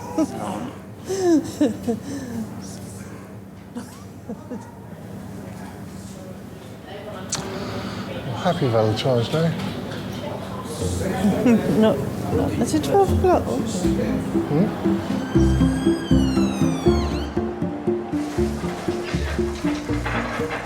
Valentine's Day in A&E will see 307 people treated. Sorry, mate. Thank you. 12 will be red phones. Cool.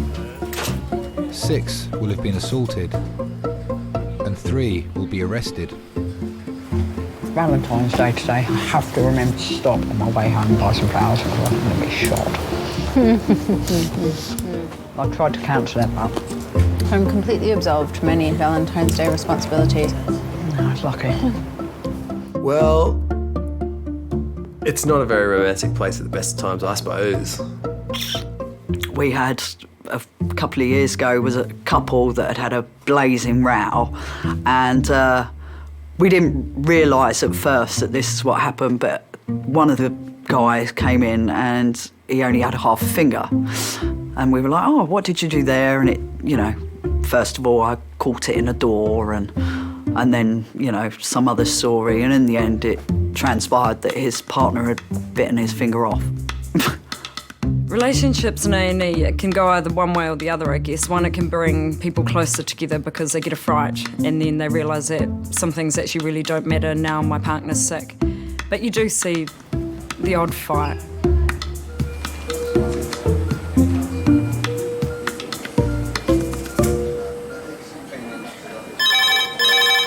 Jenny there? Yeah.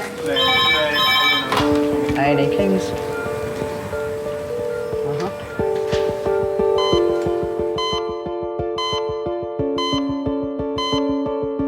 Adult red phone in 3 minutes. It's adult red phone, 3 minutes. So this is a bit more serious, I think. Is this HEMS or is this No, LAS? they didn't say. They said a trauma. They called it as. Okay. This is a fellow who has come off his motorbike, we think at about 20 miles an hour, separated from bike, slid on the ground. He's struck a bollard. They're such significant injuries from particularly motorcycles. They just don't have anything to protect them, do they? You go from cruising along at 50, 60, 70 miles an hour to sliding along and then abruptly halting, don't you? So, yeah, anything can happen. There's no crumple zone in a motorbike, so, yeah, they're often really seriously injured.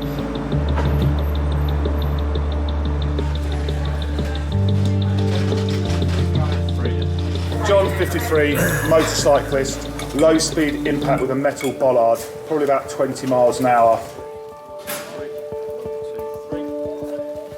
Father of 3, John, came off his motorbike on his way to work. He's basically slid on the floor, right shoulder, right arm have gone into the bollard. So he slid on the floor and then hit the bollard? Then hit the bollard, yeah. He has broken the metal bollard though. Okay. So no open wounds anywhere? No open wounds. The main concern we have is distal pulse. Yeah, that's perfect. Thanks a lot. No worries. Is this all pain or?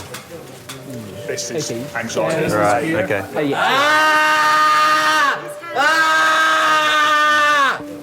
Okay, just don't move his right arm again. John's right side has been severely damaged in the accident. Fucking arm! Christ! We've got some painkillers coming, John. Hang in there, mate.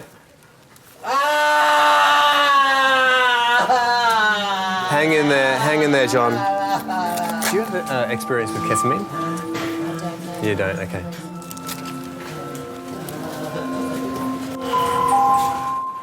Could Malcolm Tunnicliffe please call resus on 2397? Thank you.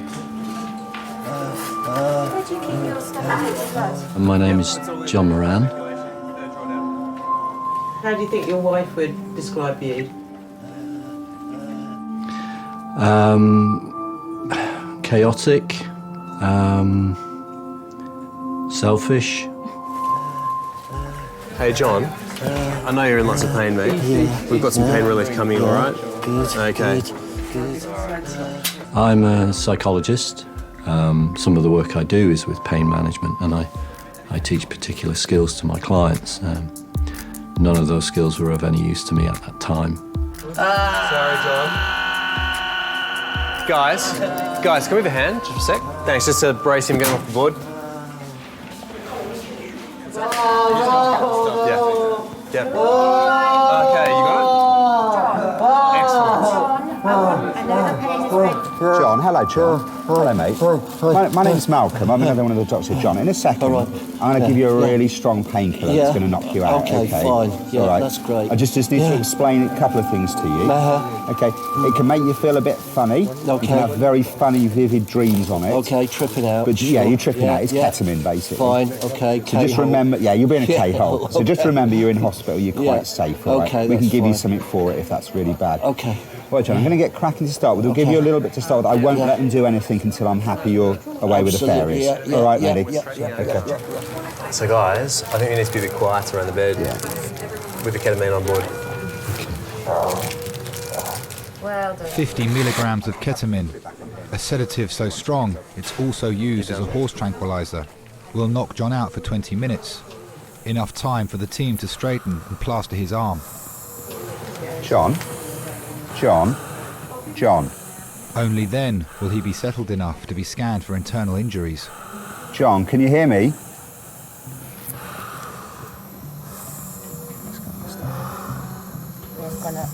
Okay, boys, do it.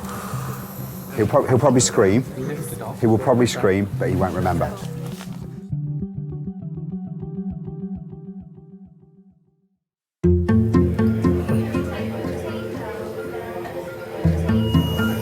Bloody Valentine's Day, isn't it? But I see not a very nice Valentine's Day. There you go. Happy Valentine's, babes. Oh yeah, did you get lots of cards? Oh, loads. I got a bunch of roses with a card that said I would. Really? And that's it, Abby, I would. That's nice. We're all flesh and blood. We've all got two eyes, a nose and a mouth. You know, what appeals to one person doesn't necessarily appeal to somebody else. I love him with all my heart, and I love him from the inside out. Gary is my soulmate. I trust him with my life. I'm in hospital, Dad. Yeah, up in London. So I'm in here at King's Hospital now, and I had a CT scan, and he said I've got a bleed on my brain.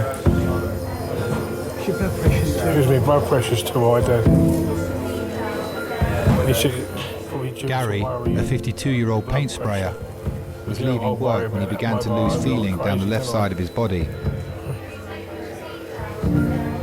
I heard Gary's car pull up outside. He came in and said he thought he had a migraine. And when I looked at him, I could see the side of his face had dropped and his eye had dropped. I thought I'd better let you know anyway, because otherwise... I'll keep him informed. And I'll probably be here a couple of 3 days, I don't know. They're giving me some stuff just now. They've been doing all these sort of reflex tests and stuff. And I mean, he called it a bleed. I've got a bleed on the brain, I suppose that's what he classed as a stroke, isn't it?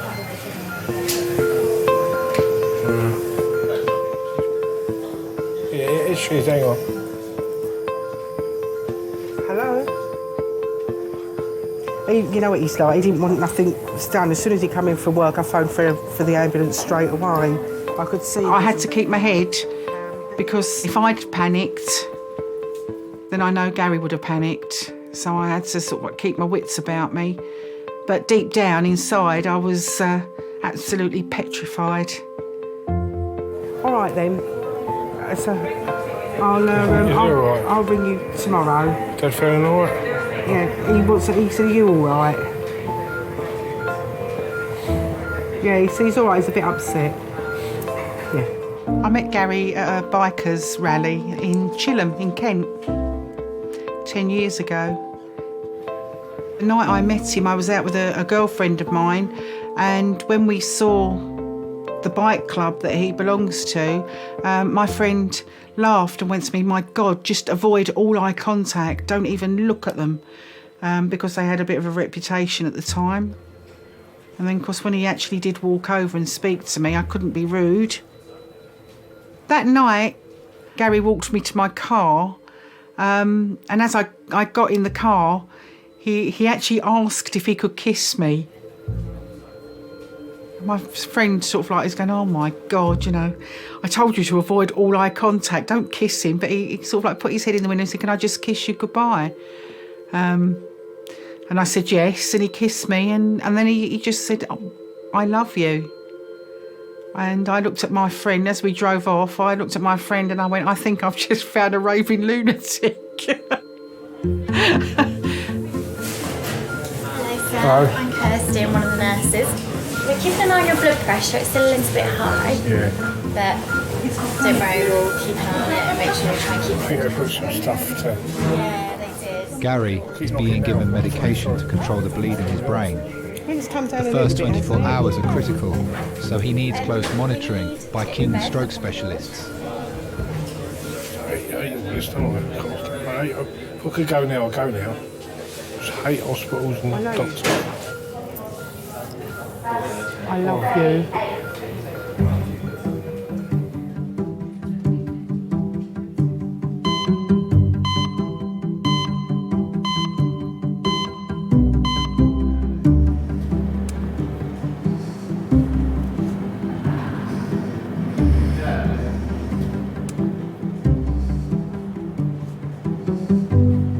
Valentine's Day doesn't mean so much to me now as it did in the past years. In the past years, Valentine's Day was a big thing. Cards, flowers. And if it came on a weekend, I'd take her away for the weekend. But now it's just another date, really. Unless, of course, if somebody's birthday, if a young lady has a birthday, okay, I might take her for a meal. With her husband, of course.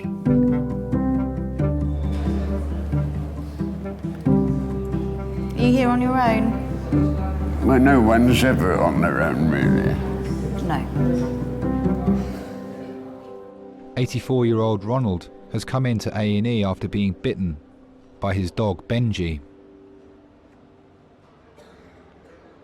When I was brought up, we used to respect the ladies. At least that's how I did it with my wife. Kathy was the first one that I really fell for. We were married 50 years. You've obviously got someone looking after you with your nice. You've got someone looking after you with your nice tidy dressing. Oh, that's on. all right, yeah. And you were seen here last night. Yeah, seen here, in there. Yeah. And They told me to come back at 10 o'clock this morning. Who did? Was it definitely? Are you meant to be at fracture clinic? I don't know, it's a bite, dog bite. Repairing. She was 5'3". She was a little bit plump, although she'd hate me to say that. She had beautiful hair. I think the nicest thing you can say about her was that we loved each other.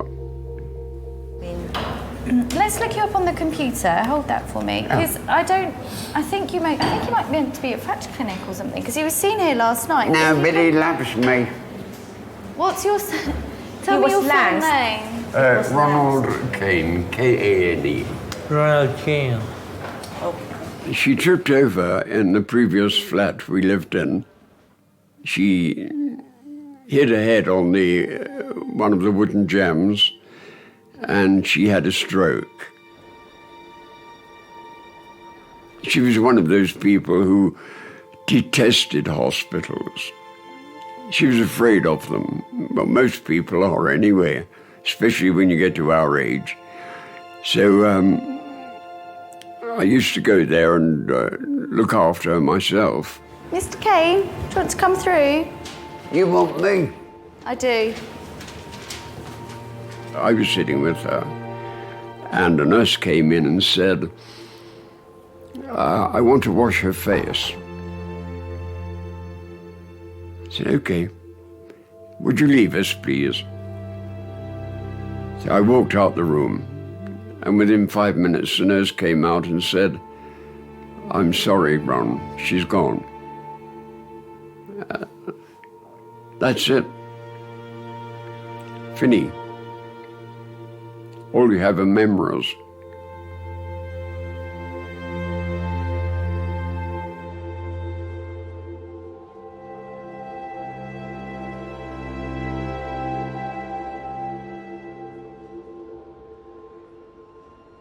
Oh, Jesus. I'd like some McDonald's French fries. No McDonald's, no French fries. No, just their French fries. I love McDonald's French fries.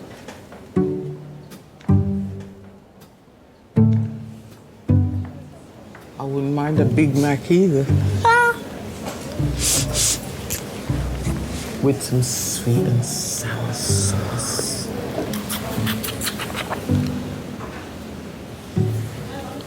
Hello, is that the radiology? Yeah, hello there. We've got a fella in here, trauma. He's Delta for the day. For Valentine's Day, he was trying to climb up the side of his flat and got as high as the first floor balcony and lost his footing. He's fallen backwards, and on the way down, he's managed to hit a retaining wall. Do you ever get any Valentine cards by people at work? By people that I work with, or from patients? Patients or people at work. Oh, okay. No, I get surprisingly little in the way of cards from my patients. Maybe I'm expecting too much. Maybe I give them too much ketamine and they forget who I am. It's been over an hour since John came off his motorbike. None of his family yet know he's in A&E. So, John? Yes, mate. So far, so good. I mean, we know that you've got a broken bone in your arm here, okay? Yeah. And that was, kind of bent out of shape when you came in, causing all that pain, all right? Right. But we gave you a really, really strong medicine there that kind of almost put you to sleep. Can you remember? Can you remember what? Yeah. Can you remember we gave you a medicine, very strong medicine, and we've made this arm in the right shape again. Oh, you... Yeah. Oh, you put it in the right shape. Yeah. Oh, well done. Yeah. So it's in a plaster now. Now what? it's you did all that? Yeah. In a plaster? Exactly right. What? So it's. How did you do that? What time is it? It only took about 20 minutes. But look. 20 minutes? Exactly. Look, it's not. No, stop talking. It's not fixed. Stop talking. Me or you? Stop talking. You. Stop talking. You got a question? Time is it? It's. 20 there it to is. 11, 10:40. 10:40. 10:40. Right. Okay. You've been with us for about an hour. Fucking hell. Do you want me to explain some more? Yeah. Okay, so this arm, it's not fixed yet, but at least it's in the kind of roughly the right space, the right place, and that's going to have helped a lot with your pain, I'm hoping. How is the pain in your arm? The overriding thing that has always been a problem is riding a motorbike. I've never agreed with that. I've always worried, but I learnt very early on that there was nothing I was going to be able to do or say He would placate me that it was safe and that our quality of life was much better if he rode a bike because he would have more time to spend at home. The procedure that we've done on your arm is not the be-all and the end-all. There's a bit more work to do there, but at least it's a bit more comfortable for you. There's a bit more work to do where? With your arm, with the broken bones in your arm, okay. But at least at the moment, I'm hoping that we've got you more comfortable. Have you had many motorcycle accidents? Not accidents, necessarily. I mean, you'll come off, if the road is wet or whatever, you might slip on some oil, you might get cut up by a motorist. I've broken a scaphoid, I broke my ankle a couple of times. Look, you've got some more x-rays coming up, just of your chest and of your pelvis, all right? Yeah. Then we've got to go through the motions of making sure nothing else is injured, so x-rays of your neck as well, all right? Yeah. The bike has been an overriding shadow because he gets on it every morning and he goes off to wherever he's going, and there is always that fear. In the majority of accidents, you know, you'll arrive home that day, and, you know, that eyes will be rolled to heaven and you just get on with it. But in this instance, there was, you know, it was clearly a lot more serious. So you think, right, this is going to cause me problems.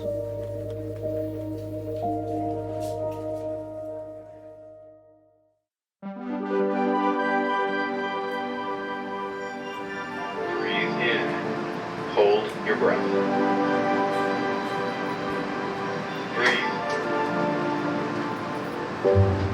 53-year-old John crashed his motorbike 3 hours ago. Anything? No. With his arm in a cast and his pain under control, he can now be scanned. Breathe in. Hold your breath. I really wonder about his spine as well. Is it? No, it doesn't look like anything. No, I got away with that. Hold your breath.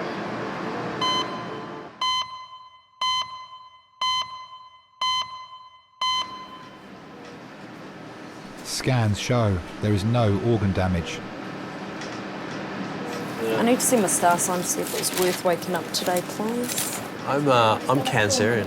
Just start on the scale whenever you want to come down. All right. What are you? I'm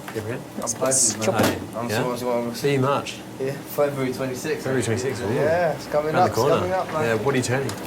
Are you? 29. 29. What? You're only 29? It's because of the Have you? facial hair. That is stupid. I do worry about getting old because time is going so fast and it's going faster and faster as the years go on. In my old age, I hope I'm one of those elderly little ladies who still loves to wear heels and wear makeup and be all dainty and have some little old man next to me still highly in love, and that's what I hope for because I love seeing the couples that are like that. They're just so sweet. And it's always nice to make an elderly person laugh as well. I had one say to me yesterday, stop treating me so good or else I'll trade my wife in. It's just gorgeous. Mr. Kane. Hello, how are you? Let me have a look at your finger. So what happened? Was it your dog that bit you or a different dog? Oh, no, I wouldn't let any other dog bite me. Oh, it was your dog. It was your own dog. That's fine. No, actually what happened is I was at the computer and he's got a ball. Yeah.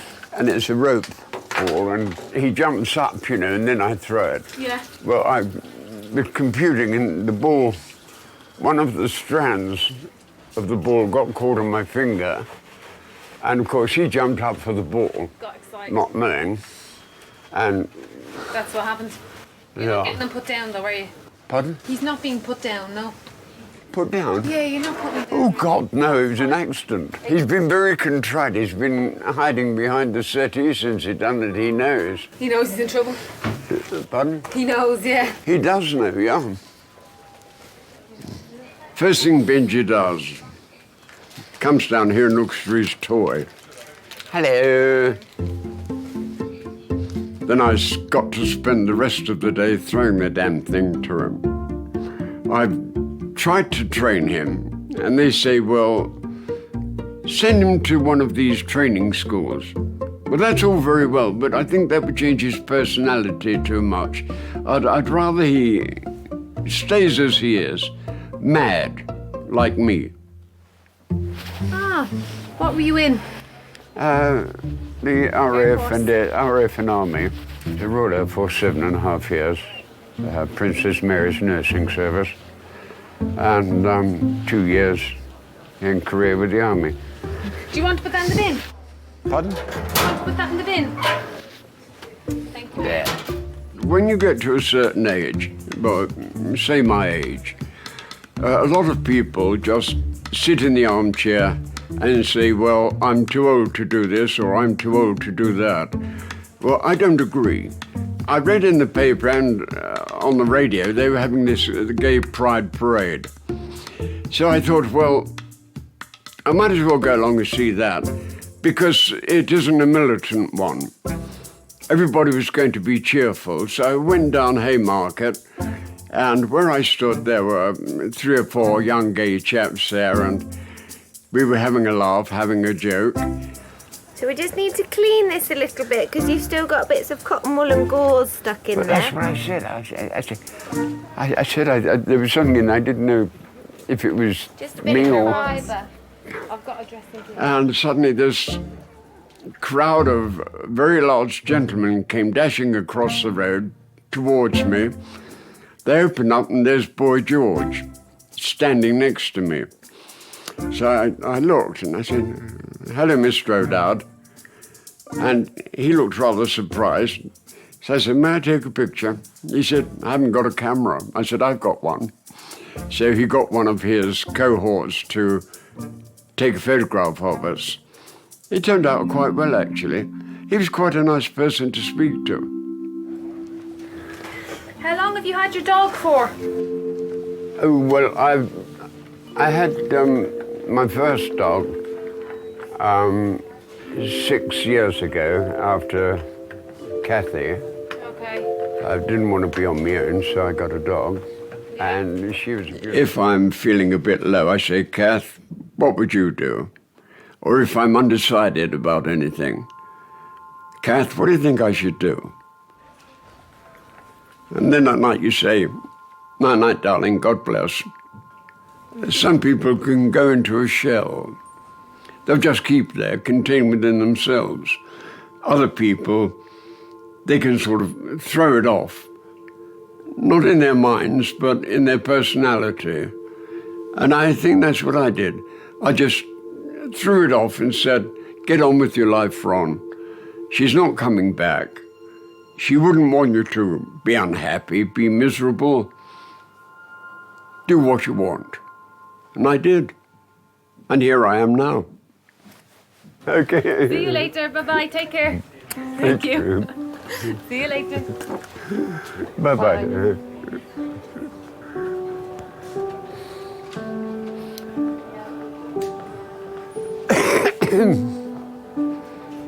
As long as she needs me, I know where I must be. I'll cling on steadfastly. I'm not happy, I'm just fed up being bloody miserable.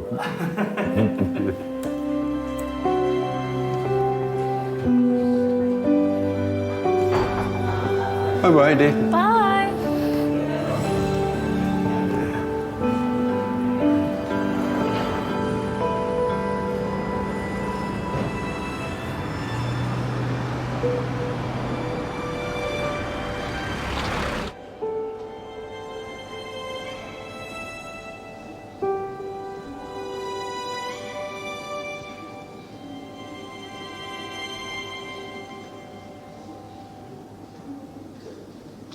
These are my favourite flowers. To have in the house, anyway. If you're going to buy me flowers, they're quite cheap, so...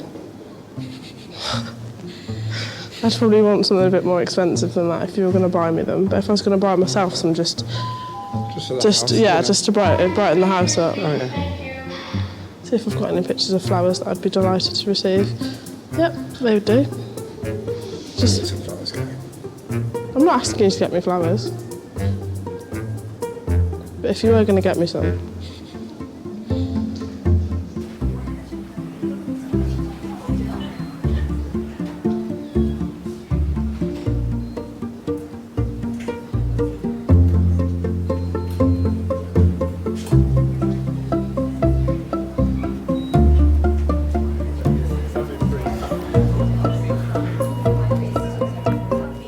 John, we're getting a bit more morphine, and ASAP we'll get these blocks away and have you sitting up a little bit.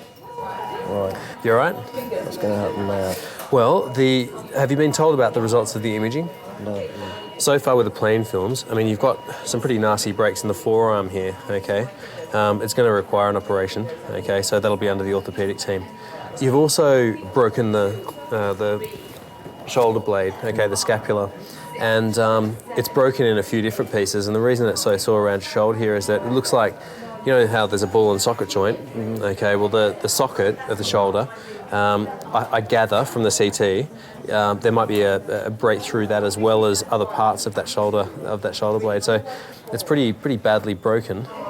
And simply for the reasons of analgesia, you're going to have to stay in. I mean, not just for the fact that you need an operation, but you know, I think you're going to be pretty uncomfortable with this shoulder blade thing. But if I can point out the right side there, is that your shoulder blade and all the big muscles that kind of pad over that shoulder blade have taken the brunt of this, and it looks on first glance that your scan of your chest is okay. So it's a bit like the crumple zone of a car, if you like. It's all kind of nuts and bolts and bones and things, rather than the important stuff on the inside. Okay. Yeah. Do you have any questions? No, that's all Yeah, right. yeah. That's okay. Listen, and as soon as we know a little bit more, as soon as we know the scan results, I'll come back and have another chat. Okay. All right. Thank you. Okay, no worries. Okay.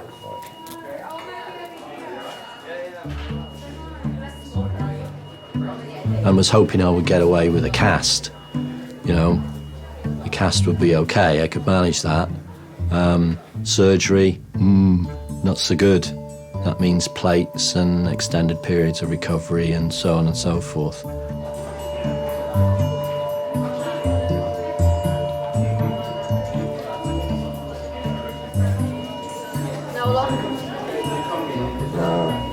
My partner and my daughter were in Muscat, in Oman. And it was an experience for us. We hadn't been to the Middle East before, and it was all very different. So we were having a great time. So, John, now my name is Ibrahim. I'm one of the other orthopedic doctors. Essentially, your forearm fracture is what we're going to fix today, hopefully. Now, this is the consent form. Okay. With any operation, there will be risks involved. You will definitely have post-operative pain. You will definitely be left with a scar. Okay. The incision will probably be about that long, so about almost 10 centimeters in length. You might have a scar either side, or just one scar. Okay. Now, I'd like you to sign here. Are you right-handed or left-handed? Right-handed. So, are you able to sign with your left hand? And now, if I give you that and I show you where to sign. Yep. Doing very well. Fantastic, that will do, absolutely. All right, that's it, sorted. No problem. You too. I needed my sons to know. And I phoned the eldest lad, Alex, and asked him to make sure that the youngest lad was okay. A few breaks. Yeah, it's not good. It's not good. Now, you just need to sort Joe out. Just make sure he doesn't get upset, yeah? Just one more thing, mate. There's no need for your mum to know about anything. Don't spoil her holiday. She's expecting a call from you on Thursday or Friday. So she's not expecting to hear from you today, so there's no need for anyone to call her. So tell Joe, don't call mum. There's no need for it. Okay, mate? Thanks a lot. Bye.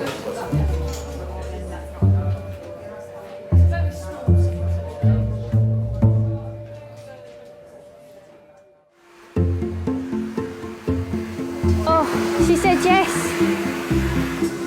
She said yes. He got down on one knee, Maggie. He's right in front of us. One knee. He got down on one knee. saw it. Everyone left the pub and we saw it. But it didn't have a ring. No, Maggie. The thought is he went down on one knee and he just said, "Will you marry me?"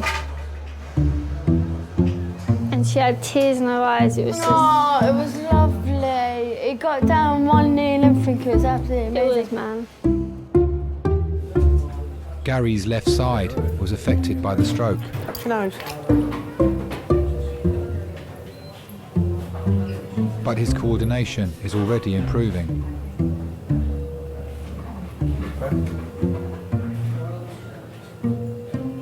That's much better. Yeah, I could be anywhere earlier. Over here. I'll stretch my head down.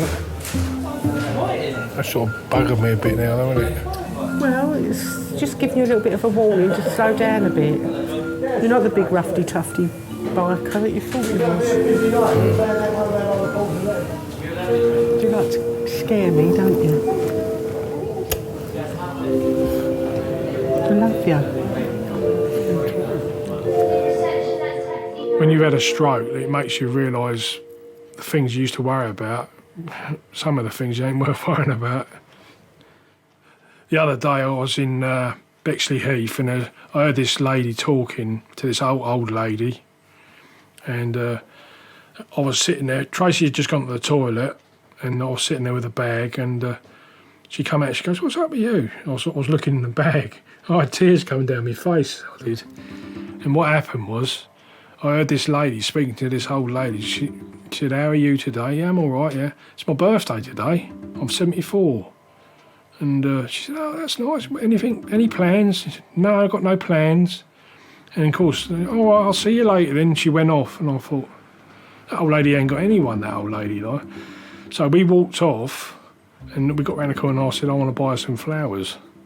So we bought her some flowers, and I went back there, and I said to Tracy, "Is she still there?" And she said, "Yeah, she's still sitting there."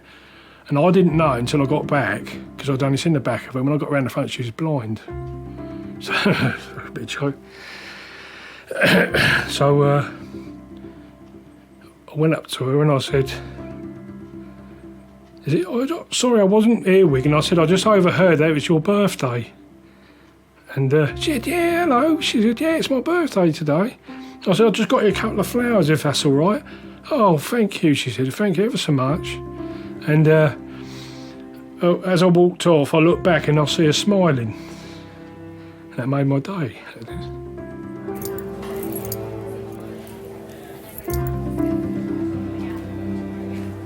My idea of romance. Gary Mitchell, I suppose.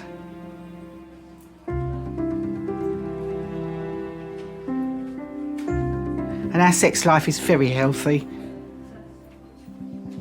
In fact, none of his friends will ring us on a Sunday morning because they think Sunday morning is our morning. And are they right? Yes, they are.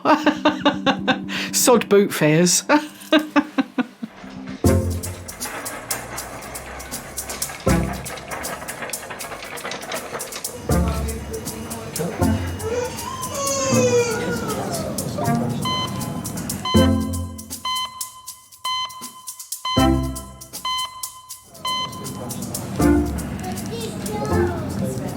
How long do they say it's going to be? Lord knows. 21-year-old Anton has been brought in by his mates. He is suffering from mild chest pains. Oh, bye. Bye. See you later. Facebook me. Don't say she's really pretty. No, she's actually nice. Do you believe in love? Ooh, gonna expose me here. Do I believe in love? Yes, I do believe in love. Have you ever been in love? I don't know, I doubt it. I don't know what love is, really. I mean, I think love is probably being with someone that you know can annoy you, but at the same time you still want to be with them. Have you ever been in love? Yeah, I've been in love 3 times. Oh, Maggie, I wanted to cry. It was lovely. Oh, she put it on Facebook. I should have said I was there. I saw it. She where's my balloon? I don't know. Where's my balloon? Paula's balloon's gone missing. She's gonna have to take my one. Who's there?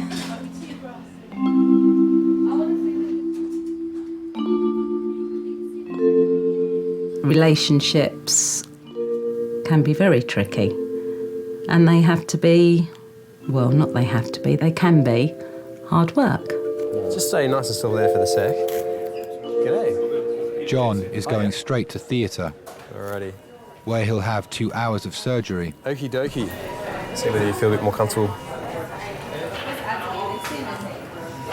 How's that? Is that alright? Feels good, Yeah, nice little change, huh? I genuinely had no idea whilst I was away. I did speak to John on the night of the accident. All the very best, eh? Yeah, take care. Very much. Yeah, no worries, John. All the best. I called her from my hospital bed and just said that, everything's okay, but I'm not going to be able to pick you up at the airport.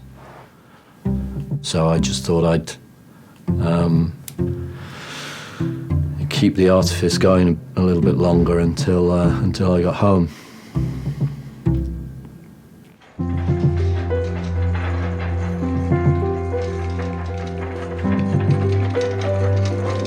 See you later, John.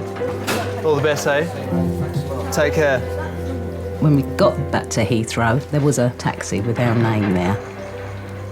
Still no idea, and it was only once we pulled up at the house late on the Saturday evening, my older son was here, which was unusual, that I knew something wasn't quite right.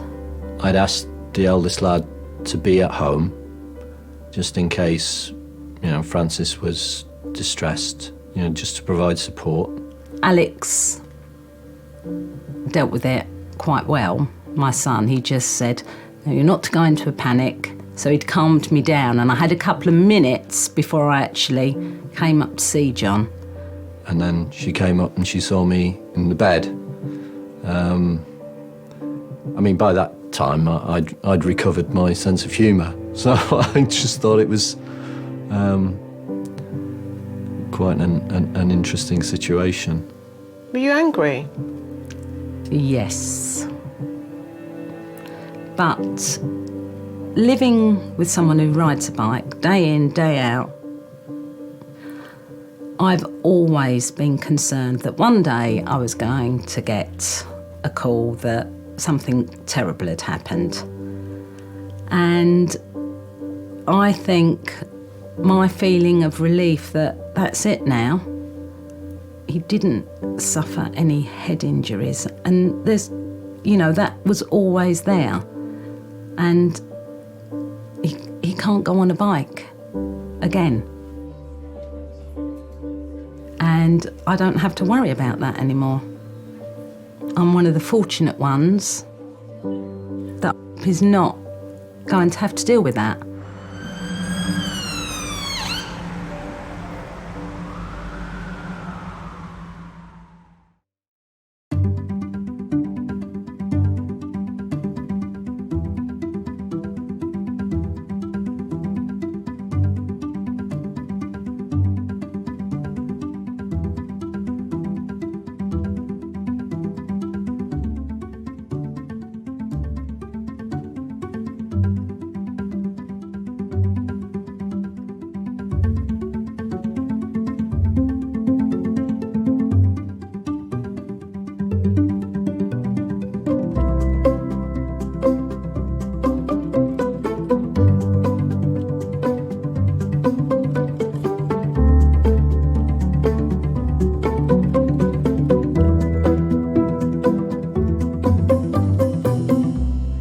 Do you see yourselves together in another 25 years?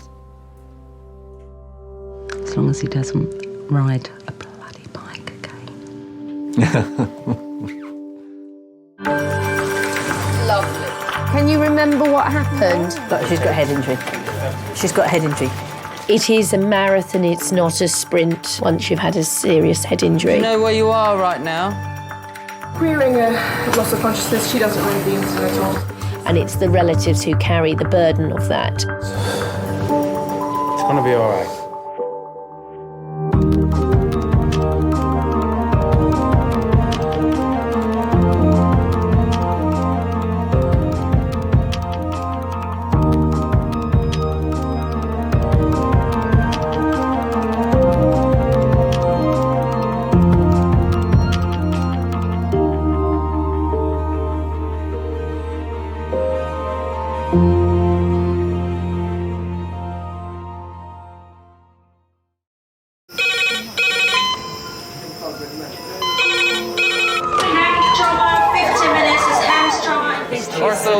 Surgery.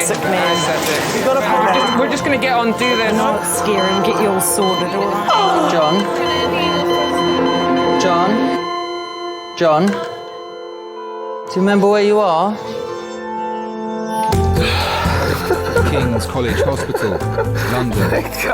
Thank God. A major trauma centre. Hit the curb, jackknifed onto the verge. Have we got a good pulse? Have we got an output? And one of the busiest A&E departments in the world. He will probably scream, but he won't remember.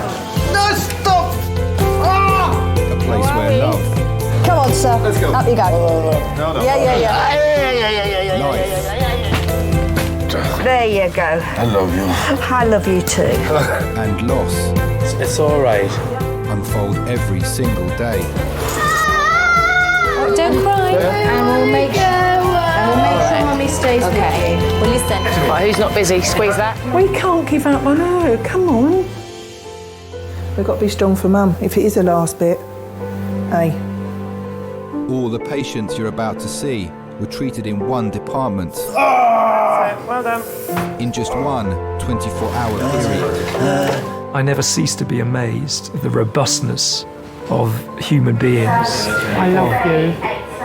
And the strength of their relationships. Love, it's a reflex. It's what you do. For many of the families, despite the devastation that they may be facing, they give unconditional love.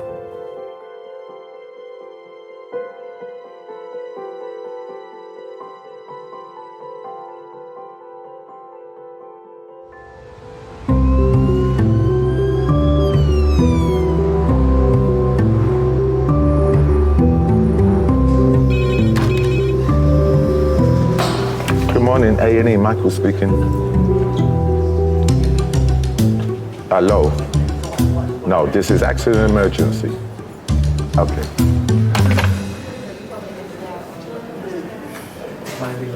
It's getting silly now, man, come on. I need to go and have a beer or withdraw stuff.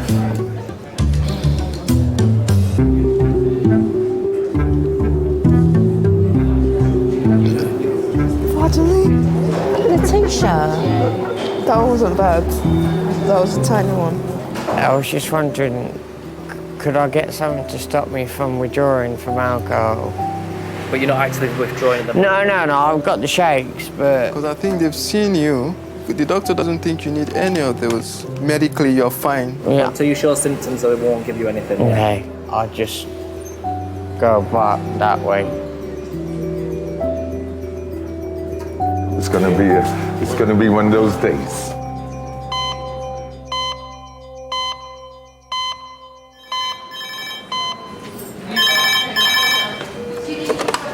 A&E Resource King's College Hospital.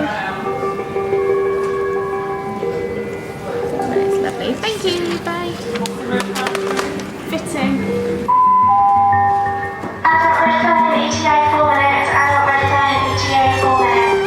Fitting after head injury. So do you think it's a fit and then fall over and hit the head? Have we got lorazepam, sister, or have we got diazepam? IV access, if that's possible. Just normal saline in case it's a drinker.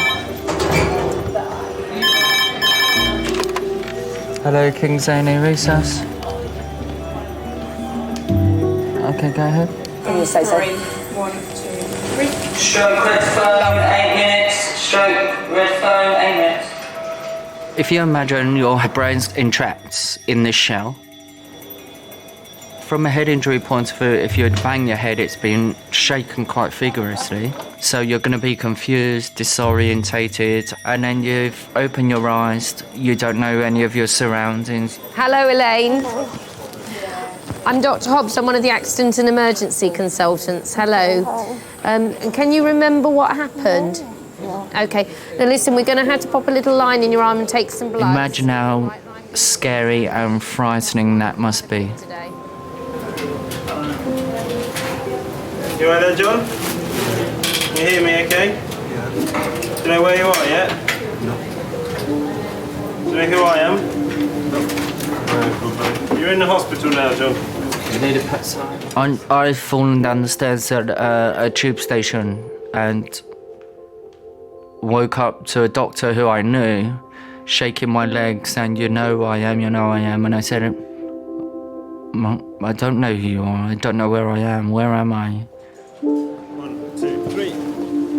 And I was petrified. There wasn't a friend in sight. There wasn't a face I knew. I'd never been so scared in my life. I was petrified. En route, he was quite absent en route, and since the police has no idea where he is, who he is, what he's doing, anything. Okay. Can you tell me your name? Good old shake. John. John. Do you know where you are right now? No. You're in King's College Hospital.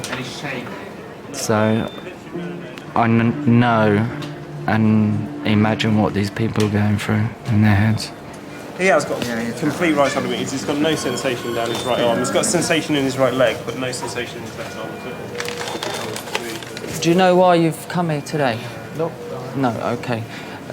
You went to St Thomas's Hospital.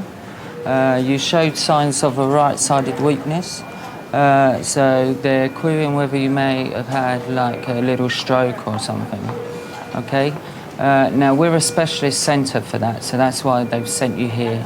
So we can get a scan of your head, and if it does show that you've had a stroke, then we have a sort of clot-busting drug to clear that blockage, yeah, and try and get you back to normal again. Are you allergic to anything? Just work. Work. I think I might agree with you on that one.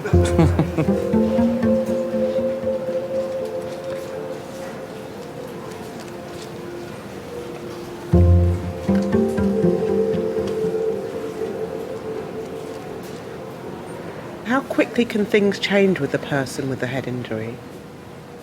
Within a click of a finger. You could be asking them their name, then they could be fitting, next minute they're unconscious, next minute they could be dead.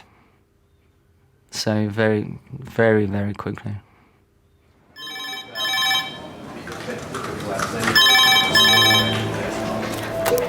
Hello, King's A&E.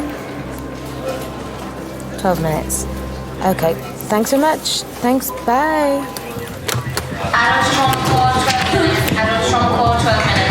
Who have we got? I think we have an orthopod. I think we have a surgeon.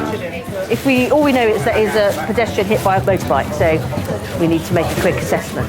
So does everybody know what they're doing? Should we go in 7? Yeah. Is that all right? Katrina, we'll pop this next one in your room. Yeah. Please, so have a call to the strike, trolley Teresa's by 7, call to the strike, trolley Teresa, thank you. We're not going to have a good day, are we?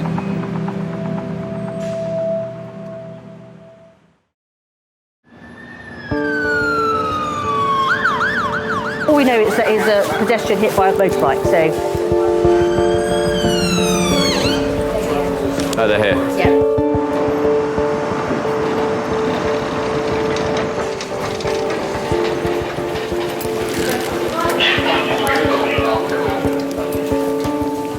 Seven-year-old Chrissy was crossing a road 500 metres from her home when she was knocked down by a motorcyclist. Okay, this is Chrissy, she's a 47-year-old female, hit approximately an hour and 15 minutes ago, left-hand side impact with motorcycle RTC. Querying loss of consciousness, she doesn't read the incident or spot impact on the left-hand side of the face, she's got altered swelling to the left-hand side. We'll wrap you all up in a minute, okay? We just need to get some clothes off, okay, lovely? A is clear for her central. Concussion is equal. The left side of Chrissy's face took the force of the impact. The main concern is potential bleeding behind the eye or in the brain. Okay. Coming up and just going to try and lighten your eyes. Pupils 3mm both reacting. No regular medication. Doing really well. Chrissy, got a concussion, my love, and a little bruise in your brain. Okay, we're going to scan your head. Do we need to ring anybody? Depends how long I'm going to be here, maybe. You got some details of ringing anybody? No. Do you have any details of... I've only got the female's details. She's got a mobile phone, but it's obviously coded. Coded. So I can't get into that. We believe her husband to be Tim Fenner. Is there any chance you can try and track down a number for him? Because her memory's a bit stuck at the moment. Chrissy, is there any pain there? On your neck? Here? Here? A little bit there, so maybe a bit in T7. Yeah, all right there. I'm at this RTA shooters who I've got the casualty up at King's. I've got a name and a date of birth, and we're desperately trying to find the next of kin contact number. I was coming back from the garage where I'd got the car. I'd taken the car in to have some work done that morning, and the traffic was just stacked up all the way down the hill, and I was like cursing and swearing because I couldn't get home. So we make sure we take a vomit bowl. Of course, I got stuck in the traffic jam that her accident had caused. First thing I knew was sort of coming in and the phone ringing. And I've got this guy from the Metropolitan Police telling me that, you know, my wife's been involved in an accident and I need to get to King's College as soon as possible. OK, my love, what we're going to do now is we're going to move you onto the CT scanner. You just lie there and the scanner does the scanning, OK? Sorry, sweetie.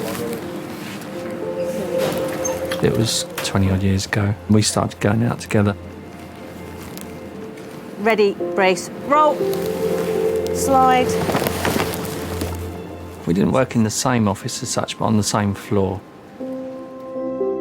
I'm pretty certain it was almost love at first sight. So, sounds a bit corny, doesn't it? But there was an instant attraction in that sort of warmth of her face and the glow that she seemed to give off. And within a matter of weeks, I'd sort of proposed to her and said, well, you know, why don't we sort of make it a go of, you know, a proper go of things and get married, so. She's got a head injury. She's got a head injury. She's got quite a bad bruise around her eye. She's got a black eye here and a little laceration. I think I felt some gravel here, but we haven't really examined her scalp with the collar off, if you see what we're on the back of. But there's no huge big hematoma there. It's all here. I suspect she may have some facial fractures because she's vomited blood en route. But she's very, very sort of drowsy and amnesic. At the GCS-14. 2 hours after the accident, there's the police there. There's still the tape up and everything. And this police constable was sort of more or less gesturing that I couldn't go through. And I'm like, well, you know, I said, well, the accident's actually my wife that was involved in the accident. So I suppose I didn't really ask any questions because I didn't really want to know in a way. I was just focused on the idea of getting to the hospital.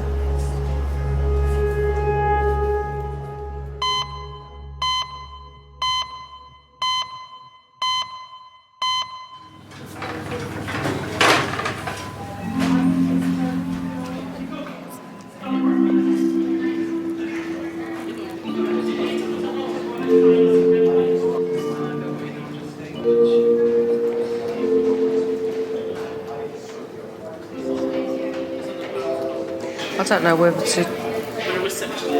I like even like taking that as a compliment. Everyone always says I look like your sister.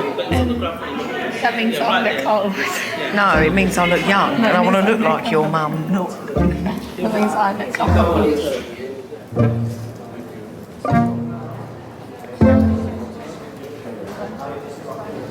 That wasn't me. Lucy is now 40 is 19. Who did? A Lacey's mum. Her mum thought I was 19. So that's embarrassing, Roxanne. She showed her mum a picture back from my birthday and that, and then she was like, how much do you think that girl is? And then she's like, about 19. Roxanne, that's embarrassing more than anything. Hello?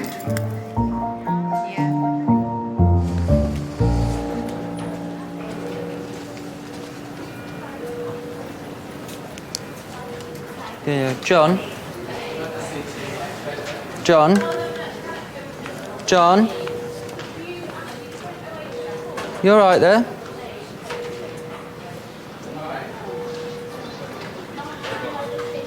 Do you remember where you are? I was just speaking to you. My name's David. You're at King's College Hospital. Okay. Do you remember anything else I said to you? No. No. Okay.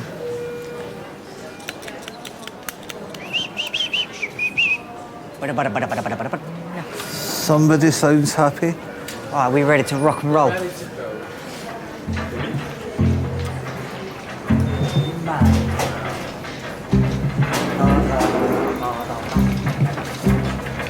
And now the under's near. I must So I face the final curtain. Yeah, you got it, my friends. You got it. You got it. They did it my way.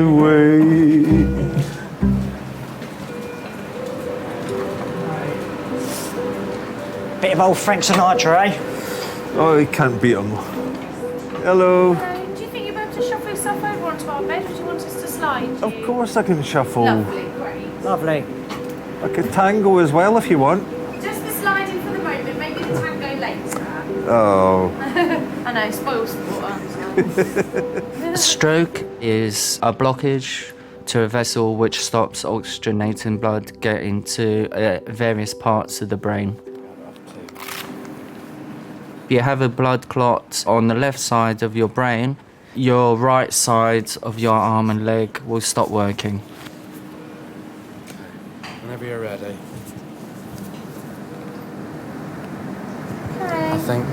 The leg's not working. Not working. Okay, Let's we slide. can slide you Let's then. slide you across. All right. Why is it not working? Well, we're not sure at the minute, so that's why we're going for the scan of your head. Okay. But let's slide you across. All right. It won't take too long.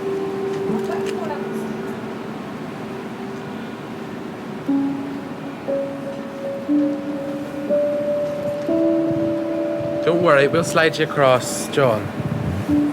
John. Oh, hold on. Don't want you to.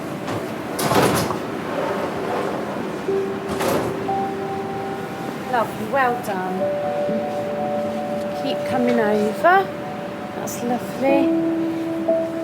And all you need to do for this is keep very, very still for me, okay? Okay. Do your eyes just while the lasers come on, just so they don't hurt your eyes. Okay. Nice and still there.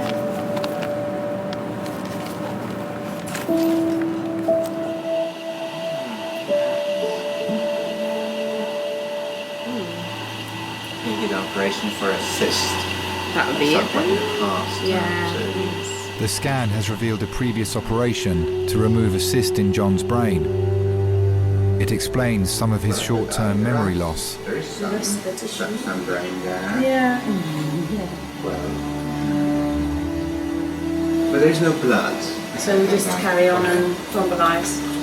While the doctors have found no significant bleed in the brain, John's history of right-sided weakness means they will still treat him for a minor stroke.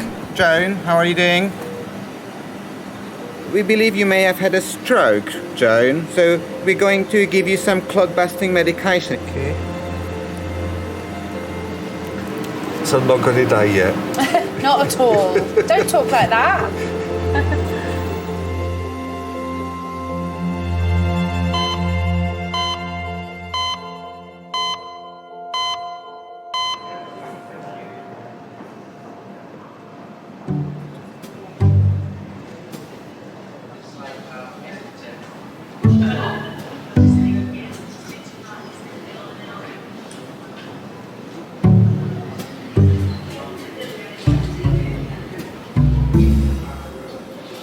swear I blink about 1,000,000 times a minute when I'm tired. You always blink.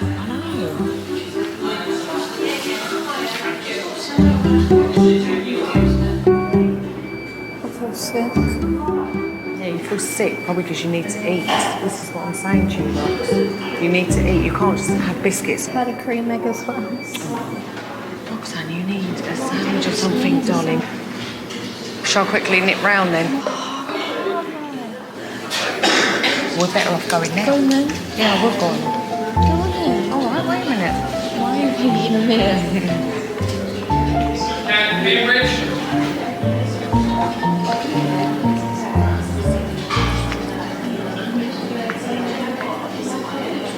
Okay, I'm gonna go. Right, what do you want? It's a really thing.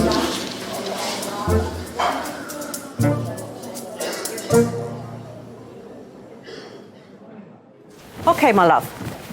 The scan does show you've got a broken bones around your eye. Sure. That's okay, they get better. And you've got a little fracture in your skull, okay? So you've obviously, when you landed, just landed thump here. These things will fix. That's why you feel terrible, why you're vomiting some blood. The scan shows that you haven't got anything wrong with your brain, so that's good. But you probably do have a bit of a concussion. So you're definitely going to be with us for today in hospital.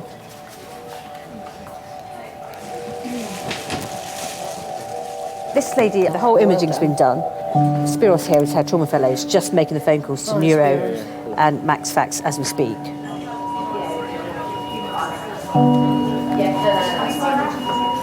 Sorry, how this morning was supposed to work out, was it? Tim was on his way. You haven't worried about anything? Luke, 3999. Don't answer any old.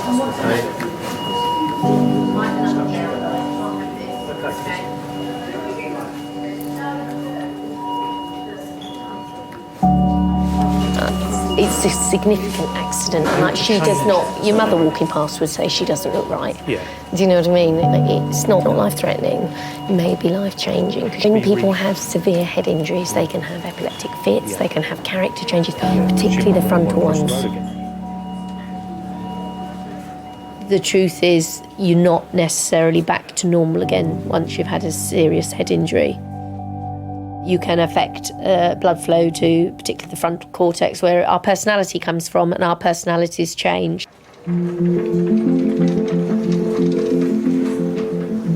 You can't help the way you've changed because the injury can't be undone. But unfortunately, that living has to go on. John, do you know where you are? No. No. You're in King's College Hospital, okay? Do you know what month it is? No. No. It's March. Oh. Okay. And what year? Springtime. What year is it?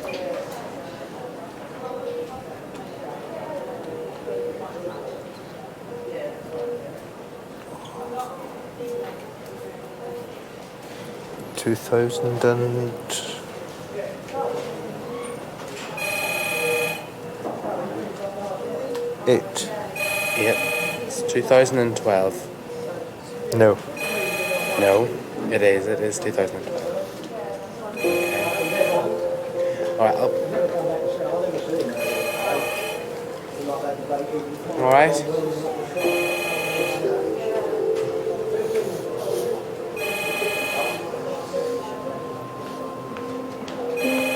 Don't worry, okay?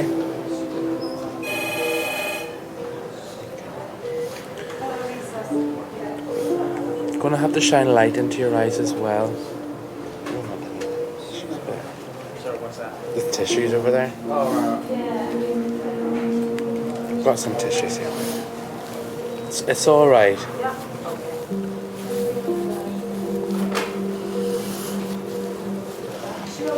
Okay. Yes.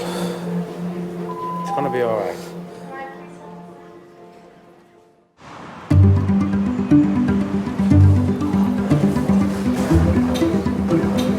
Hello. Full cream or low cream? What time do you have your dinner then? I'll have it later. What time do you have yours, Ivy? Later. About 6:30. What do you eat all day then? I haven't eaten anything yet. I haven't had anything, but I only usually have a sandwich anyway. You have no breakfast, friend? No. I only have a bit of toast in the morning. Oh dear.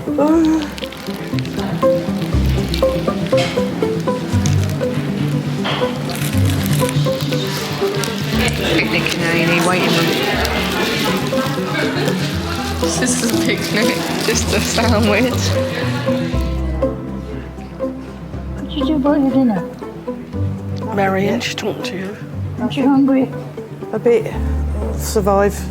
Are you hungry? A bit peckish. Why life? Huh? What's a life?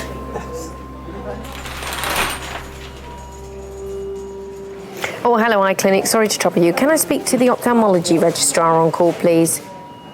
It's a lady who was crossing the road who was hit by a motorbike. In her left orbit, she's got a fracture of every single wall. So the lateral, the medial, the posterior, and the inferior. The only thing she hasn't fractured, we think of that, is the superior wall, okay?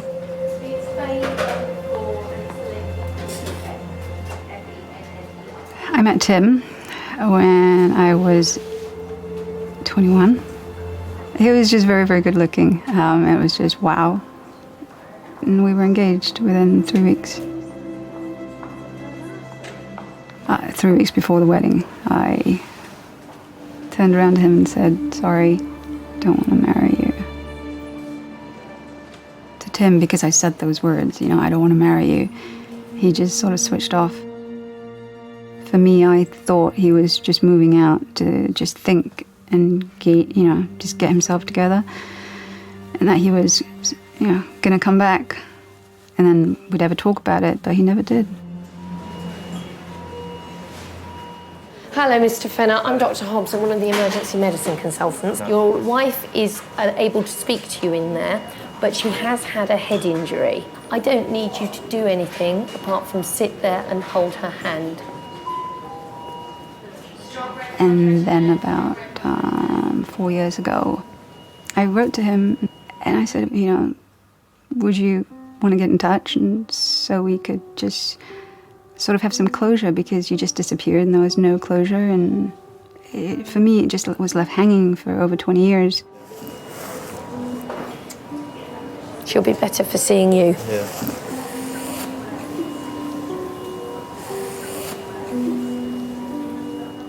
There's this letter in front of me from a person that I'd really loved and felt such a great bond with, and yet, things went wrong at the time, but there were still those feelings there.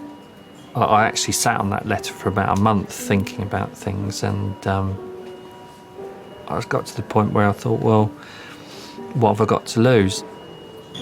There is no bleed as such in her brain. Right. Where's the blood at the moment coming from? And it's just like a bit of sort of tissue or swelling, blood swelling from all the soft tissues and the muscles that surround the eye, and it's in its socket. We didn't plan anything, it just happened. It was like doors opened and you had the choice. You either go through the door or you don't go through the door, and it was just the universe paving the way for us. To us, it was like getting a second chance. It was like, look, we messed up the first time.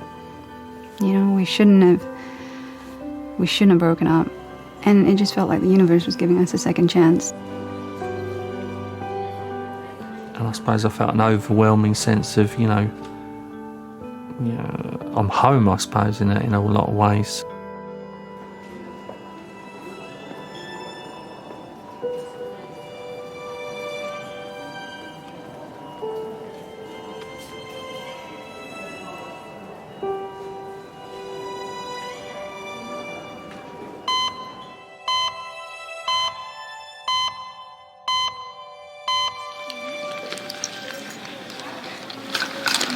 No, seriously. Alright, it ain't gonna be long now.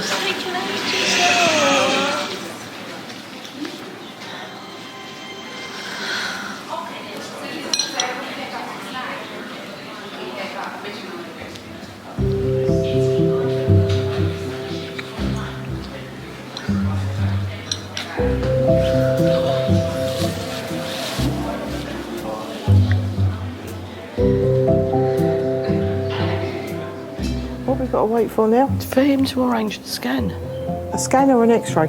A scan. That's where they put the jelly on, isn't it? I think so, yeah. Like a baby scan. Yeah. They put the jelly on to scan it. What did I wake up? Jelly and custard. Very funny. What time do I get me dinner? You don't get won't it here. be long now. It won't be long. Hey? We'll try and get you a cup of tea in a minute. We've got to wait for him to do the X-ray of your Just waiting foot. to go down for an X-ray. I got to wait all the time for my dinner. No, we'll get you something, Mum, because... Then you can have your dinner when you go home. Yeah, but by the time she waits... We've got to wait till I go home for my dinner. I think so, yeah, but we'll get you something to keep you going.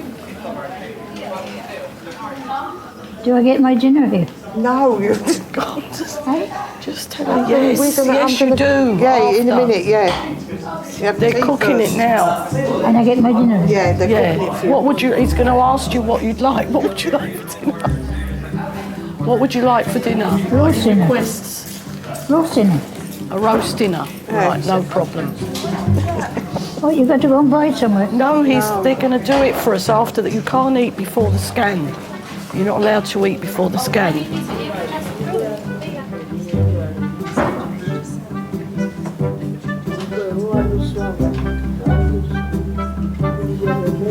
What am I doing here? They're X-raying your legs to see why it's swollen.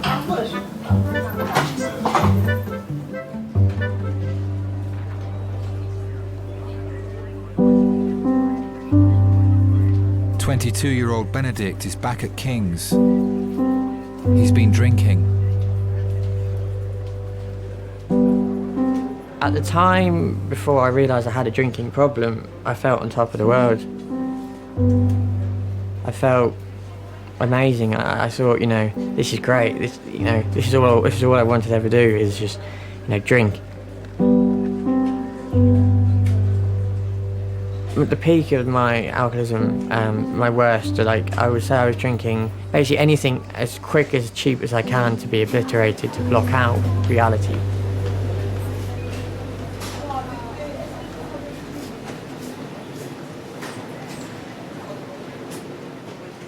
I was just in my own little world.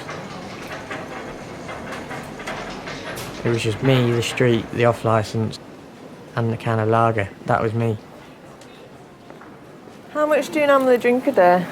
About 74 units. About how many? 74 units. 74? Yeah. A day? In one day? Wow. And what in the cider, is it just cider? Cider, yeah.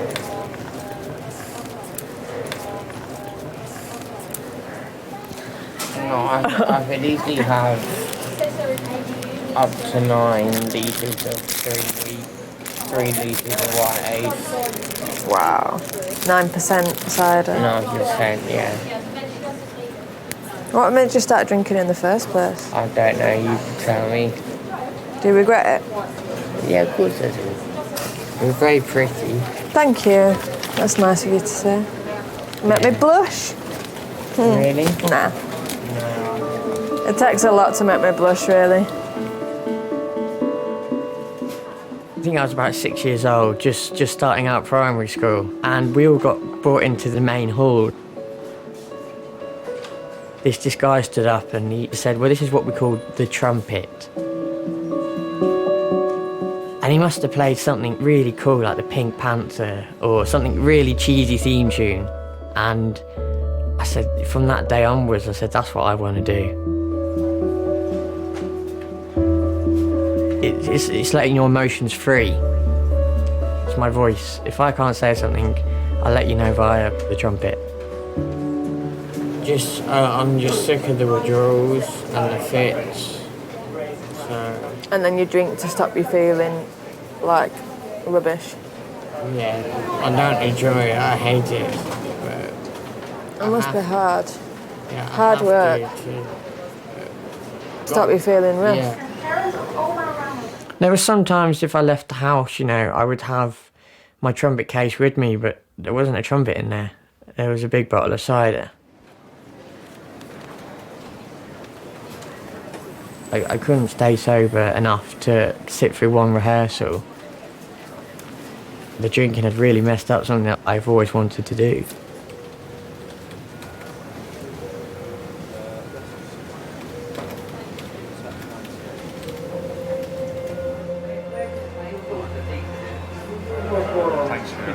Yeah, I had a chat with her earlier, so she's groggy, more groggy now. I wish her a speedy recovery. Okay. Yeah. Okay, no worries, Tim, right. Thank you. Take care. It is a marathon, it's not a sprint. Long after the hospital has discharged them, the process of getting well may still be going on, and it's the relatives who carry the burden of that. First floor of Jamie Wing. Okay. All right, you go and we'll meet you there. It will affect a relationship between a husband and wife, a relationship between the parents and the children, or even between the children. They will carry the weight of that burden for years to come, probably a lifetime. Because I suffer from severe withdrawal from alcohol. The nurse said, I can't give you a fag. There we go, there's someone a lot worse off than I am. Yeah.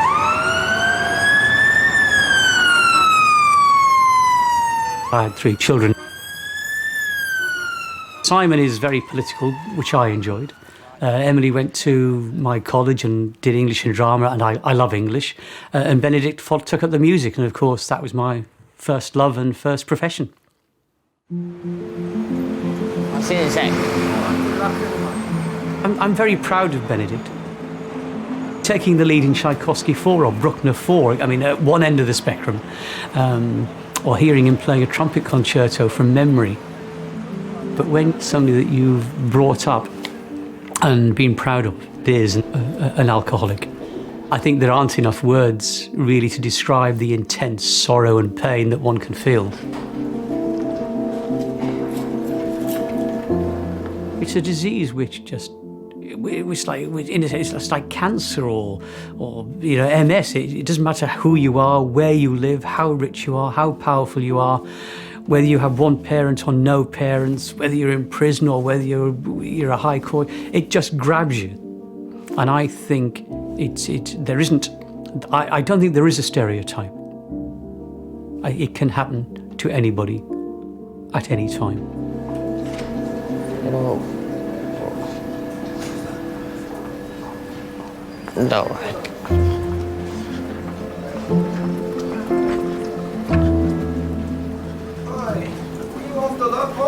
I don't know, mate, alright. Yeah, what are you doing?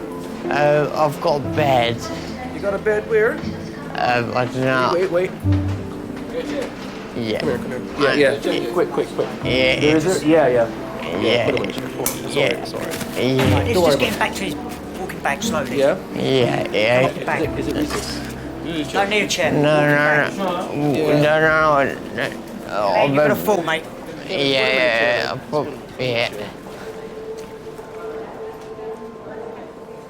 I can't control it, and I can't cure it. It's the 3 C's. It's a sort of standard little mantra, isn't it? I can't control it. I didn't cause it, and I can't cure it. And again, that's the insidious part of the disease, is that only Benedict can cure it himself.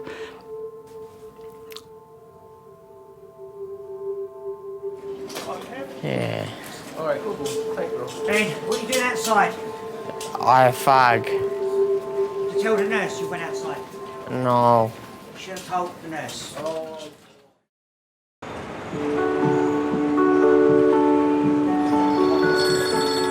Hello? There's no blood clot. Oh, and everything's all right. Oh, so where are you now? On your way back? All right, see you in a minute. Bye. Show me the pictures you took in Great Yarmouth that you said you had on your phone. No, on the camera. Oh, was it? Take Annie on the phone. We're never going to see them then. No, I didn't take Annie on the phone there. So she's okay, there's no clot? No clot.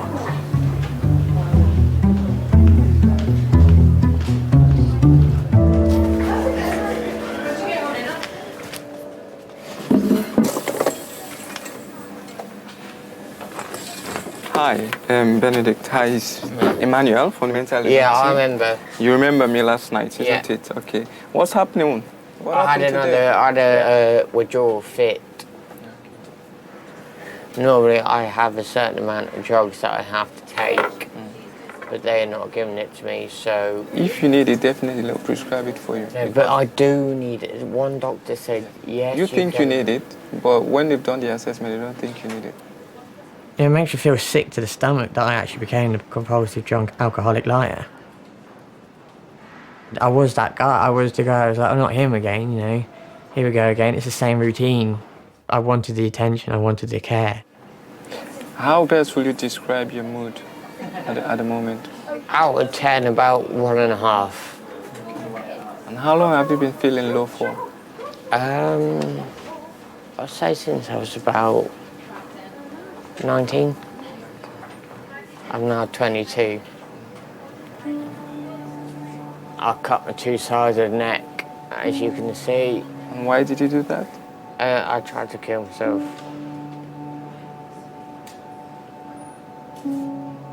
I was going to go for here, but I didn't have the balls to do it, so... When I say the ball, I didn't have the guts to do it, because I was dead scared of what could happen if I did it. So. There have been many times when I've said to myself and to others, something has to happen here. This cannot go on. Do I kick him out on the street? Do I spend thousands in a private rehab? I cannot handle this anymore. Do you still feel like you want to hurt yourself? No, not at the moment. No. I just want to have a beer. Because I know that's the one that's going to stop me from feeling the way I feel. You know what I mean? Why haven't you kicked him out?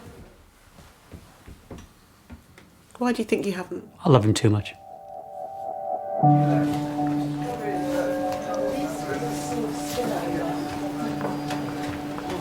Yeah, I'm good to go. Well, I'm having a go and chat with the doctor, so you just take a seat. I wonder what's going on.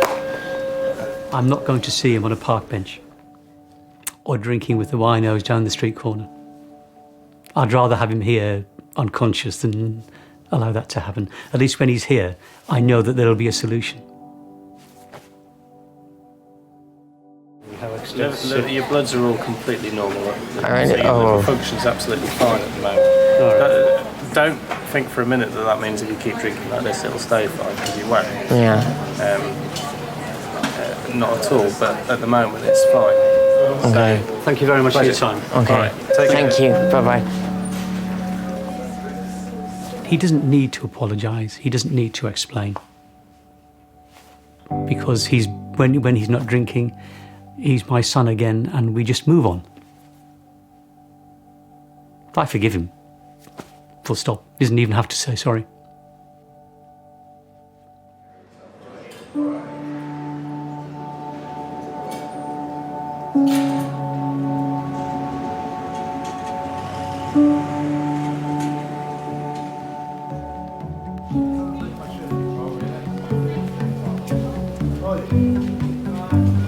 Missing you already. Bye.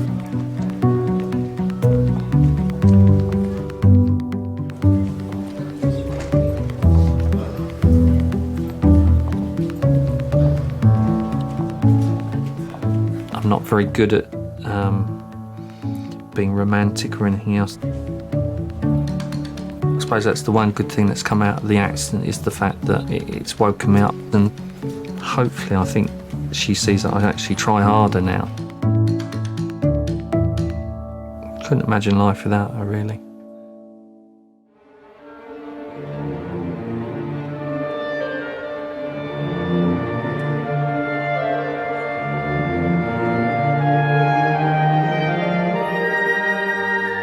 I went through a detox program straight from King's. I was there for 3 days. It wasn't easy, obviously, because I was the youngest there by about 30 years. But I did it.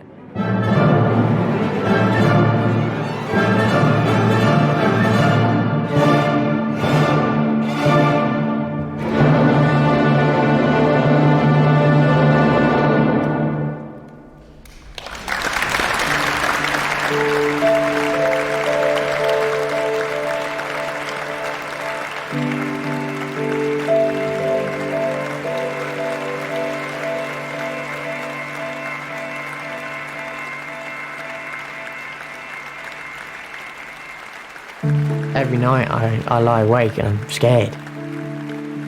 Dad was powerless over my addiction and my actions. You know, the one thing he said to me was, I'll always have a roof and a plate of food. But I didn't realise how grateful that I should have been at the time, you know, to have a roof, a bed and a full stomach every night and every day, you know. To this day, can't thank him enough. Security control, good evening, hello. There's a reason why we do checks, okay? There's a reason why we do checks. It's a hospital. 8-year-old fallen 3 metres. Do you want to go round? Head injury in children always makes me worried. They want, please tell me this is going to all be all right. And I can't, because I will not give false hope.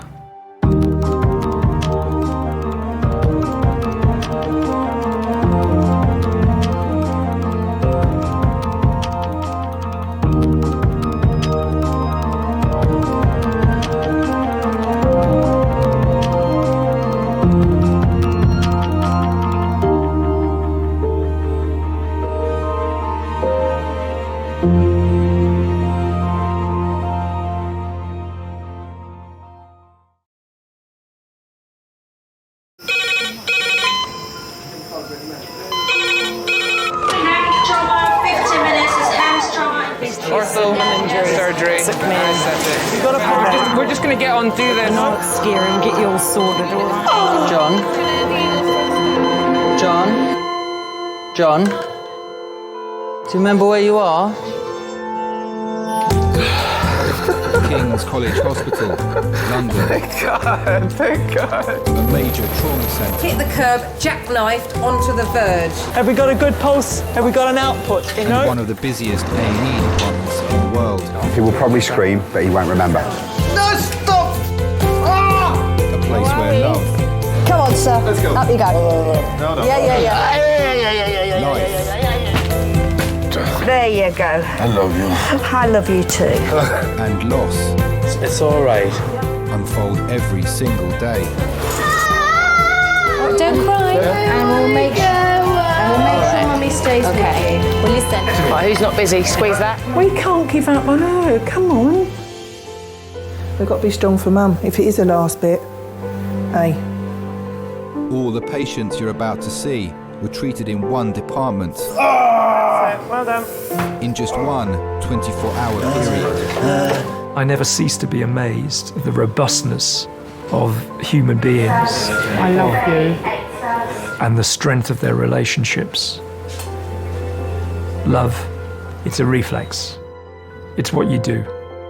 For many of the families, despite the devastation that they may be facing, they give unconditional love.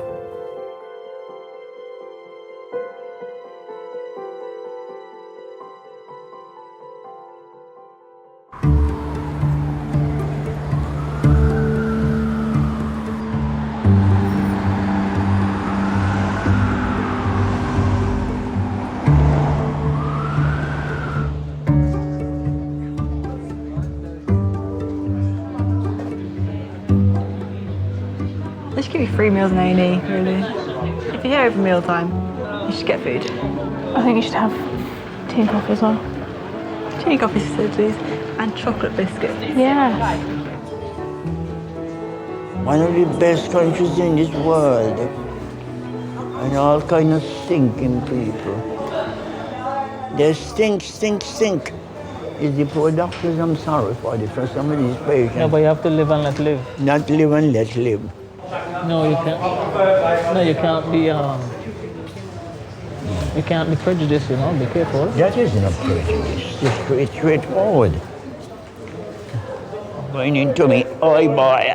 Glory be to God. You think they're going into my eyes, huh?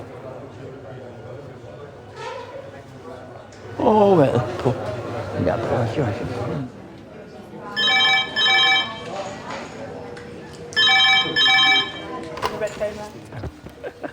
Afternoon, King's College. 383. You're hardwired for that red phone to ring. 8 to 10. Thank you. Yes, bye. You get into gear. You go from doing your normal day job to, right, this is what we're going to do. I've got to get this sorted out. I need these people. I need these drugs. And you prepare yourself. It's like going into battle. Adult trauma in 5 minutes. A 32-year-old scaffolder has been struck on the head by a 6-metre scaffolding tube. Oh my God, I was so scared the first time I ever worked in recess, because being new to the team and not knowing everyone, it's hard when you first start, especially. It's a scary place to be. You're on the front line, you have to know everything about everything.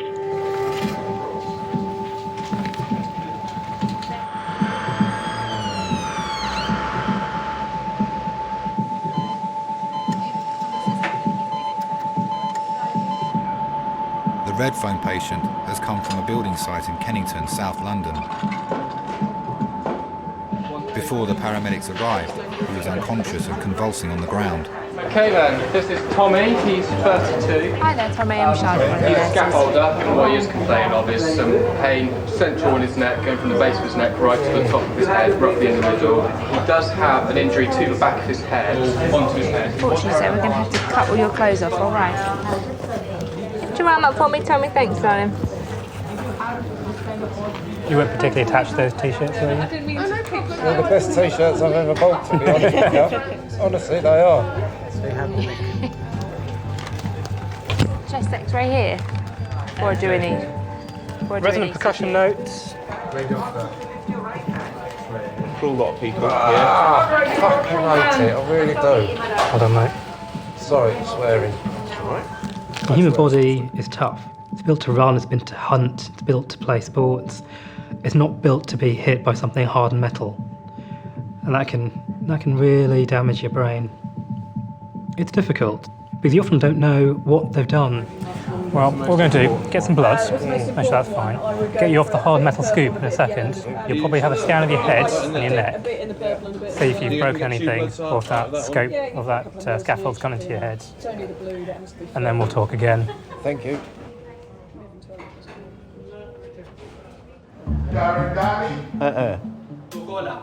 Bola? Look at that.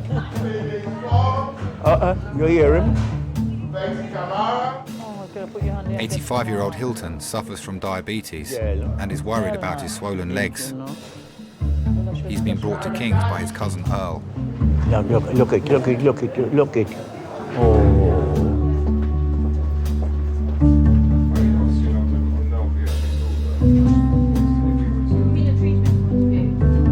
Hilton Herbert. Yes. There we go. Yes, come in. Oh, God. All right, girl. Yes, madam. Hello. And how are you? My favourite patients are the elderly because they're always so grateful for what you do. Yeah, they give you lots of banter and cheek, and yeah, you just give it back to them and play along with it. Okay, what I want you to do is get your bottom right up on the chair. Bottom? Yes, your bottom. Oh, my God. I'm a man 85. You don't inspect my bottom. I'm not inspecting it. I want you to sit on it on the chair. Oh, you must respect it. I respect you. You're a pretty little nice nurse. Okay, so shuffle your bottom back and then swing your legs up. Yes. All right, and then you can tell me all about it. My name's Nancy. Yeah. All right? Yeah. What have you come in to see us for today? I come in to see you because I'm my foot swollen. Your foot's swollen? Yeah, I have my foot is swollen, and I won't trouble you all, my dear, if I didn't want it. I'm 85 years of age, and I'm proud of that. Oh, so you should be. Yes. I grew up in the Caribbean. Life was hard. When the war was over, my intention was to come to England and do better and to help my family and things. Yeah. So is this the one that you were worried about? Yes. Yeah. And that too. And how long have you had diabetes? Oh, since 1977. Okay, and are you on insulin? Yes. Yeah. But it's controlled, is it? It's well controlled. Everything is How under often control. do you check your sugars? Once a day. Once a day. And have you checked them today? Today? And are they all right? I was ashamed. It's 3.9 today. 3.9. Excellent. 3.9. Okay. Yeah. And how do you feel in yourself? Do you feel well? I Unwell? feel well, but it's only that day. I could hardly walk sometimes. Yeah, okay. What I'm going to do, I'm just going to go and check our computer and see if we've got the blood results test. And I just want to do a little swab of your leg, see if there's any bacteria growing there. Yes, all please, right, yes, and then I'll be please. back to see you. Thank you very much. All right. No.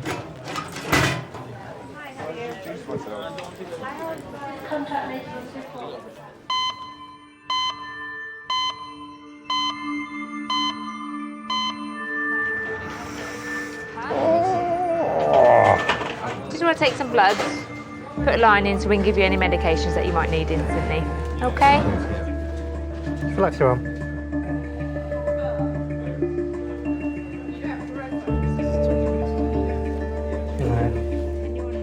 When a patient comes in shivering, 9 times out of 10, it's shock. The body is traumatised about what's happened. So the patient thinks they're cold, but really it's just a state of shock. Going to roll you onto your side, take the other scoop out. Going to have a feel down your neck, down your backbone. If it hurts, say yes. If it doesn't hurt, say no. Okay? When we get to the bottom end, we're going to have to feel your rectum. What? Your tail end, your bum hole. What about it? You're going to have a feel. No, you ain't. I need to. Need to make sure all the nerves going from your brain down your spine to your legs are working. I can feel my toes. I'll tell you, that's all right.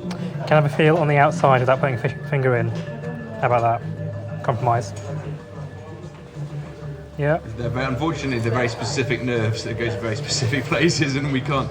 Feeling your toes isn't the same. No, you've got to get rid of all the girls then, right? The girls be on that side. I'll be on this side. With your bum being on this side. The girls will be on the other side. You need to better. Okay. Okay, guys, we'll go 90 degrees on roll. Ready, steady, roll. Rest your head on my hands, okay? Yeah. Oh, fuck, sorry. Sorry about this. Yes, the longer on medication. Can you feel my finger there? Yeah. Good, give me a squeeze. Feels normal. Well, it don't feel normal, but yeah. You know what I mean. Ready, steady, roll.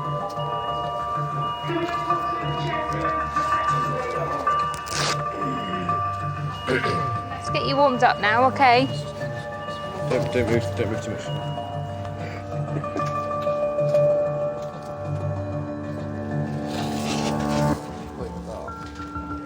Why you take my head down? So you can't move.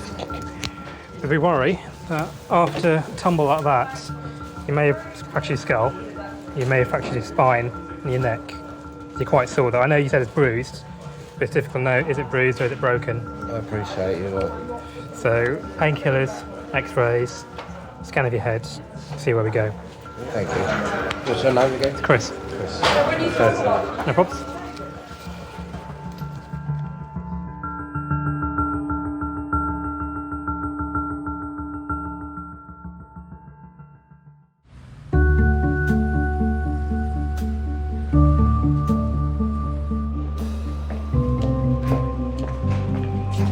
Oh, right. Thank you. Okay. That's it at the end. And I'll just go and get that coffee for you. Thank you. And there's your coat. Thank you. Okay, I'll just turn that.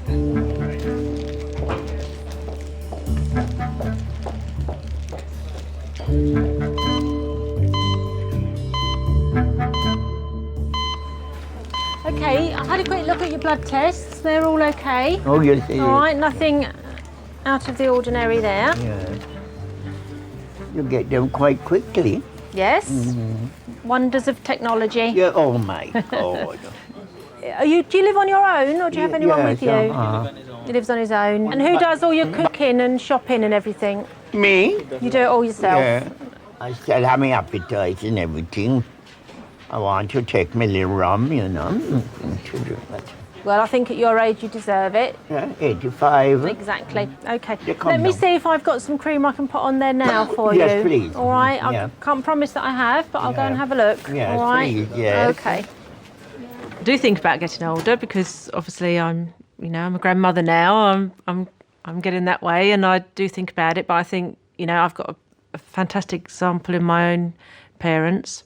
My grandmother used to say it, and now my mother says it, but old age is no place for sissies. There you go. You can take this home with you and put this on, all right? Yes. It's quite greasy. Yeah. Oh, that's It's good. very then. good. Could you put them in a bag for me? Yeah. That is a gel. It's an ointment. Ointment? Yeah. What's the name of it? It's called 50-50. It's 50-50. liquid paraffin. Oh, liquid paraffin. Oh, yes. Yeah. It's 50% liquid paraffin and 50% soft paraffin. There you go. You can take that one home with you. Could I put it in a little rice at home? But as I get older, that's I older. was saying, can he cook this with some rice? No. What, you sure? And I had your rice nearby already. You see, you can fry the fish in. Fry the fish in this? Yeah. Fry the fish in the paraffin, yeah. And it will be so nice. That's like, she like that. Mm-hmm.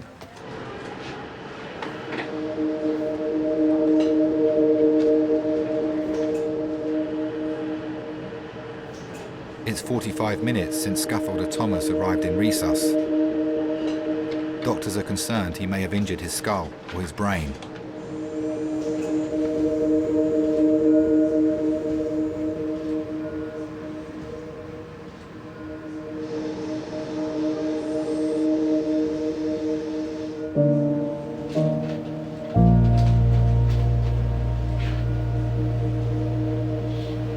Apart from that, I cannot see anything major inside. Let's check.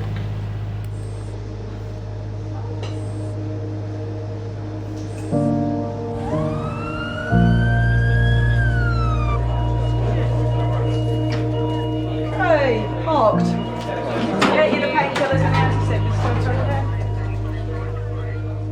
Hello. How are you? Hiya. Thomas is waiting for the results of his Hey. CT scan. Yeah, he's bringing your medication. All right. Nice accent. Are you Spanish? No, I'm Portuguese, but I speak Portuguese. Spanish. And you? ¿Cómo estás? Bien, gracias. Have you all changed shifts? No, We've no. just been with other people. Just because he's busy, I've got so. a headache badly. I've Yeah, got we're some giving you painkiller now. for you. Thank you. What's your date of birth? I do know some Portuguese, but I've forgotten. It's all right, don't worry. Just say your date of birth. 13th of April, Yeah? 1979. Very good. I was born on Good Friday, which is quite rare for April. All right. The 13th, which is unlucky. Yeah, Apparently. even last year was in April. It was, wasn't it? Yeah, it was in April, yeah. Yeah. Right, we've got some of your clothes that were cut off. You want to sew them up? No, definitely not.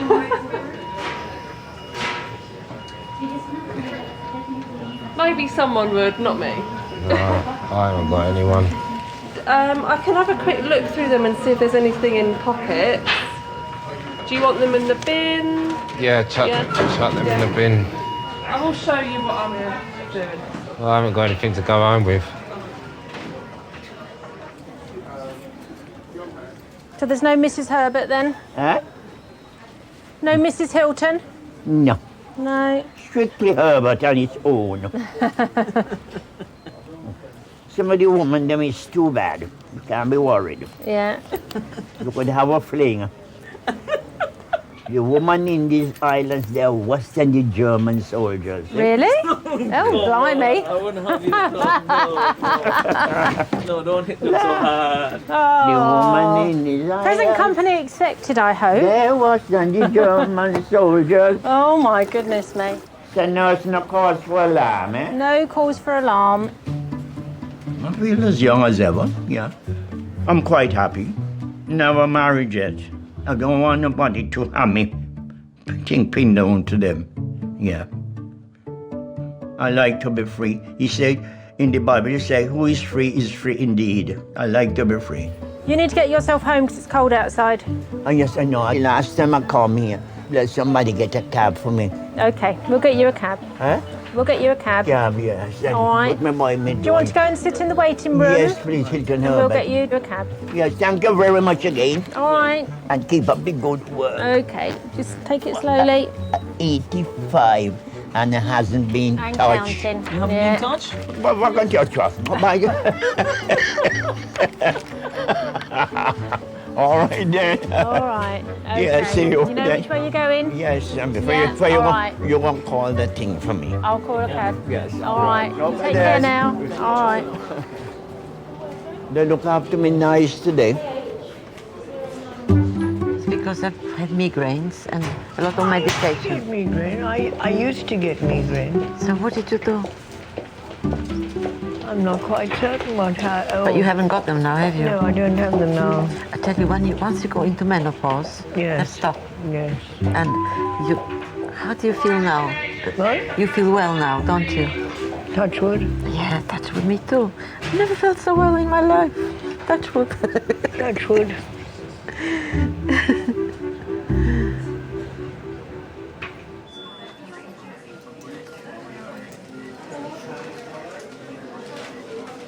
The results of Thomas's CT scan are back.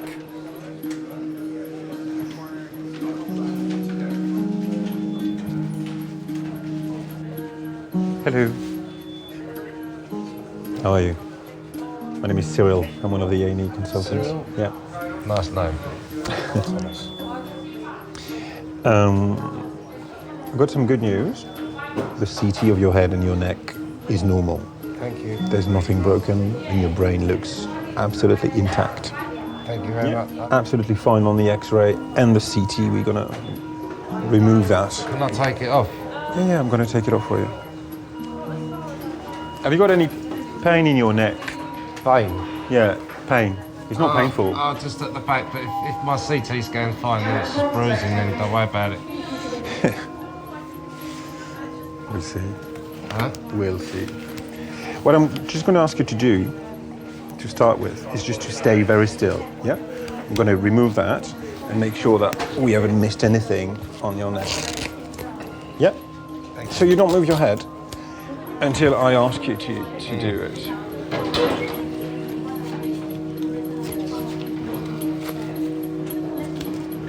Oh, mate. Such a headache. Where is the headache? Is it at the back? Behind my eyes and the bruising's at the back, but... Yeah. Okay. Behind the jaw. Okay, Dad? You okay? Yeah, I'm fine.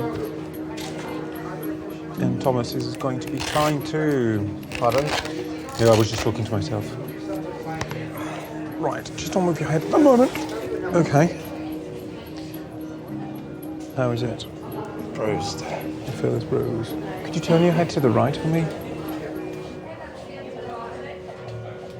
It's always a relief when you get good news. You do get something in the back of your mind wondering, you know, like, is there some sort of, like, because, you know, you worry about sort of maybe a blood clot or something, you know, that could hit you and switch you off. Because it's a head injury, it goes through your mind, you know.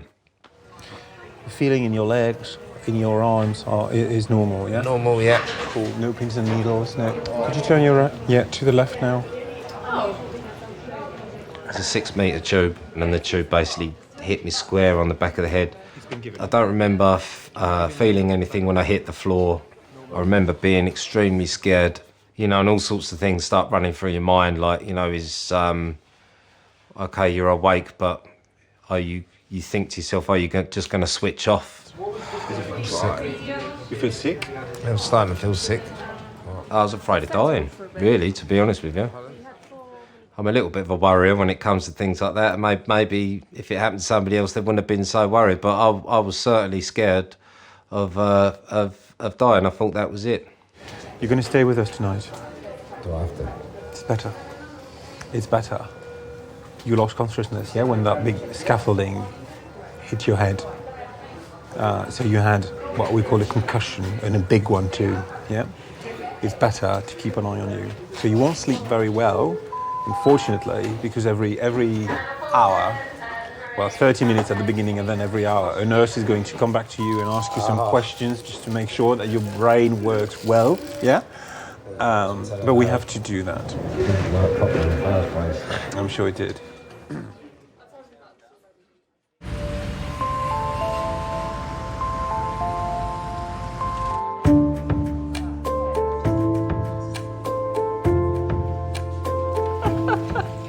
So you better let me have the other jokes. Oh, there's another joke I must tell you. Oh. Again, the priest comes over to visit. He's one of his parishioners. And he comes to one couple and he asks them, how are they happy? And they say, yes, we're very happy. But we would have been happier if we had children. God hasn't given us children. So he says, oh, never mind, I'll pray for you. I'm going to Rome and I'll put a candle up for you. I'll light a candle in Rome. Years go by, at least 10 years, and he happens to meet this lady again. He says, oh, do you remember me? He says, I remember you, Father. So how are things? And she says, we've got 10 children. He says, 10 children? Says, yes, congratulations, says the priest. Can I see your husband so I can congratulate him? She says, no, he's gone to Rome to blow out the candle. Is that good? It's brilliant. I had a nosebleed. I couldn't stop it. So in sheer desperation, I rang up 3 nines and I said, listen, should I be having your services or not? They said, yes, we'll come because you live on your own. So they came over and they brought me to King's. And when they brought me to King's, the nosebleed stopped. And they told me, sit there and we'll keep an eye on you. I remember half a crowns. Yes, I remember half a crowns. Yeah, of course. Yeah. It's a long time ago. Yes, we came here in 47, which means I am from Poland. Oh. My husband also. We came here in 47. I came back to England in 1951. So where did you come from? Oh, I'm the more than the 4th generation to be born in India. Oh, I see. I've never been to India. Oh. Beautiful. Yes. Yeah. We came from Bengal. My father was Commissioner of Excise in Bengal. Right. But did you have servants as well? Oh yes, yes, you have to have servants. Yes. You've got to have servants because you've got to. Yeah. There was not that's the way of life. Yes. You had to be looked after. But quite. Yes. Reaching out to someone to me is very important because I was all my life working with people, being a lecturer, teacher. So I miss it if I'm on my own. And I don't talk, just listen to the radio and watch television. I must have a contact with the person.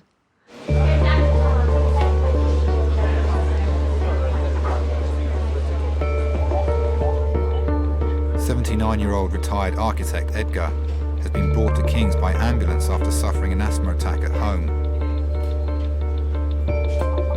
I came here in 1957. I didn't know that Britain was so cold. I came originally from the Gold Coast. We had so much gold over there. That is why they called us the Gold Coast. But then I didn't have any because I was poor.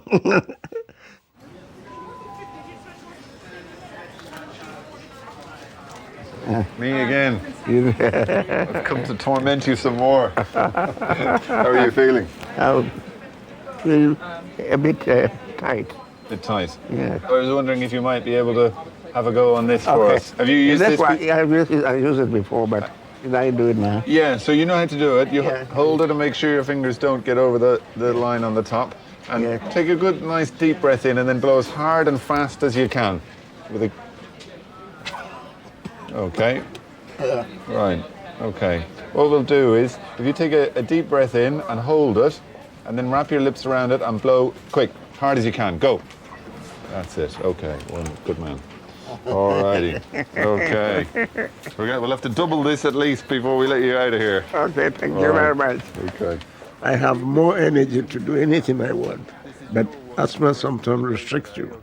Like last night, I was asleep and suddenly jumped because I was short of breath. And I don't know what happened. Maybe my neighbors were worried. Oh, why is this man calling the ambulance all the time? You know, my chest is so tight. Yes, I think we'll get you one of the nebulizers for the salbutamol to see if that helps. Okay. Does that sound all right? Yes. Do the ambulance people give you one of those on the way here? You know, the mask with the steam? No. No. Okay, fine. Let's give you one of those and see does it help. Okay. And then I'll test you on this again. Thank you. every patient has, I guess, particular needs.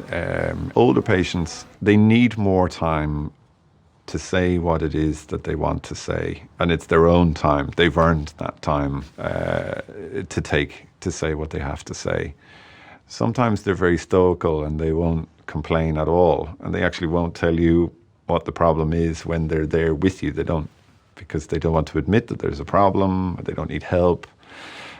So I think they do need more time. As my stepmother used to say, laugh and the world laughs with I you. know, yes. Cry and you sleep alone. Absolutely, that's true. That's right. I'll tell you another joke. Two very, very old gentlemen sitting on a bench in the park, and one of them says, "Oh, I'm so miserable.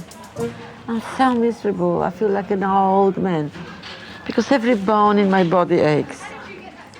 "So how about you? How do you feel?" this one asked.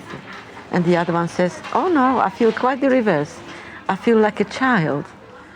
Just look, I have no hair, I haven't got any teeth in my head, and I've just wet my pants."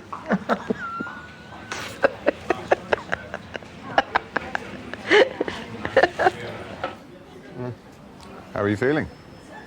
A little bit better? Yeah. Okay. Can I have another little listen to your chest? Okay. Are you comfortable there? No. You don't look very comfortable. Sorry, let me take this off for you for a moment. Yes, yeah.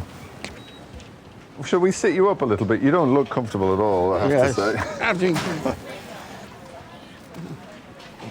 Yeah, 1 second now.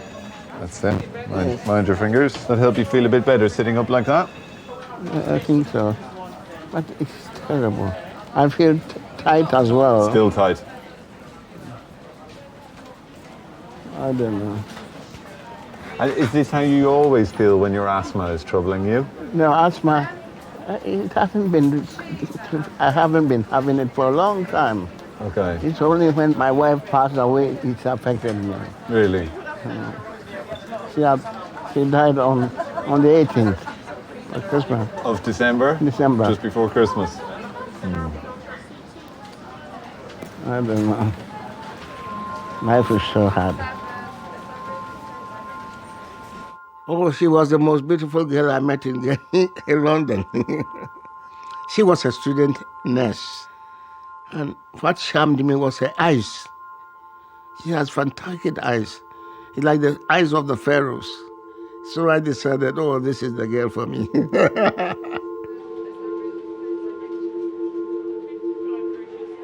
And is anyone helping you? I'm living alone at the moment. Have you many friends or No. church or anything? No, I haven't friends. Okay. I don't have friends. I don't have any support. My wife was the only support. If something happens to me, there won't be anybody there. I don't know. At the moment, I'm lost. I'm lost. Unfortunately, we see an awful lot of patients who are completely alone, living a very, very isolated life. You know, the middle of the night, when you're not feeling well, it's a particularly dark and lonely place to be, and scary, I guess. I think men rely on their wives a lot more than they would like to admit from the moment that they meet and the moment that they get married. And I think that that reliance becomes greater and greater as life goes on. It's a long time my wife helped me, and maybe company too.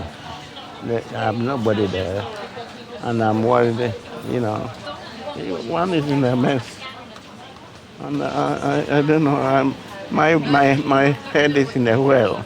Yes. See, you don't know what to do. Yes. Whether I'm doing the right thing or the wrong thing. See. Life is so hard. See, I think you are doing the right thing, but I think you're in a very, very difficult spot at the moment. Yeah. I think it's Well, we tend to be in places like that sometime in life. Yeah. But I think I've never experienced it before. Sure. I'm having too many things. Too many things, and your best support, your crutch is gone. Yeah, Your wife. yeah. What I might do is I think I might get one of my colleagues to come and have a chat with you. Okay. He works in social services, okay? But what they can do is see if there's something that they can do to, I don't know, to help you get through this period that you're in at the moment. Let me get you a tissue. Yeah. To get you through this very, very dark period that you're in at the moment. Yes. And maybe sort of get you in contact with some people locally. Maybe we can see if we can help a little with that or something. Okay. Okay? Okay, yeah, thank you. So very much. bear with me. Okay, thank you very much. Let me see if we can help with the other things. Thank you very much. Thank you very much. Not at all. I'm just going to go and talk to this chap and I'll come back to you and let you know how we're getting on. Okay? Thank you. Yeah, okay. All right. Okay. Good night.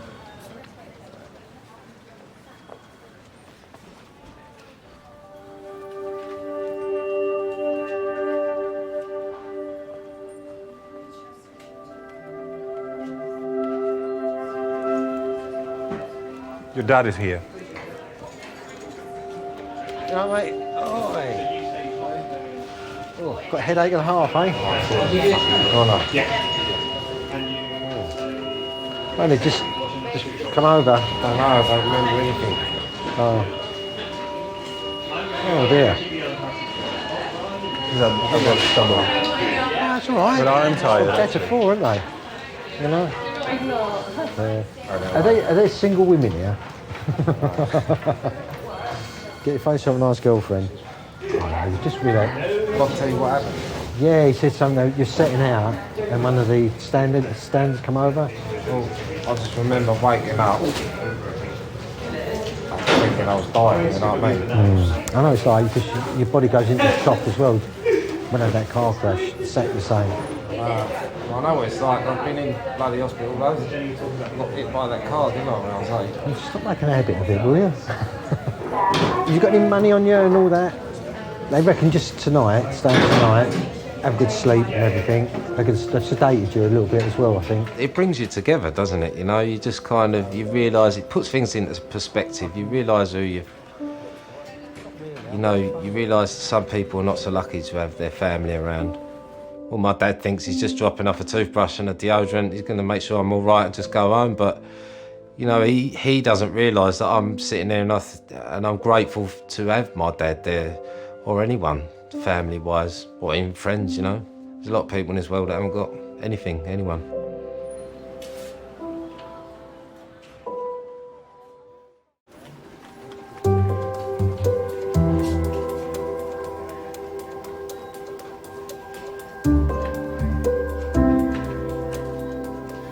Right, do you want me to leave you and then I'll call you tomorrow? And once you've got the all clear, then I'll come up and get you, all right? All right then, I'll see you later. I just want to say goodbye to the nurse. Thanks very much. It's all right for me to go now then? Yeah. I'll call tomorrow to see how he is. Yeah, 9, 10 o'clock. Yeah, because I know you need to free up the beds and all that, don't you? So, Yeah, well, yeah, but I'll be here tomorrow. do you feel better, Tom?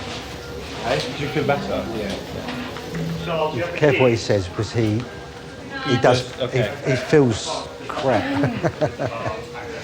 It's like all of us men, you know. All right, Tom. I'll see you tomorrow.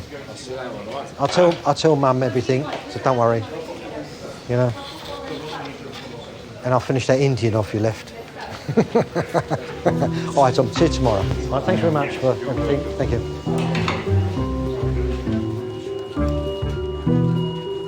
I didn't do very well at school.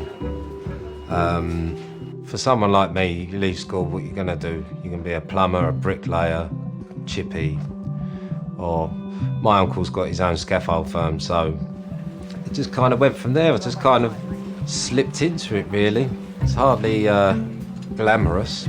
There's a lot of wear and tear on your body, you know.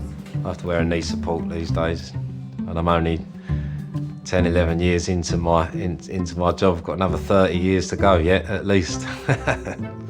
So I reckon I'll be in hospital again for a new knee at some point.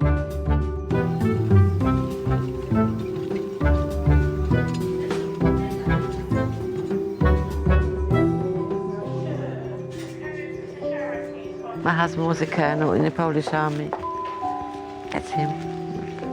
On our wedding day. Oh. That was 63, 90, 7.5 stone I was. 7.5 stone. You're not much more now. Oh, I am. My waist was a man's neck. 1920. He was a beautiful man, beautiful. It never entered my head that I might be a widow one day. Never. And now and then sadness comes over. Yeah. He died in King's College Hospital, cardiac arrest. Oh, I miss him. Have you children? No. God never gave me any children. I had a miscarriage one. It is very sad. I would have loved to have a son. I think that the baby I miscarried was a son. I've only got 2, but mine came through the bay window. You know what that means? No. Cesarean. Oh, bay. I never heard that before. What? I've never heard that before. Bay window. Right. Well, how are you? It's Des. How are you? I was wondering, I have a gentleman who I'm wondering if there's any assistance that you might be able to offer us. He's a 79-year-old chap. He lives alone. His wife recently died the week before Christmas. He's very much isolated. You know, he's got no sort of day centre. He's got no social support or social network. I think he's a little bit depressed because he's grieving, I think, naturally. But I'm wondering, is there anything that we might be able to offer him in terms of sort of his name is Edgar Bruce Tago. He is, yeah. Brilliant. Okay. Thanks a million, appreciate it, bye.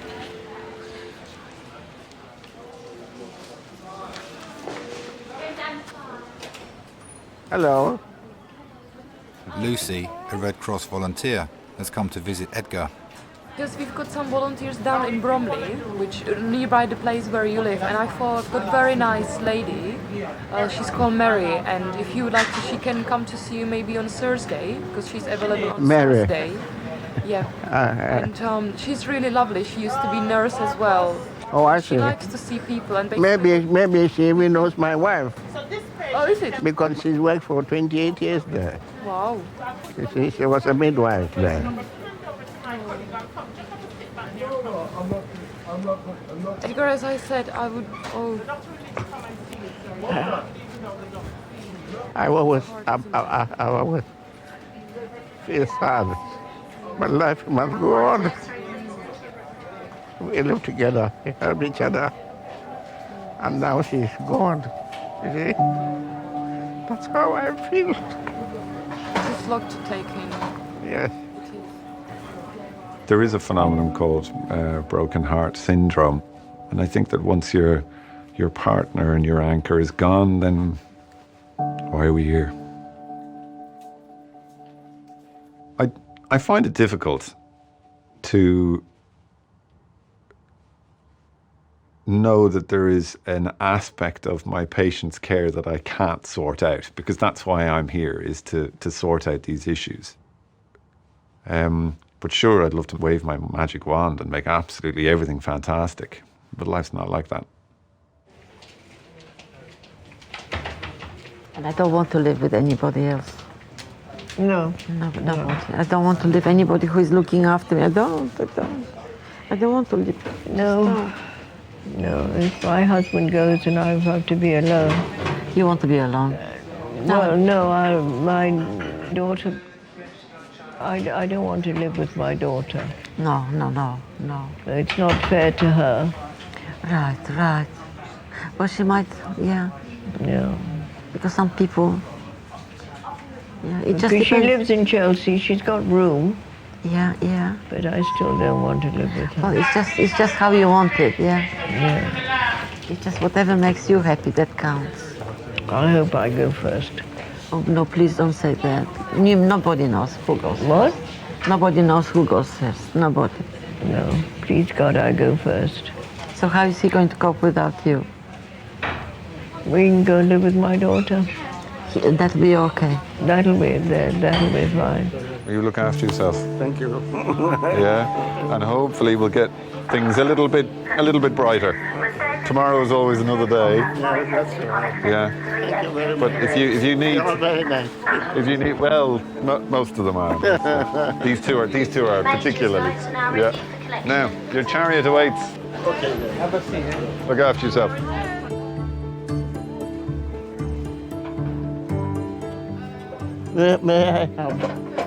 May I have one tissue because I'm crying, you see? Hold that box. Yeah, no, a little bit. I'll have only a little bit. And leave some for somebody else. Good man. You got Yeah. enough? Yeah, that's enough. I lived with my wife for 45 years. But I'm now looking. And I hope, all being well, I might find another one. But then I will be possibly too old. Thank you. Bye-bye. She was so lovely. And that's life, isn't it? We have to carry on, whether we like it or not. And I'm still here. When God wants me, He will have me.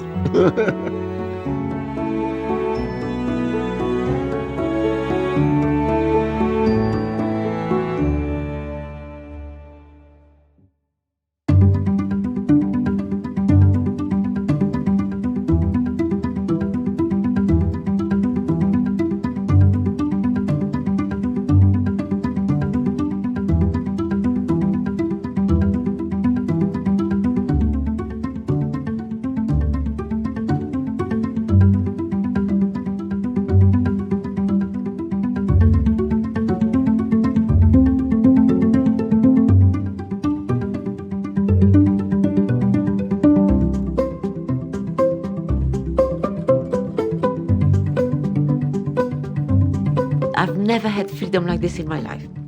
That I can do whatever I like. I'm completely free. And even now, I'm completely free. I cannot go with a married man. That's the only thing. But I can, if I fancy anybody who is completely free, then I will go with him. No, I won't, but I could.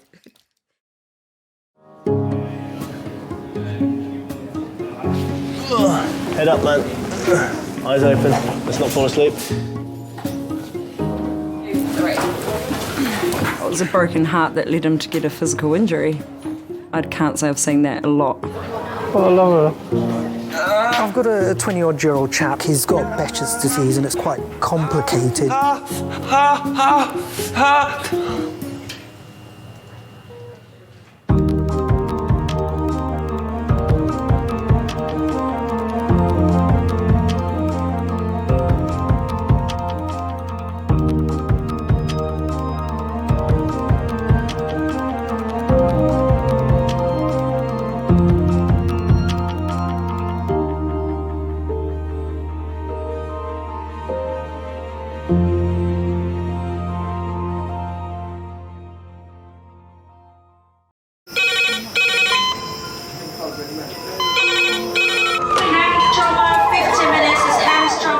Ortho, surgery, anesthetic. You got a We're just going to get on through this. Not scare him, get you all sorted, all right? John? Do you remember where you are? King's College Hospital, London. Thank God. A major trauma centre. Hit the curb, jackknifed onto the verge. Have we got a good pulse? Have we got an output? You know? And one of the busiest A&E departments in the world. He will probably scream, but he won't remember. No, stop! A place where love, Come on, sir. Let's go. Up you go. No. Yeah. There you go. I love you. I love you too. and loss It's all right. unfold every single day. Don't cry. And we'll make sure Mummy stays with you. Well, listen. Right, who's not busy? Squeeze that. We can't give up on her. Come on. We've got to be strong for Mum, if it is the last bit. Hey. All the patients you're about to see were treated in one department. Well done. In just one 24-hour period. I never cease to be amazed at the robustness of human beings. I love you. And the strength of their relationships. Love, it's a reflex. It's what you do. For many of the families, despite the devastation that they may be facing, they give unconditional love.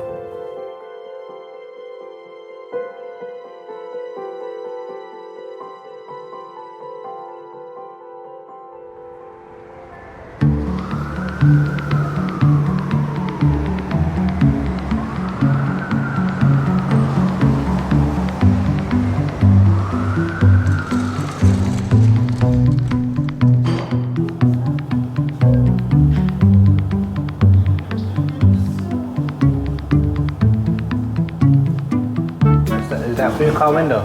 Is that for your car window? You crack it, you know that? If you pour hot water onto a car window, you have to scrape the ice off.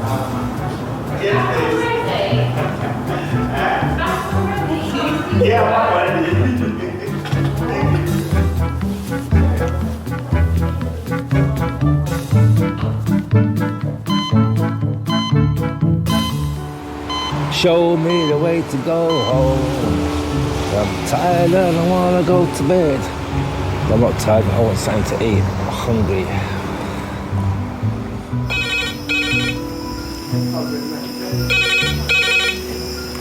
King's A&E, how may I help?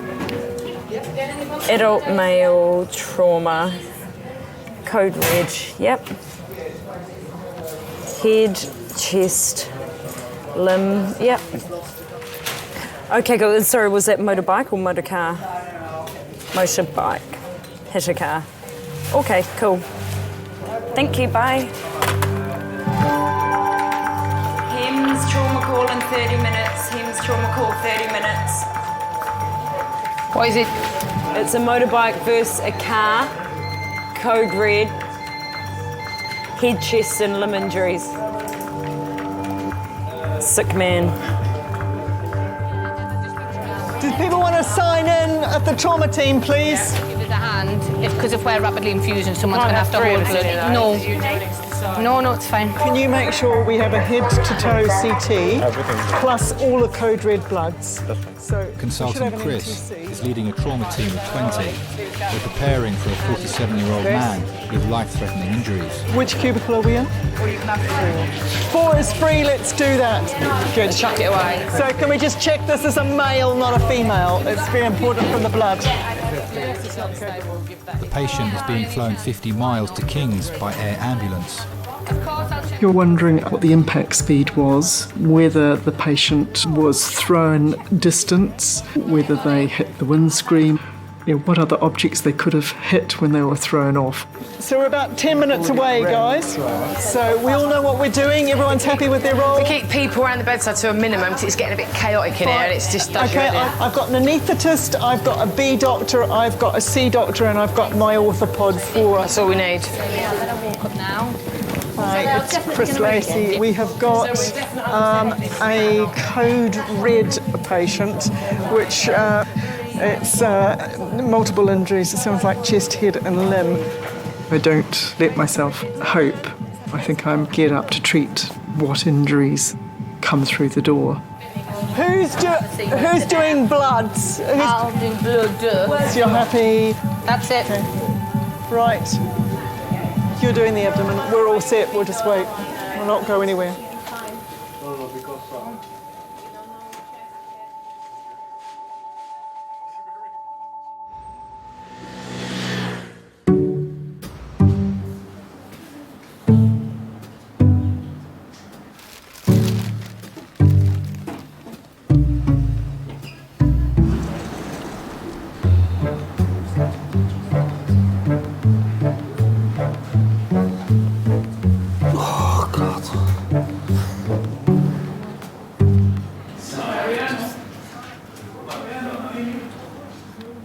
What's he saying?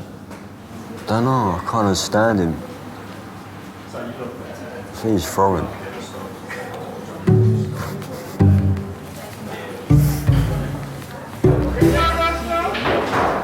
couldn't understand her either.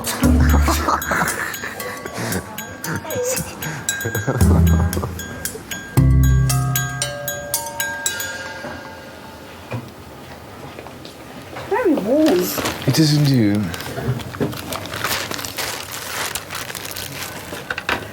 You're gonna put that in my hand? Yeah. Jesus Christ, don't let me see, don't let me look, please. I won't let you look. I've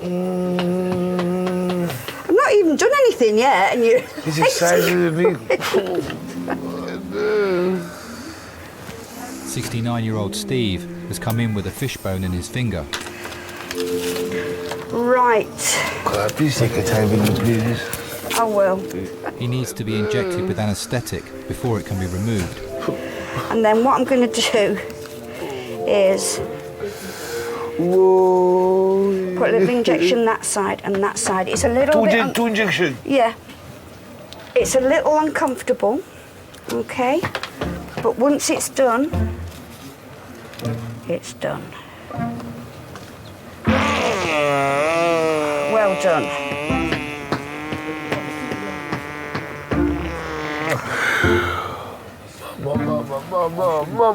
Mama. Sorry, honey. That's one side. That's one side. All right, and now the other side. I was cooking for a lady friend of mine.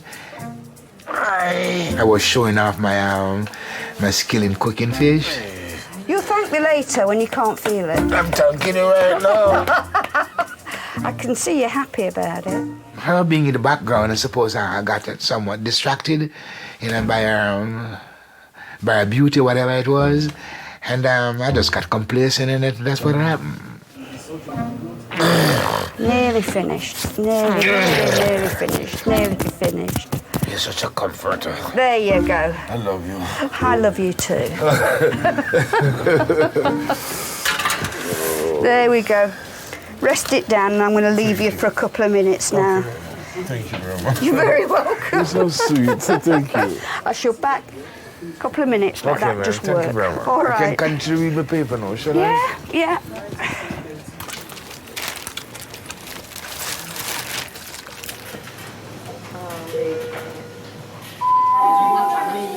Can I get 2 porters to majors for a wire transfer, please? It's 35 minutes since the team last heard from the helicopter medics carrying the code red trauma patient. Oh, come on. You always worry if there's a long time.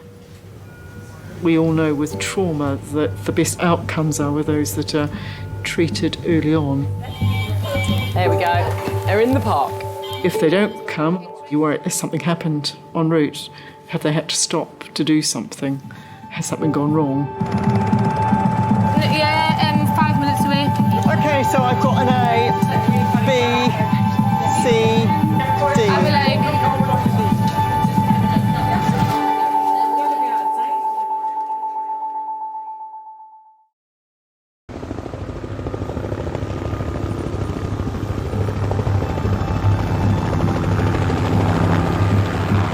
Patient in the helicopter is Gary, a 47-year-old single father of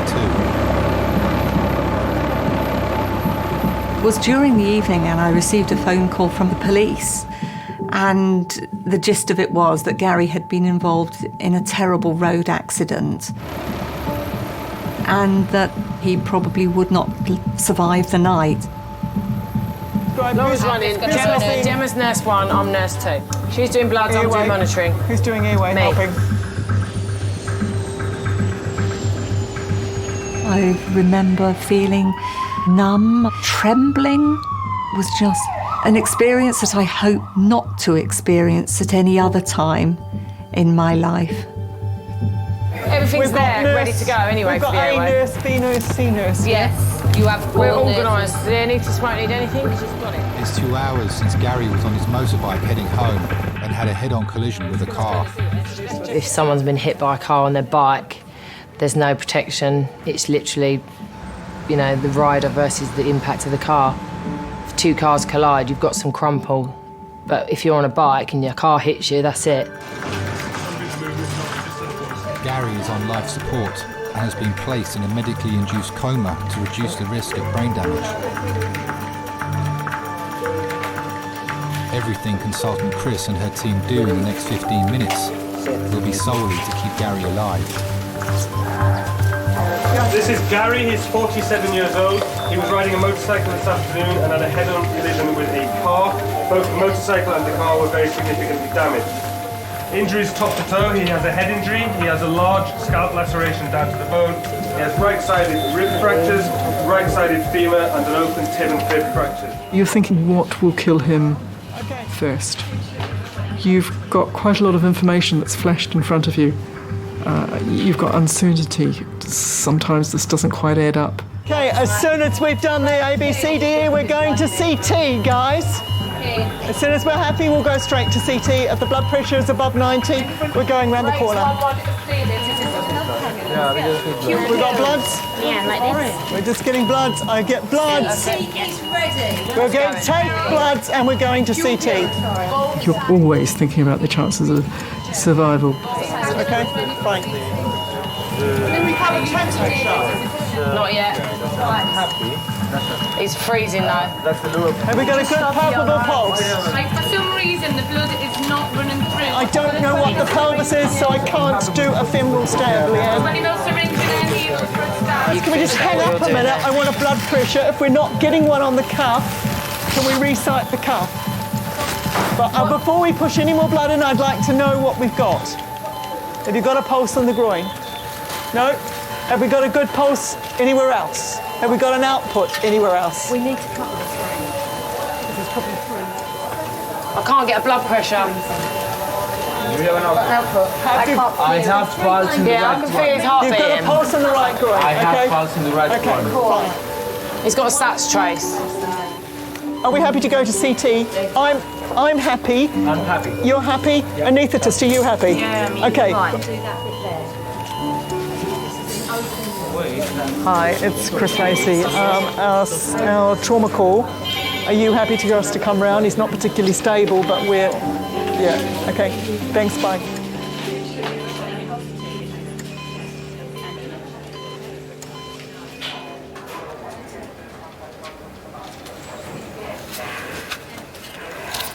Probably don't want to look at this.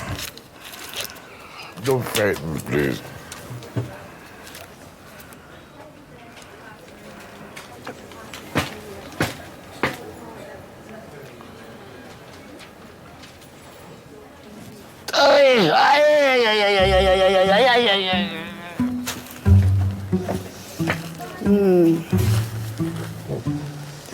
It should have worked by now. I could give you a bit more local anaesthetic. Oh, God, please, whatever. Yeah.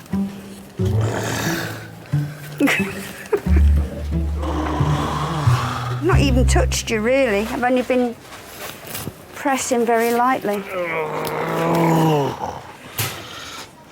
Let me go and get one of my colleagues.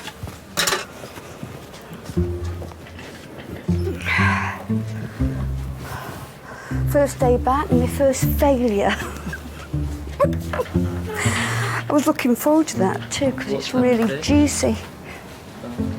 So, but he's in so much pain when I try. I've given him loads of lignocaine, but it's just got no effect on him. Managed to use a paper, but touch it, it jumps out the seat. So. I would love to get married again. I don't want to face life by myself like this. I would like to get married again, yes. And I'm married to a wonderful woman. But I lost that. I let my wife down. Above all, I let myself down. Life is about change. Life is about growth. And I would like to think I have changed. I think I'm more mature now. I think I'm more relaxed now. I think I have more respect now. And I think I would deal with married life much different from before.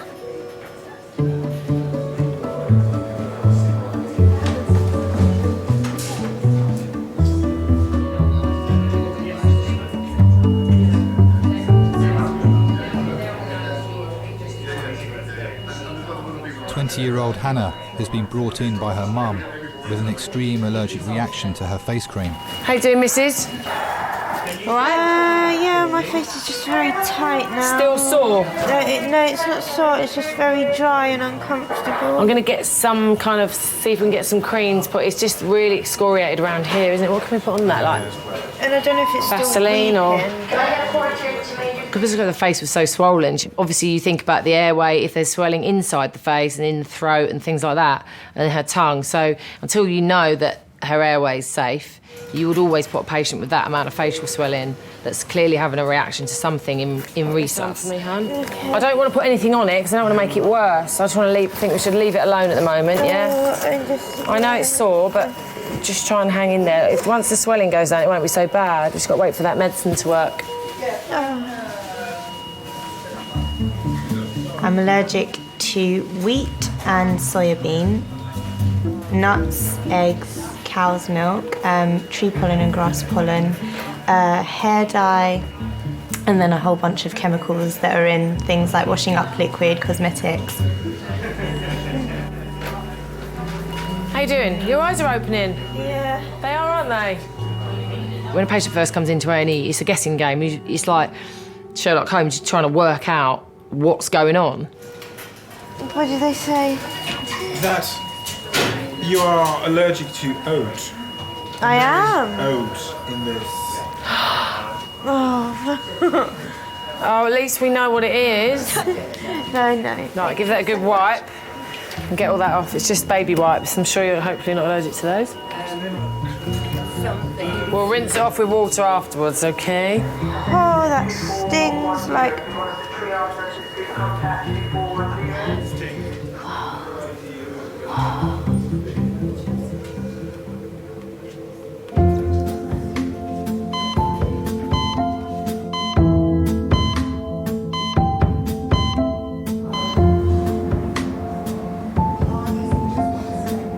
It's busy, isn't it?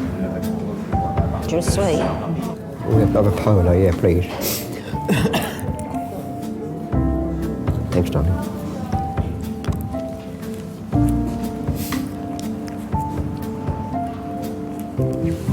How are you? How did you manage to get Fishbone? I was scaling a fish. If you're scaling a fish, how can you get a fishbone in it? I think that's a very nonsensical question to ask, but I'm not going to rebuke you. I'm going to try to answer that question to the best of my... Hold on, sir. I'm giving you an answer. How can I manage to get a fishbone in my finger? It's very, very simple. Like you get a fishbone in your throat. While you're scaling? It all depends how the bone, how tall the bone is and what type of fish I was scaling. Right. It happened. It happened. I can give you a plausible reason as to how it happened, but it does happen. It happened, okay. That's the best answer I can render. It go in? I think it's a fishbone, sir, because, yes. Do you feel me touching your head? No, sir. Do you feel that? No, sir. Do you feel here? No, sir. I'm sorry for my being boisterous a while ago, No, you're not sir. boisterous. You're fine. Very sorry for to be rude. You're not boisterous at all. Thank you. Is this painful for you? No, sir. No.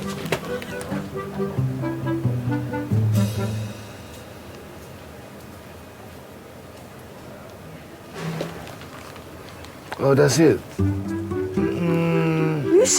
You said you loved me and you were jumping around for me. But I don't feel it now. I would jump. This is a new knife, sir.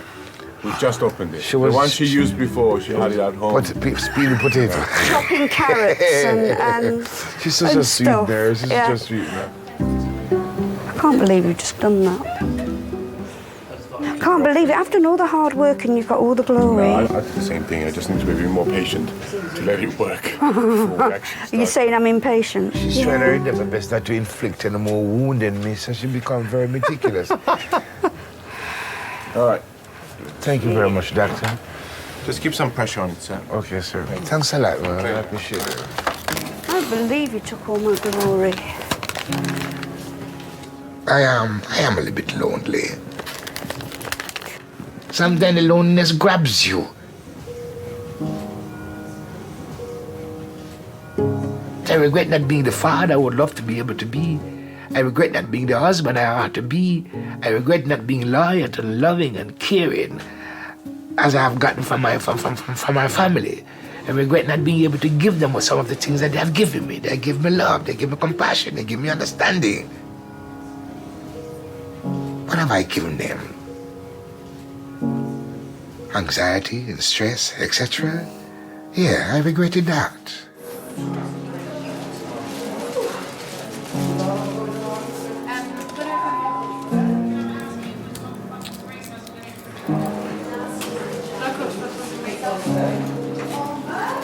Ready, steady, go. So ready, steady, go. Since his arrival in A&E, motorcycle accident victim Gary has had almost half the blood in his body replaced. Okay, now just stop. Let the anaesthetist readjust and get her arms in the right place. But it's not actively bleeding, is it? No? Okay. He had injuries to both sides of his chest. We knew he had a bad head injury, so you're worrying, is there something in the head that's going to cause big clots or bleeding into the brain? You're worrying about spinal injuries. This is the motorcyclist versus a car, possibly at high speed.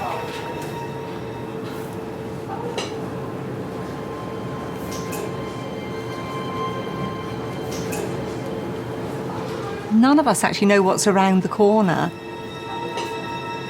I didn't spend a lot of time with Gary before.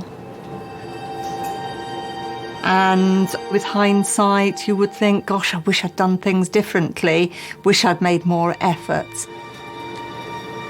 Pupils reacting. Isn't family more important than all the other things? Shouldn't we make more time to do things with people who are important to us so we don't have regrets at some stage?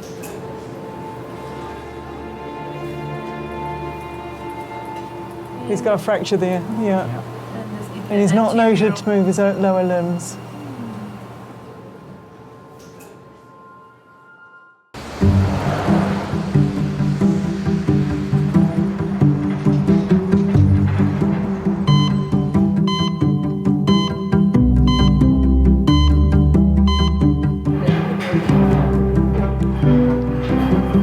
This is not going well. This is not going well. Everyone that, when you came, gone. Yeah, they're gone. Everyone that when you came here and before we sat down, they're gone. Actually went. Except for these two in front of us. 20-year-old Marcus has come to King's with stomach pain. Yeah. As it's his first time in A&E, he's brought a friend along for support. This is actually unbelievable, fam. This is actually unbelievable. I can't believe this.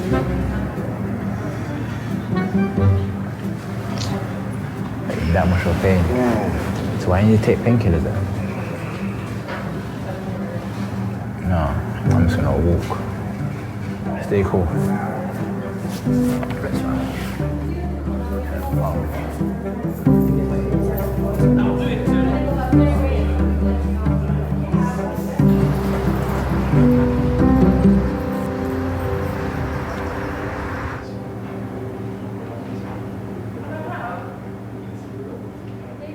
It's an RTC, motorcyclist versus car, brought to us from Hampshire by Surrey and Sussex Hymns. Gary's scans reveal his injuries are no longer immediately life-threatening.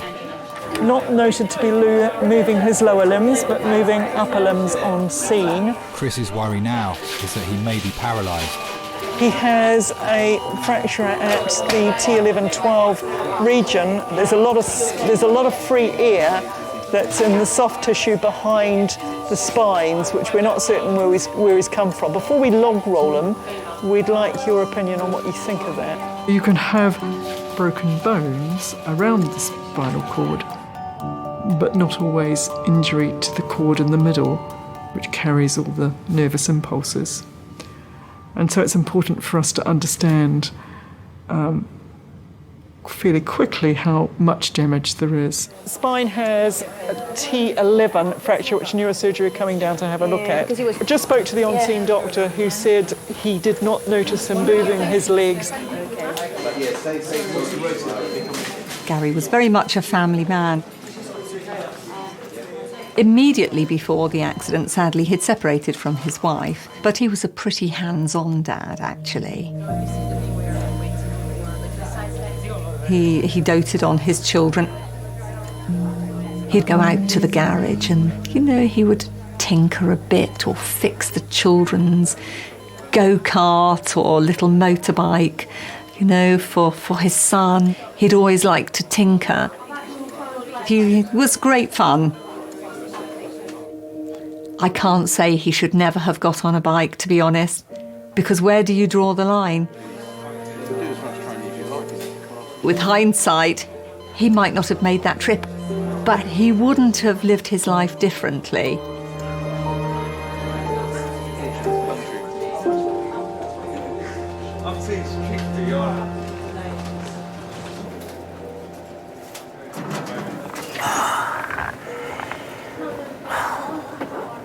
I was what when I was laying down? Yeah, because she has it elevated like I told Oh, you. God.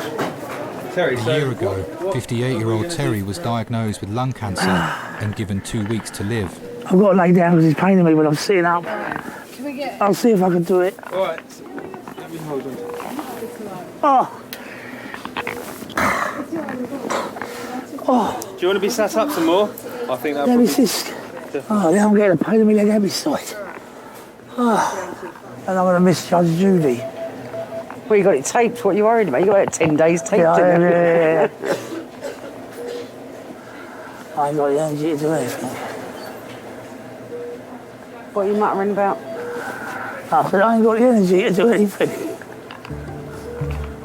Think yourself lucky. At least you can shut your eyes and go to sleep laying and with your feet up.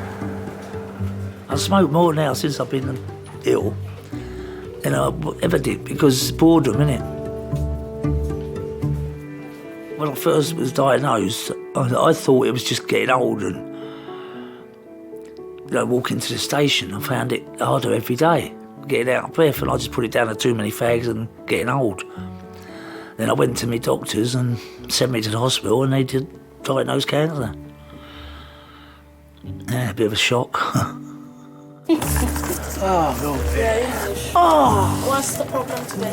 What do you think the problem is? Does I look well? Huh? Pains in my feet are swollen up and pain. Smile.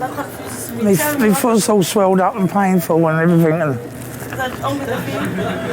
well, I've got lung cancer. That's originally what I was in, and chemotherapy. And then I think it's a question of all the medication I've been on, the steroids. You're on chemotherapy. Finished it now. You finish it now. Yeah, there's no more they can When do. was It's the all last finished. one done? 4 weeks ago. 4 weeks. There's no more they can do. It's over. Finished. Okay. Terry's not a person you can sit and go, oh, I do feel sorry for you. He's just not that type of a person. You say to him, well, you know you've got it. You know how far it's progressed. You know how to deal with it now. And if you can't deal with it on your own, I'm here to deal with it with you. But I'm not going to sit there and wallow in self-pity with you. We are going to fight whatever it is, that comes along. And this is what we've done. Terry's a fighter. He's not giving in on anything. Any chance for a cup of tea? After this. I'm going to keep on till I get one.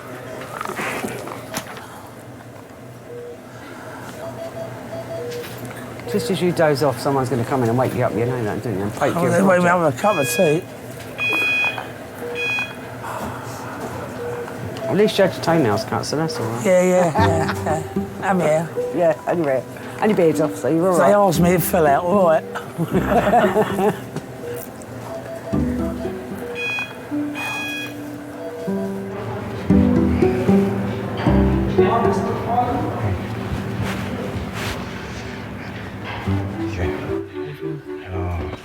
Pain.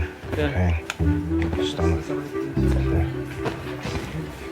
I'll have a quick thing for Tom. Yeah. I'll have a listen to your chest as well. Yeah.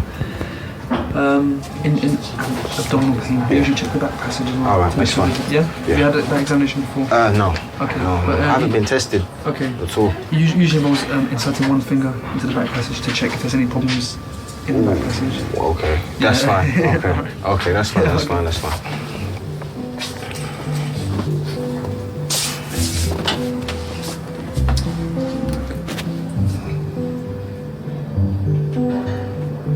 Yeah.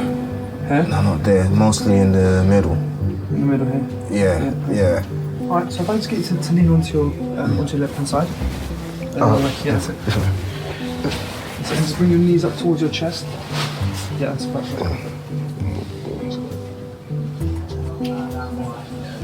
You okay now? Yeah. Oh. You know, shut it. All right.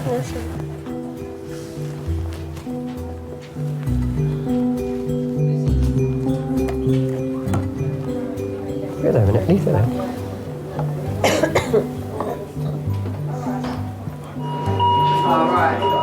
Let me see. Yeah, more open, most definitely. Okay. You know, the allergies are actually, in terms of my life, are quite recent. When I was younger, I was carefree. It's literally only in the last 3 years that it's been bad. You and Dad are so great. She probably doesn't see how I feel. You kind of cry inside, really. I know there are worse things that happen to people, but me being her mum, I do find it really hard to know how to make her feel better. Just want you to know it doesn't go unappreciated. And I don't know what I would do if I had to sit here on my own right now. If I'd have known what was coming, I'd probably say I would have stuffed my face every day. I regret not trying more, because when I was growing up, I didn't like to try a lot of stuff. I like to stick to what I know, and now I wish that I'd tried it. You want to go home? Am I allowed to go home now? Of course you are. Am I? I've always said, every situation that could possibly happen, it has to happen to someone, and this just happens to be my thing. This is my one thing I'm hoping that I got in my life that was, you know, not fantastic to deal with. They've done nothing. I come in and saw the ulcer 5 weeks ago. The district nurse came in and dressed it once. Be careful, yeah? Yeah, I'm okay, thank you, darling. With only chocolate biscuits. Wait for the doctor first. I know, but I won't take his time, will he? Go and wake him up. Hopefully your second visit. Yeah, go and wake him up. He's probably a kip somewhere. He's probably sitting on a chair on a kip now.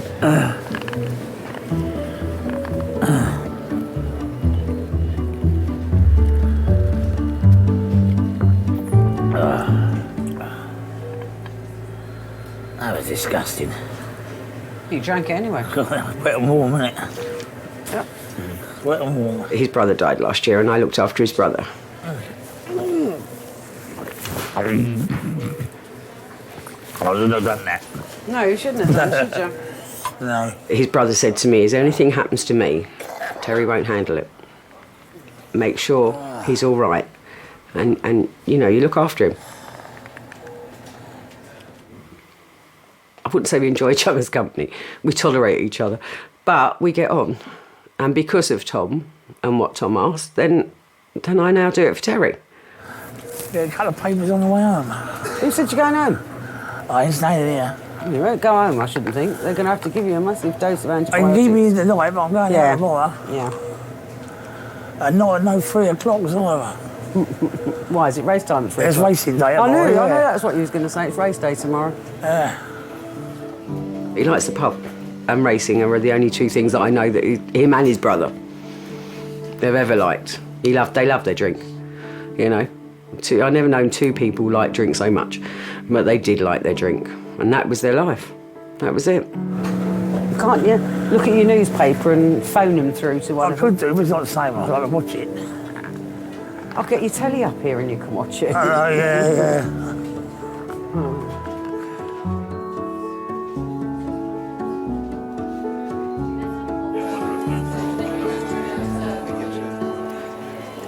Okay, I've got neurosurgery here with me. Okay, so you said the facet joints are widened at that T11. Okay, and the canal at the we can't tell. I agree. It's just, we won't know. We won't know. Depending on where the spinal injury is, will depend on at which point your function is cut off. And the area that he had fractures would be sort of lower limbs. You need to know for sure, and you can't know for sure until you wake somebody up. It's grim. It doesn't happen a lot, but it's grim. Nothing else we need to do. We're just going by our playing when you're ready. Yeah. When that's written up, the notes are done. The trauma team have done all they can, and Gary will be taken to intensive and then care. I'd be happier if I had a temperature. His family is being informed We couldn't get and are on behind it their because it way. was too cold. He's stable at the moment. He's been seen by a number of different specialists. He's going to go to our intensive care unit. At the moment, we have had our CT scan, which has shown us a number of injuries, none of them which are immediately life-threatening. So I can put your mind at rest there. I think you never want to break bad news over the phone if you can possibly avoid it. But by the same token, you don't want to lie or deceive or lead on a relative. He'll need some further imaging tonight, which is an MRI, which is to look at his spine, to his lower back. So he's had lots of pipes and tubes going into him, but he's doing very well, and he's very stable. Okay. All right. So he's in good hands. Very shortly he'll go round to a ward called surgical critical care. I suppose if I hadn't been expecting that maybe he had died, this would have been bad news that he was so badly injured. But because I'd been expecting to hear, perhaps, that he had died, this was good news. So the fact that he had all these horrendous injuries, but he was alive and there was hope, was wonderful.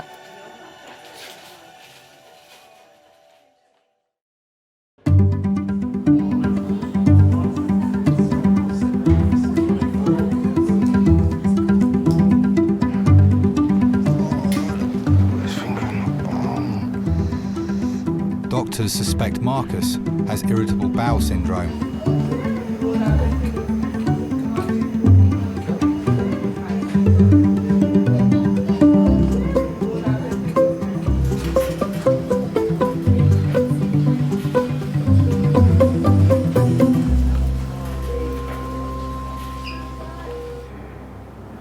When I walked out like hobbling in that, because Mum went, when he done it, because I was like, oh, because it hurt. My mum was gone from, because he just put it up there, but they had to do it. He had to do it because he didn't need to do that for me. Because, I feel loose blood.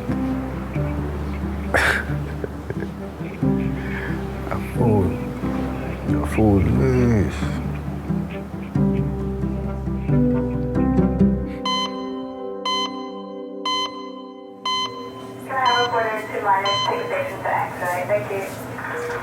Where are they taking me next? Who? These lot. Taking you? Taking me. Taking you nowhere? Not at the moment. You're dreaming again, aren't you?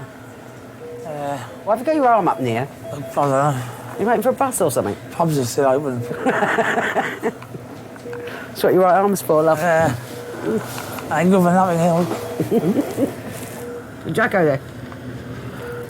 Was Jacko at the pub? Yeah. All right, okay, well, you got to see him at least. He annoyed me, he did. Why? He annoyed me. I didn't say nothing to him, I just let him wash. I said, look, I told him what was going on there, I know it ain't got long, and all that, and it's final diagnosis and all that. Yeah. I said, do you fancy coming away again in March? Oh, no, I can't do anything in March. He said, I've got to go to Cheltenham, watch the races. Yeah. And something else, and I said, Jacko, this is my last ever holiday, and my last drink with you, for good. You could bloody well go anytime. You couldn't cancel all racing meeting. So I just walked away. Yeah, because you can do that anytime. Yeah, so I said, you could go it's like what you said to George. Yeah. Yeah. You can do all them things after. I just let it pass, but I was really annoyed with that. I get more angry than I get upset. Because I wonder why. You know what I mean? 2 brothers diagnosed very shortly after each other. You know, what's the chances of that? You know, most people have one in a family that's ill. Unfortunately, this family had it, and it was only a few months after each other. So it is a bit of a kick. But no, we get through it. Oh, there's a twin brother, identical twins, Tom. I miss him terribly. We done everything together. Everything. There wasn't a day go by where we didn't speak to each other or see each other, even when we was with our partners. Don't start me off. I miss him terribly. 57 he was.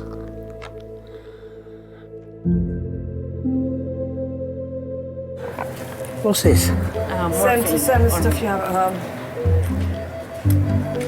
Thank you. That's not the same, is it? Yeah. It tastes different. No, yeah, it's the same stuff. Sometimes in a way it makes it not so bad when I think about it. I think to myself, well, at least I can join Tom. Not going to be on my own, you know what I mean? I've got me brother.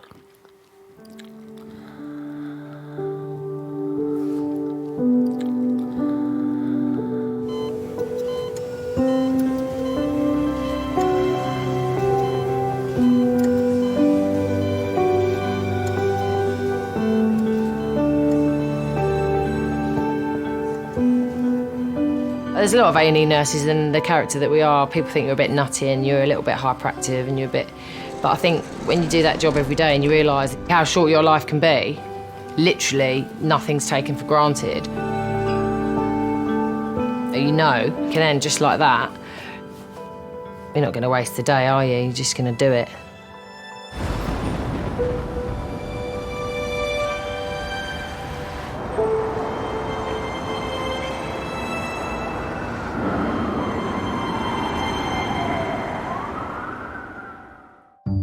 Hello, Gary. He looks good. You're looking great. It's good to see you. We brought all sorts of stuff with us.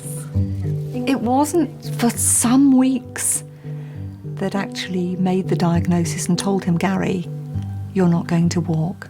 This was the one where the car went over the top of us. Oh, Gary. With this one. This is the one where they got the bar. That's it. He was explaining. The bar goes all the way down. Yeah. And that, and he had it. I talked to my husband on the way home, and I'd just cry, you know, with the sadness, you know, everything that had happened and how different his life was going to be. It was just a very, very sad time. Won't never make any stupid mistakes like that before. Good. That's 100%. That is. I want to live a lot longer, and I want to watch my kids grow up and have them watch them, and when they have kids.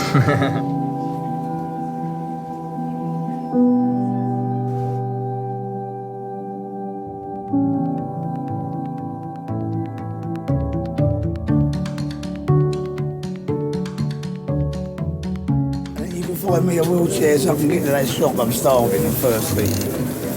You can push me, you're all right.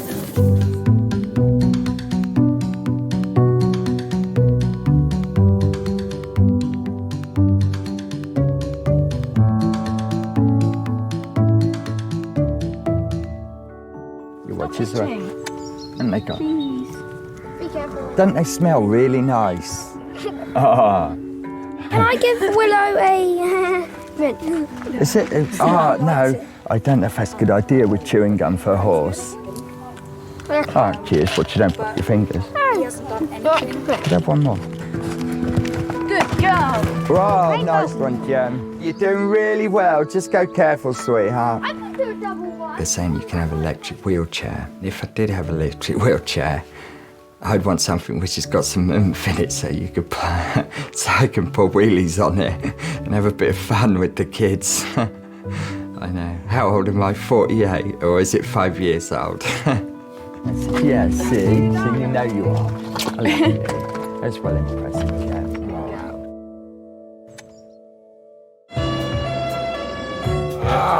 Fucking right it.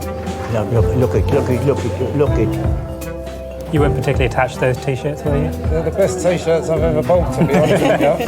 Laugh, and the world laughs with you. I know, yes. What I want you to do is get your bottom right up on the chair. Cry and you sleep alone. They look after me nice today.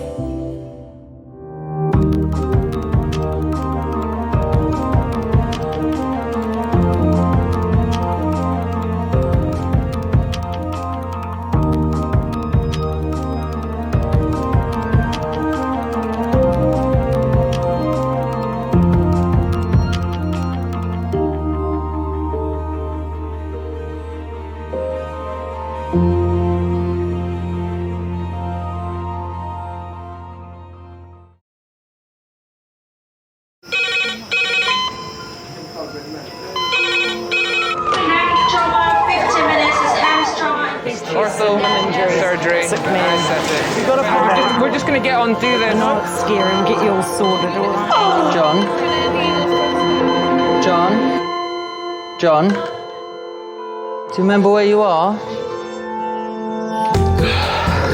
King's College Hospital, London.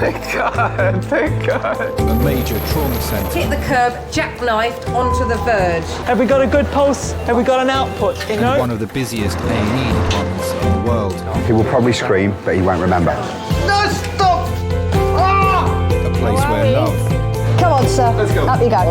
No. Yeah. life, There you go. I love you. I love you too. and loss It's all right. unfold every single day. Don't cry. And we'll make sure Mummy stays with you. Well, listen. Right, who's not busy? Squeeze that. We can't give up, I know. Come on. We've got to be strong for Mum, if it is the last bit. Hey. All the patients you're about to see were treated in one department. Well done. In just one 24-hour period. I never cease to be amazed at the robustness of human beings. I love you. And the strength of their relationships. Love, it's a reflex. It's what you do. For many of the families, despite the devastation that they may be facing, they give unconditional love.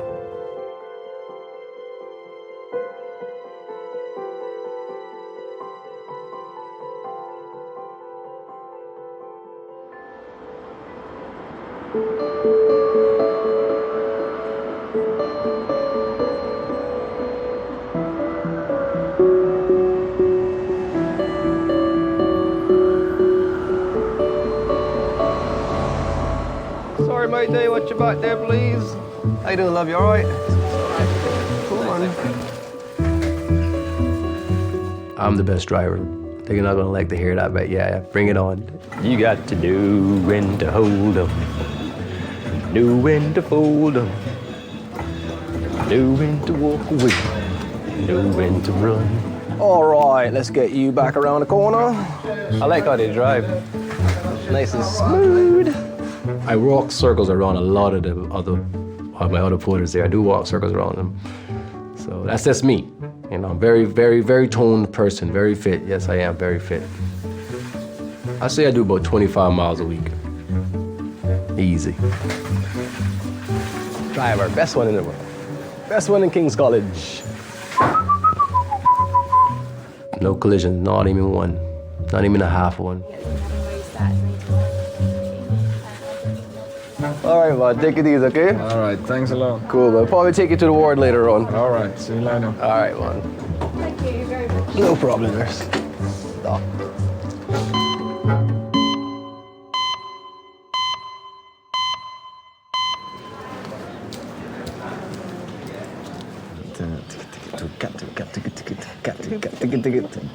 Ah, see, it's that bit. Oh, right, yeah.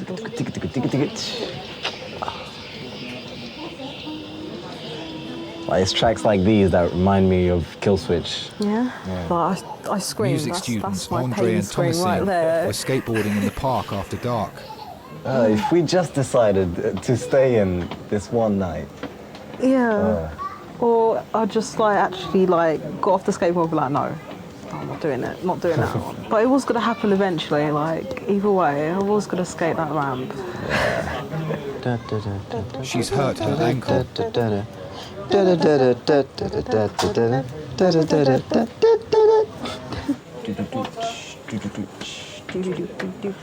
Hello, I'm Oscar. I'm one of the doctors. Nice to meet you. How are you doing? I'm cool, thank you. Who have you got with you? I'm a friend. Your friend. Hello. So what's happened? Well, I went the opposite way to my skateboard, and so my leg went like that. Right, so your leg went outside? Yeah, Okay. outwards. And was it just at the ankle, or was it the whole leg from the knee, or? No, it's just my foot. Just the foot? Yeah. Okay. And you're a keen skateboarder then, are you? Yeah, pretty much. Are you good? Can you... Well, we just started today properly, so I'm kind of a beginner. Oh, so you're just starting out on there? Yeah, and I went for it. So you weren't doing some amazing 360 or something? And then, No.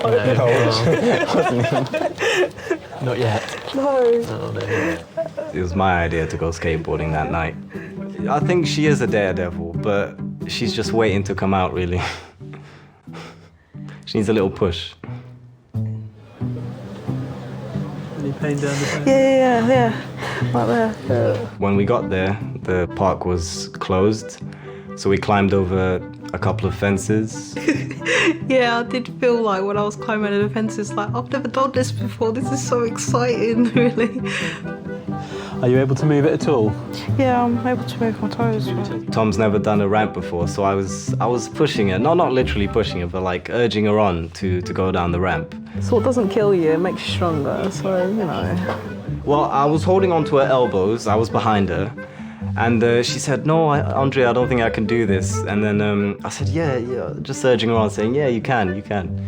And then I let go, and then it all happened so quickly. She just fell. The fire brigade had to force the park gates open to allow paramedics to transfer her to King's. Can you bring your toes up towards your nose? It's just on the top when I start to bend it backwards. Yeah. That's yeah. Sure. Okay. All right. It is painful over the bone there, so I think we'll get an X-ray for you. Yeah. Okay. And make sure that there's nothing broken. May well be that it's just a sprain, but I think it's worth getting an X-ray just to be sure. Does that sound all right? Yeah. All right. Thank you. No worries.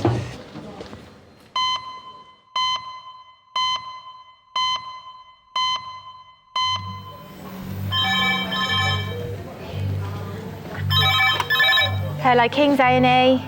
Yeah. Yeah.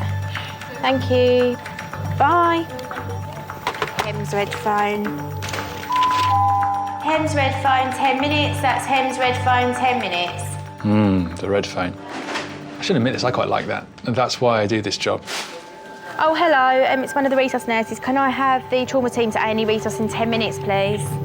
Right, what have we got coming in then? Road traffic, collision, query chest, abdomen, pelvis injuries that would be pretty nasty. The earlier you intervene, the better.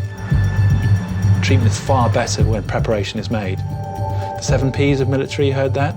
Proper pre-planning prevents piss-poor performance. We got a sharp spin in, we have good. Done it. Well spotted, thank you. Charles, are you happy to... I'm happy, I can do B or C, which do you prefer? Can you pass scan? No. Okay, so B and C? B and C. Certainly. Yep.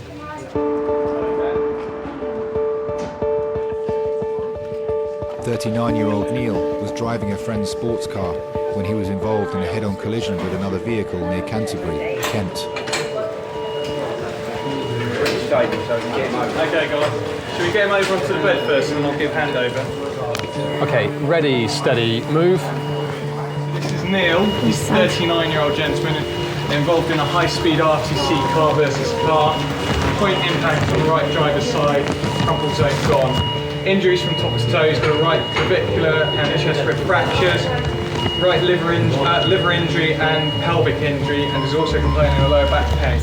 It took 27 minutes to cut him from the wreckage and be stabilised enough to travel 59 miles to King's. Interventions, he was extricated from the car with ketamine, 2 IV access, pelvic splint packaged, he's had amdacetron and morphine, it's stable, and his BM is 5.4. We've already got 2 decent-sized cannulas. Should we get a femoral stab and get those bloods quickly? Can we get some IV paracetamol and some more morphine, please? Right, Neil, let's give you some pain relief now, mate. Okay, take a little while for it to kick in. Sharp scratch, mate, sorry. Airways patent. The specific thing about the head-on collision, you add the two speeds together, the vehicles, for the aggregate speed. So often, if that's a dual carriageway motorway, you could be well over 100 miles an hour. You crash at 90, the metal bodywork is going to squeeze on you. The thing now looks more like a tin of sardines than it did a car for 10 minutes earlier. So there's that crush. Try and keep your head nice and still for the time being, though. Okay, just going to put a scanner on your belly, my friend. The biggest threat to life is uncontrolled hemorrhage. You're zooming along at 95 miles an hour and you suddenly hit the brick wall equivalent. So you go from 95 to 0 in the blink of an eye. Your organs want to carry on going. So it's very common to see shearing type injuries. Internal bleeding is quite an important thing to pick up early in these situations. It's not the easiest scan, but I suspect it's false positive on the top right. I'm getting difficult picking up the kidney, but a lot of fluid looking around it. Yeah. So, okay. Yeah, can we get him off the scoop and have another go? Okay, mate. Just try and keep your head nice and still for the time being, though.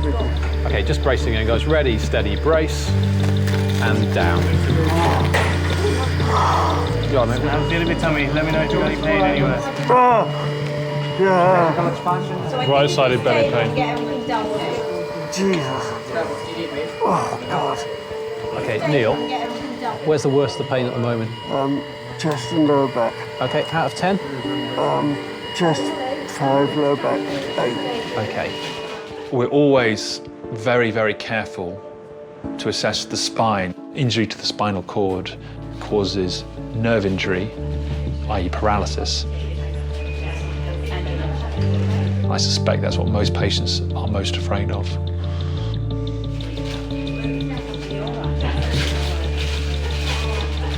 CT ready in 5 minutes. Okay, try and get the rest of the scan completed as soon as the blood's done. Neil, do you want us to ring anyone to tell them that you're here? Yeah, my wife. Your wife? What's her name? We've got Karen. Karen.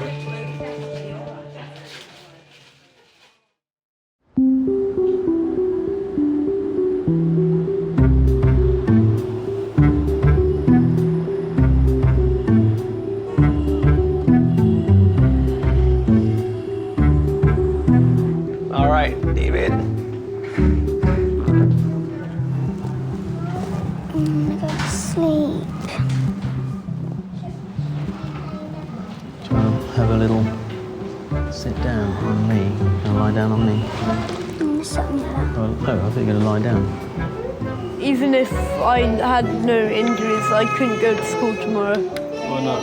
It's just, I would be so tired.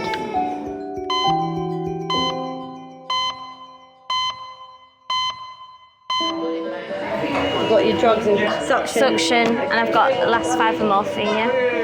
Okay, thank you. Yeah, we're ready. They said 5 minutes, 3 minutes ago now, 2 minutes ago.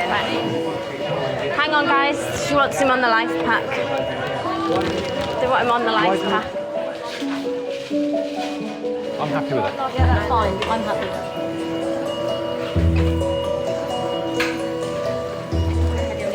18 minutes since arriving in Resus, car accident victim Neil is stable enough for the trauma team to take him to the CT scanner. His wife Karen has arrived along with Simon, his boss at Volvo's Development Training Centre. Okay, Neil. No, we're going to just head into the room in a moment, but we'll keep an eye on you whilst you have the scan. You need to keep your head nice and still, though, okay? You've got the collar on. Until we're sure that you've not got a problem with your neck, don't move your head, okay? It's not worth the risk, mate, all right? As I say, we're just behind the glass here, just watching, all right, mate?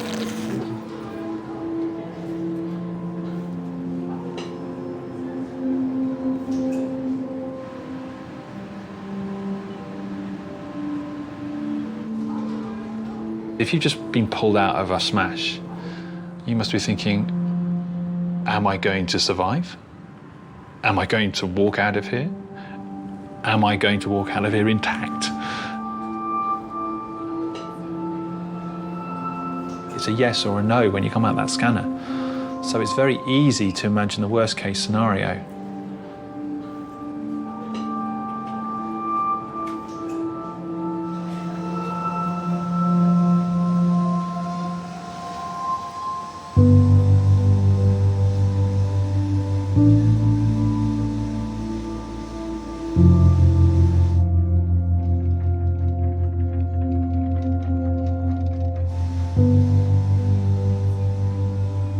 I lost 2 years of my career to sick leave. I'm one of the few doctors who spend a lot of time on the other side. My particular problem was neurological. I suffered from a complex pain syndrome due to inflammation of the nerves.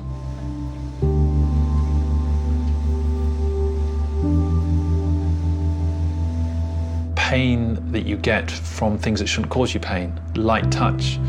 One of the very worst things for me was I couldn't wear trousers. I was effectively housebound because I couldn't get dressed. For an active guy who loves coming to work and loves doing things, being housebound was difficult, was very difficult. The main thing that I remember thinking throughout the whole illness is this shouldn't be happening to me. Just me, or was that a very big liver? It was the thought of what's it mean for my career, what does it mean for me, what does it mean for my family?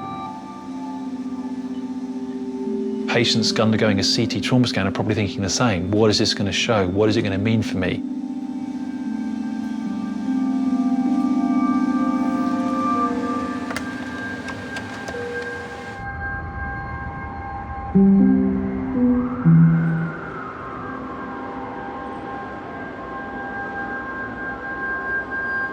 Hello, Annie. You right? Neil's been in a car accident. I didn't know anything before I got here.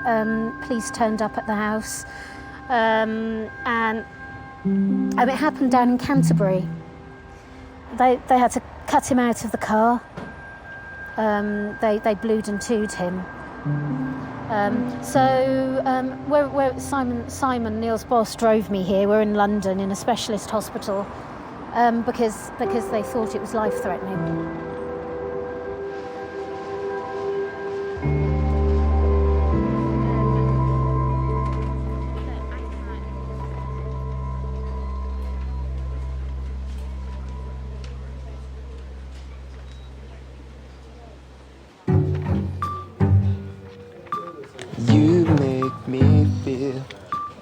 You make me feel like a natural. 20-year-old Thomasine is waiting for the results of her X-ray.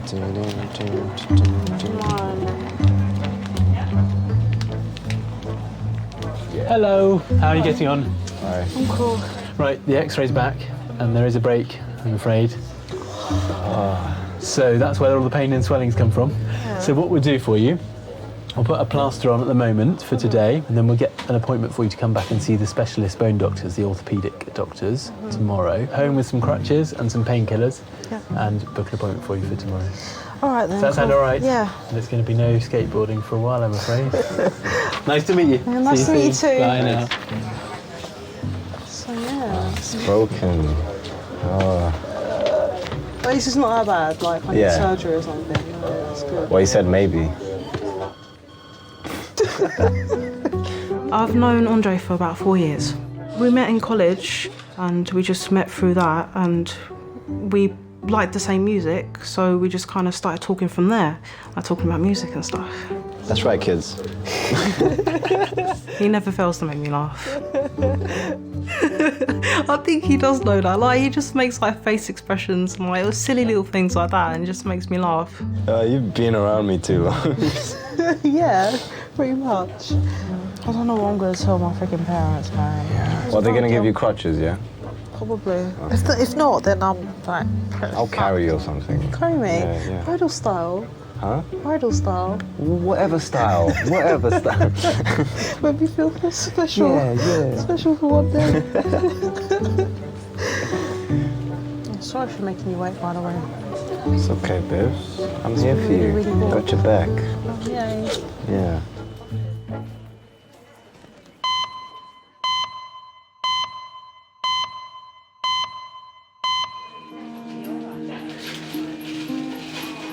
How are you doing? I'm Yasmin. I'm in charge of this wonderful crew. Don't have to shake my hand, don't worry. No.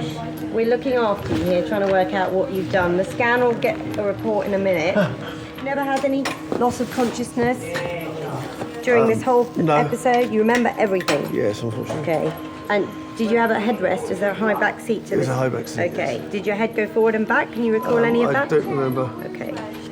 Did you have any pain immediately in your neck, back, or anywhere? No, the immediate pain was in my chest, so I just couldn't breathe off the accident. Okay, just keep your head nice and still. Nice and still, Will. So yes and no rather than nodding and shaking your head. Sorry. That's all right. So you say your back hurt, so you did get pain in your back at some point? Yes, so that sort of came later. The initial pain was... Try not to wiggle too much. The initial pain was in my chest. Sleep on. Yeah, might be. And the longer I sat there, the worse my back got. Turn her anywhere I'm touching you particularly. Keep your Don't head shake still. your head, sweetheart.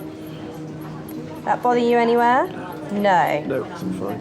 Okay. Are you in significant pain anywhere else at the moment or not? No, not at the moment. No. Your chin on your chest. Don't sit up. How does that feel? It's fine. Okay. All right. So I think your neck is fine. I don't want you moving because we're not sure about your back yet. Right. So that's all good news. Lovely. Well done. I've worked with Volvo for 16 years. I've always wanted to be around cars, and even before I could drive, I had cars at home that I would take apart and do up and put back together. And started my apprenticeship when I was 16 with Mercedes-Benz. So I was straight onto my tools then. And I've just always had a passion for cars and bikes. I passed my test when I was 19, so I've been driving for 20 years this year. I did pass first time. I had 4 lessons, including the day of my test. I've always had a passion for anything with an engine in it, whether it's a motorbike, a car, or even a lawnmower. So, so driving's a big part of my life, and I do a lot of it as well.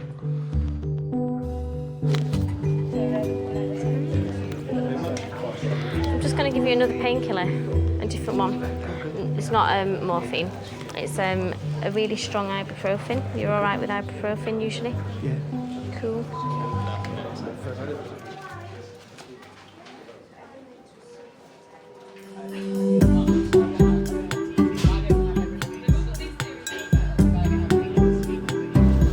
But hopefully I'll get out tonight, like, seriously. Well, you got a broken leg. How are you going to walk? I don't know. You can stay at mine if you want. Please. No, you cannot stay at mine. You're gonna take those off tonight when you get home? Yeah. Hold on, scissors. If you don't mind wearing boys' trousers for a day. Obviously, I don't have girls' jeans at home, but we'll work something out. Nice slow deep breaths. Thomasine is having a temporary cast on her ankle. She will see the orthopaedic doctors in the morning. You right there? Well done. Yeah. I'm just going to press a little bit, okay? Sorry. Tell a distractor, tell her a funny joke. No really cheesy pickup lines. Oh. Yeah. Come on then. Yeah. Did it hurt when you fell from heaven? Papa, papa. So good. Yeah. Are you a parking ticket? Because you got fine written all over you. We have been mistaken for a couple before. Quite a few times, actually, but I think it's just because we're awesome friends, so that's how we are next to each other. All right, try it now. Andre's very loyal and just kind of the guy who'll stick by you till the end. He's really cool. Is it in? Yeah, it's in. Okay. Definitely one of my best friends, and always will be, because I'm never gonna give him up, really. He's such a cool guy. I can't lose him as a friend.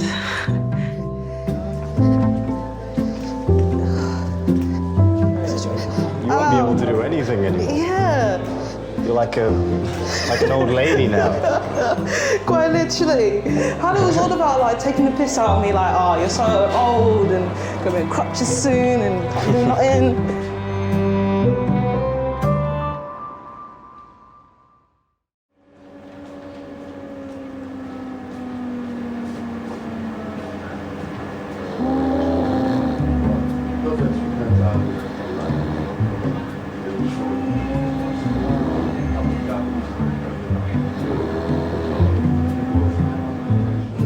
Over 2,500 left-handed people are killed every year using products made for right-handed people.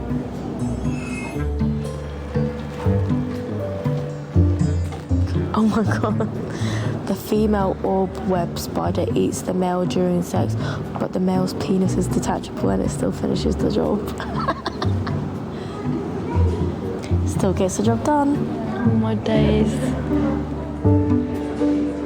Girls between the ages of 14 to 17 text on average 100 times a day. That's a lie.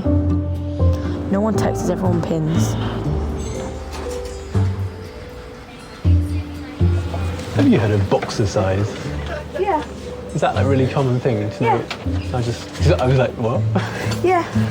Basically, it is a boxing exercise. And you put your jog and She then... looked at me like a complete muppet when I was like, what's that? Yeah. Yeah, it's a form of exercise, but it's boxing as well as doing jumping jacks and you... Right, yeah. I think when you look quite young and you're obviously a young doctor, you can go in and see an elderly lady who says, oh, you're young enough to be my grandson, and that's fine because you are obviously young enough to be her grandson, and that's not meant in a derogatory way, that's just a statement of fact. But then sometimes there are people who kind of use it against you, and it tends to be the sort of person who's more drunk on a Saturday night and they say, oh, you know, does your mum even know you're here, you know? I've had Here Comes Prince Harry.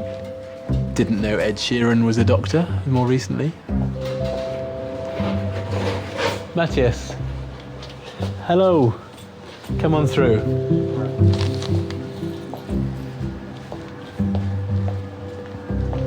I don't like being called Boris Johnson. I'm okay with Prince Harry. How can I help? I'm Oscar, I'm one of the doctors. Nice to meet you, Oscar. What have you done to yourself? Having a drink and then trying to catch a last train home and then that failed, so tried to grab onto the train. That also failed, so I had to let go at some point. All right, so you actually held on along kind of James Bond style. Yeah. So your hands were trapped in the doors. Yeah. And your face, how did that get hurt? Was that when you fell off, when you let go? Or? I rolled onto the platform. Right, okay. How much have you had to drink this evening? About 4 Peronis, 4 bottled beers, and about 3 Guinnesses. Right. Good party? Yeah, it's a pretty good party. Just lean back. Let's have a little look. Just gonna pull this lip up. Quite a deep cut on the top lip there. Is that very painful? Yes, a little bit. I've always been relatively careful. I don't take massive risks in terms of kind of my health and doing crazy things. When I was really young, I had one of those sort of like a cart that you push which has blocks in, and I took out the blocks and started to use it as a skateboard, and so I fell, hitting my head onto the sort of the handlebars and cut the bottom of my chin. And you can still sort of see the scar there. I'm going to have a chat with the facial doctors about the one particularly up on your lip, because it's a bit quite a deep gash there.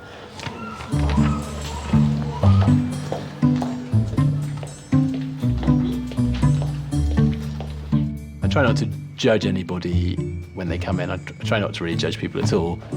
Everyone has moments of madness in their life and do bizarre things. Hello. We'll deal with the wound up here, won't they? They will do, yeah. Yeah. Is it a through and through? No, not completely, but quite deep. How did he do it? Holding on to a side of a train. Like yes. James Bond style. That old chestnut. The last train, the door's shut. Yes. He got his hands into the door and was holding on. Right. And held on until he realised he was coming to the end of the platform, and then let go and smashed onto the platform. Was drink involved? Yeah. That's all right then. Yeah. That's okay. Phew. Thank God for that. Yeah.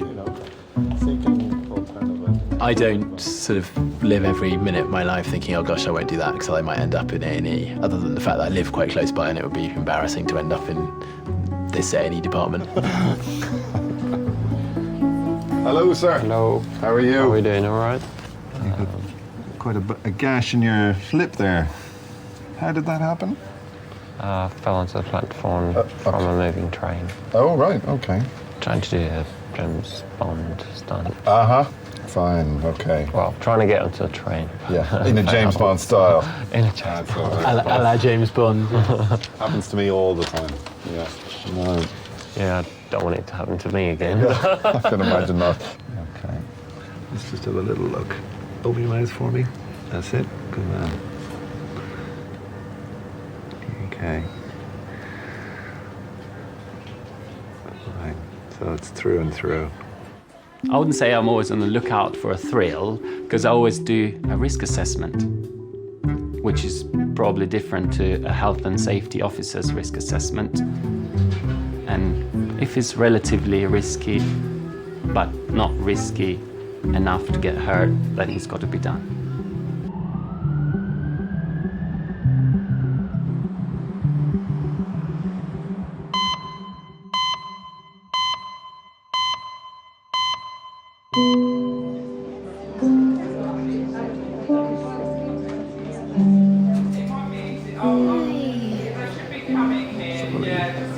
Sorry. I'm sorry. Oh, hello, Mr. P.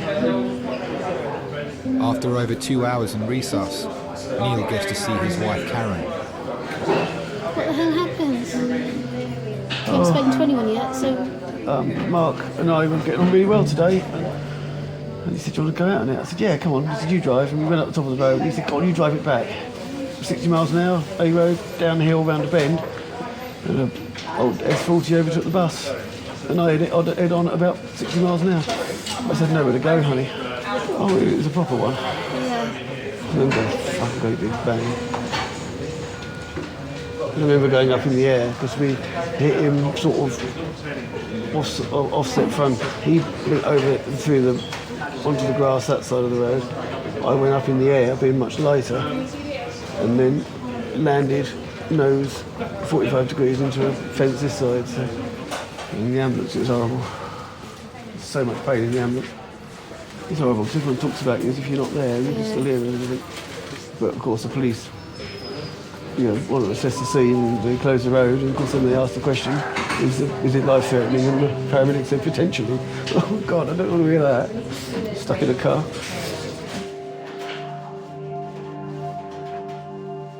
You like to think that you have an element of control over your life at any given time.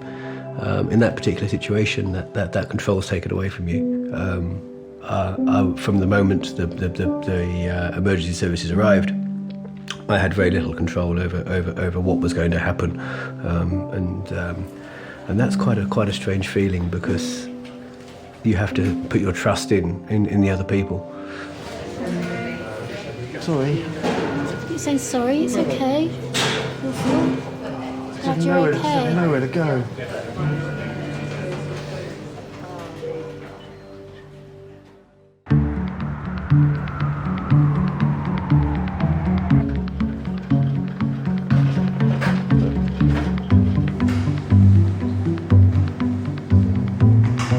More humans are killed by falling coconuts every year than shark attacks. We share 70% of our DNA with slugs. Where do they get these fat things? I don't know. An octopus's testicles are located in its head.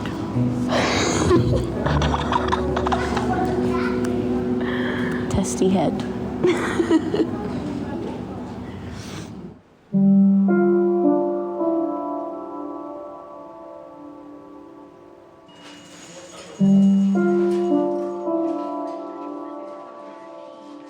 Keep still, sweetheart. Okay, I've spoken to the X-ray doctors. Yes. Okay, and it looks like you've got two main problems. Right.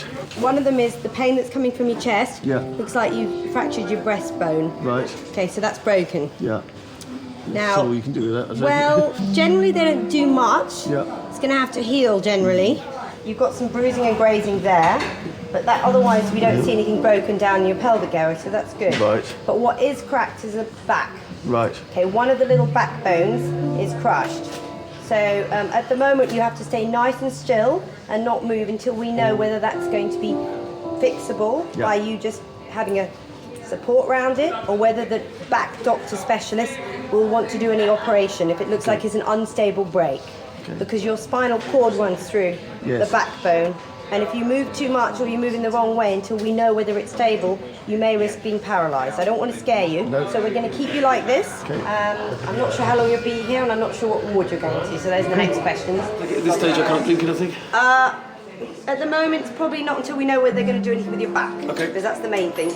We can rinse your mouth out with a swab on a stick, maybe. No, don't worry. Yeah, or you can probably have some sips. Oh, a little sip. A little sip will make all the difference.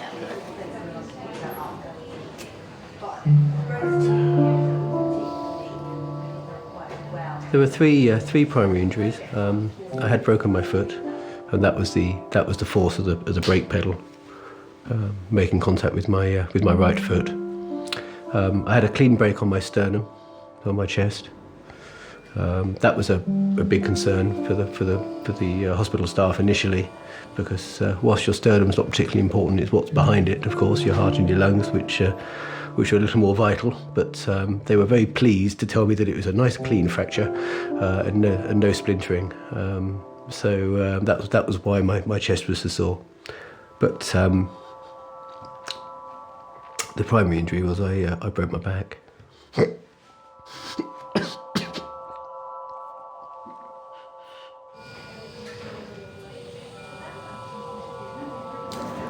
The psychology can be horrendous after a big smash. Quite often, a big injury, a big car crash, even when we don't get injured, ranks as a life-changing event. If you're unfortunately enough to be severely injured, you have to get your head around dealing with disability. We specialise in the first few hours of everything, so long-term management doesn't really come into our purview. But you have to be an idiot not to know that an event like this is going to affect somebody's life.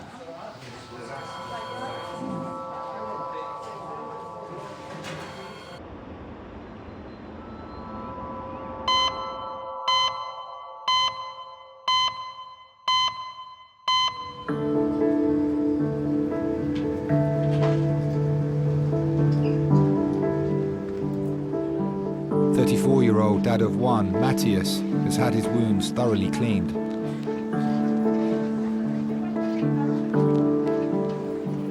He's waiting to see the facial specialist, who will assess whether he needs surgery on his lip.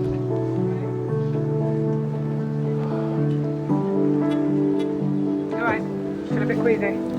Yeah, drink some water.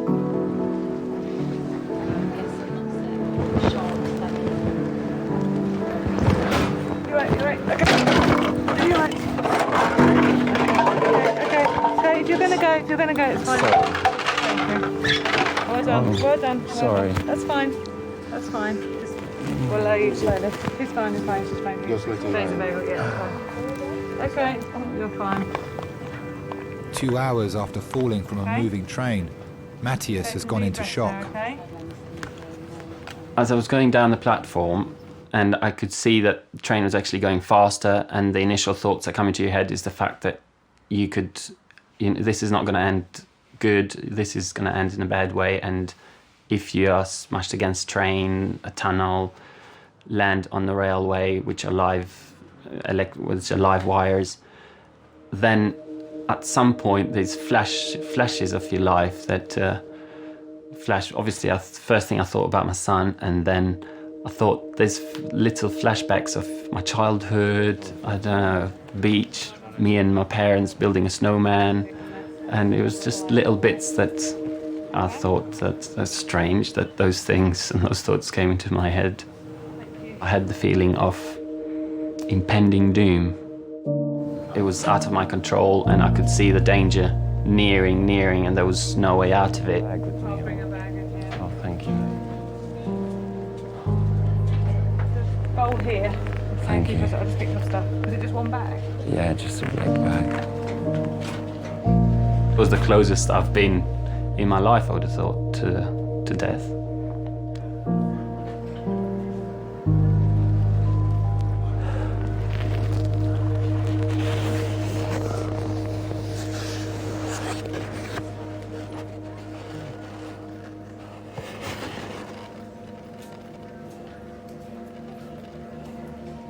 And as I was laying there, I could just feel a feeling of slipping away. It was quite strange. You just feel like you're just going to pass out and not come back.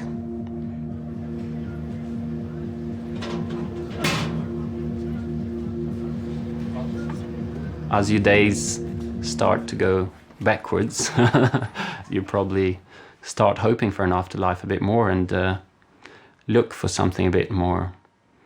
You don't want your soul and your spirit to go to waste.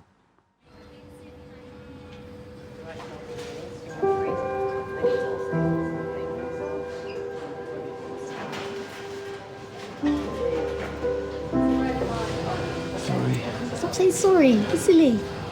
Well, I need to let your mother know, don't I? Yeah, don't worry about that. Yeah, and I don't want Nan knowing. No, don't know. That's fine.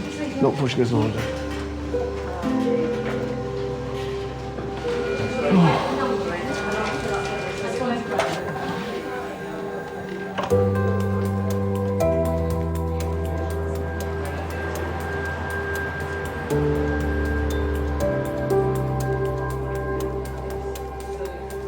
I don't know how long he's going to be in for, but I don't think he's going to be walking for a little while because they might have to operate on his spine. They don't know yet.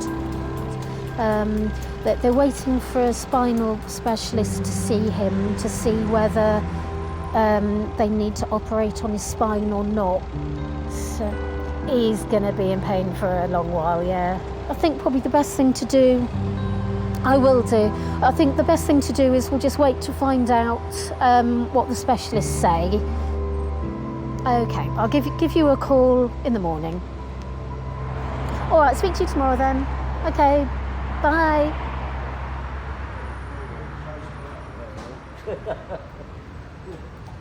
You're not going to be naked, we're going to put you in a gown. Honey, your doctor said let's...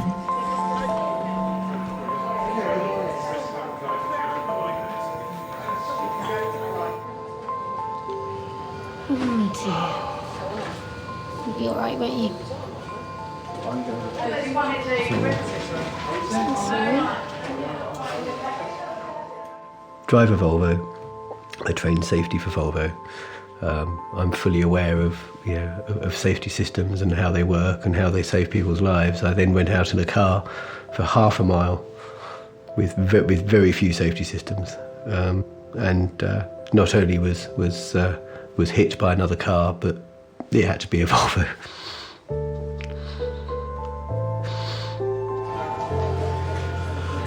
You upset? You're right. Just try not to be.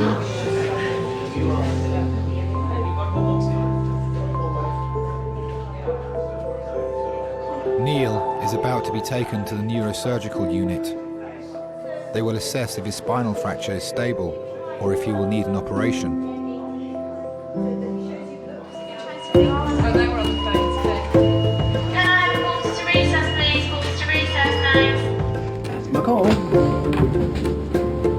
They're very confused down there.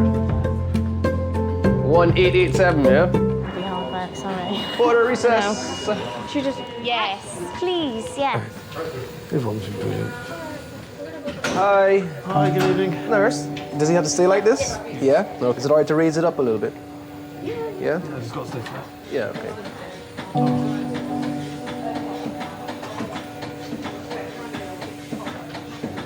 When I was 16, 17 years old, I had a sports car and I was a maniac behind the wheel. Didn't kill anybody, but I almost killed myself. Let's see, everything disconnected. Yep. When I used to live in the Cayman Islands, that's where I'm originally from. So I had an IROC Z28 T-top and it had a big 350 5-speed transmission shift. This thing was a beast. I was playing Nirvana Unplugged, that's what I was listening to. Took a corner doing 90 miles an hour. I lost the control of the car and it smashed into a pole and it flipped over and it landed on its top. I can remember spinning over and seeing the radio turn in with me. If you ever seen a car, you wouldn't say, no way, man. There's no way he came out of there alive. All I remember seeing is a big, white, bright white light. There was a little triangle and I went towards it. And I just remember I felt like a snake coming out of the car. Picked up my rearview mirror and I looked in it. My eyes are humongous. I had a lot of hair in my head as well, you know, a big old afro thing, and I had twigs in it. So definitely God stuck his hand out there and said, it's not your turn yet. It's not time for you guys. There's something else I want you to do first before I take you from here. And he saved me that night.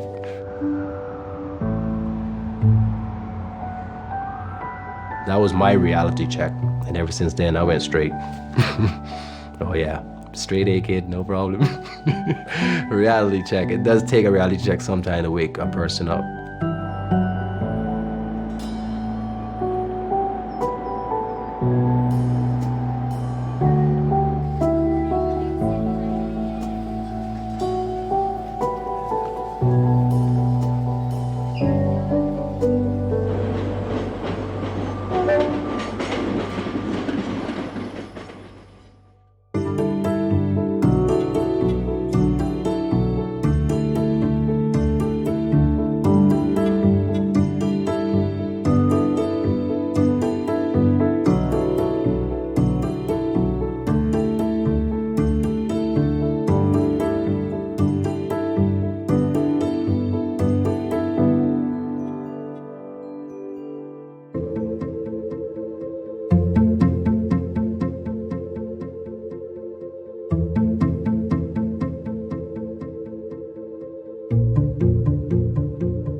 frightening how close I came to things being very much worse, and I have to remind myself of that on days where I'm not feeling great.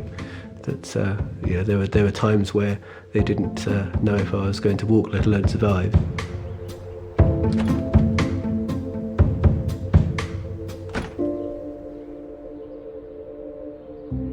The amount of people that survive accidents of that speed, especially in small cars, is very, very low. So someone was smiling down on me that day.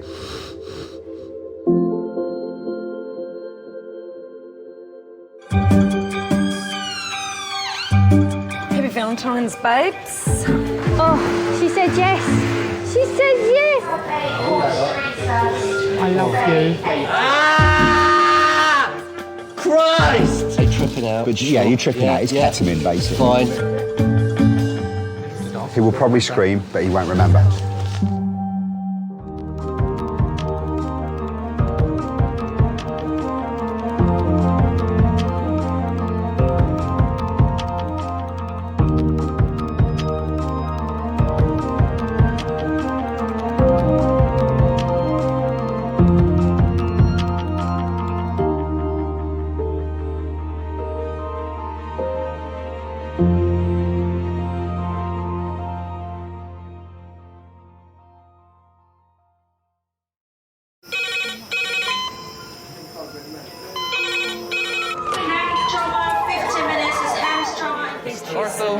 Surgery.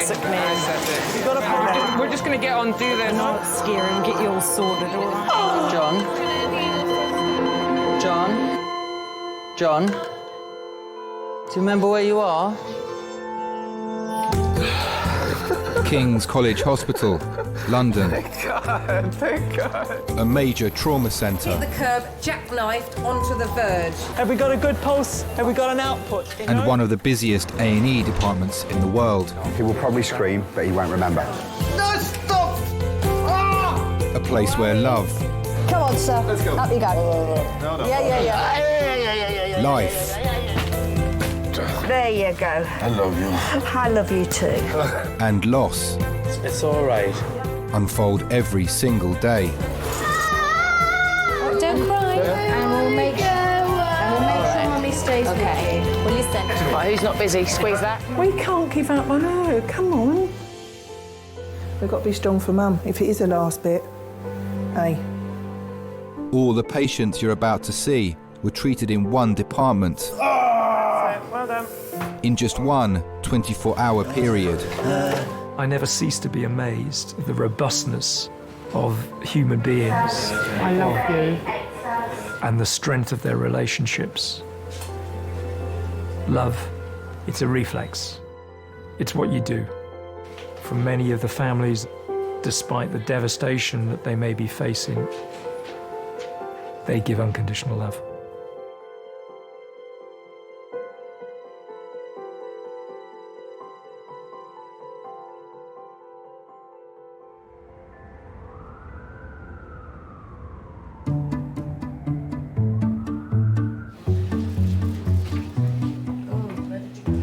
What was I doing when it happened?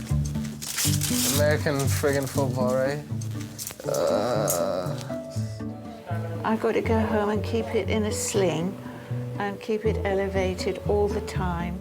7% of patients come to A&E with fractures, breaks, or dislocations. And there's some codeine as well. Some more medicine, sweetie, to make you better.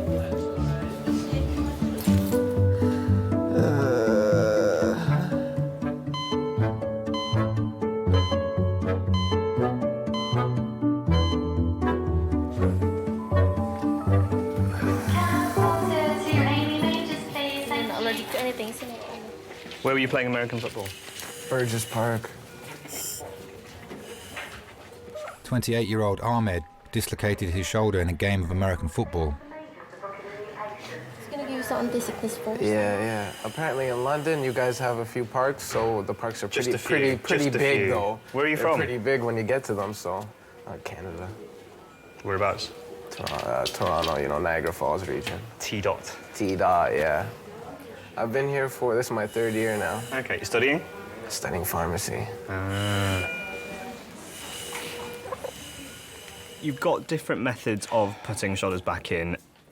You know, you kind of have the discussion with your seniors or your colleagues beforehand, say, oh, I'm going to use the Cocker's method, I'm going to use the modified Milch method, or I'm going to use all these kind of methods. When in the end, it's kind of like, and then you just pop it back in. Yeah, I can feel it, you know, I'm just talking about nothing. Right, you ready to have a go? Yeah. Okay, let's put this on that side. Have you got the collar and cuff? All right, I've got you. I've got you.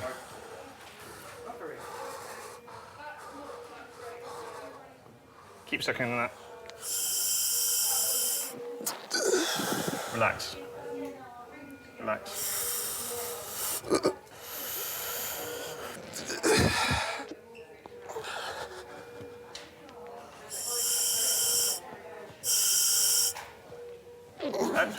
Keep taking nice big deep breaths on that. Relax. Relax.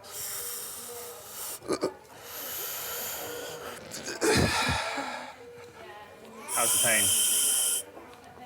All right, do what you need to do. Yeah? Just keep taking it. Keep taking the thing.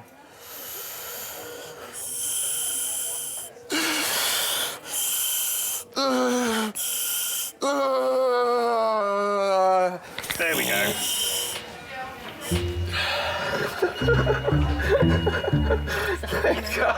Thank God.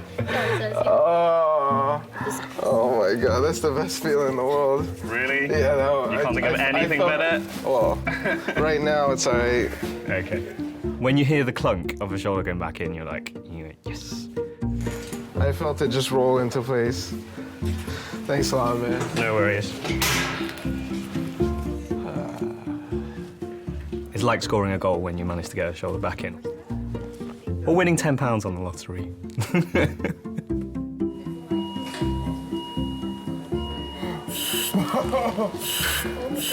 Nearly done, nearly done. Oh no, we're very nearly finished now. I'm just getting it in the best position I can get it in.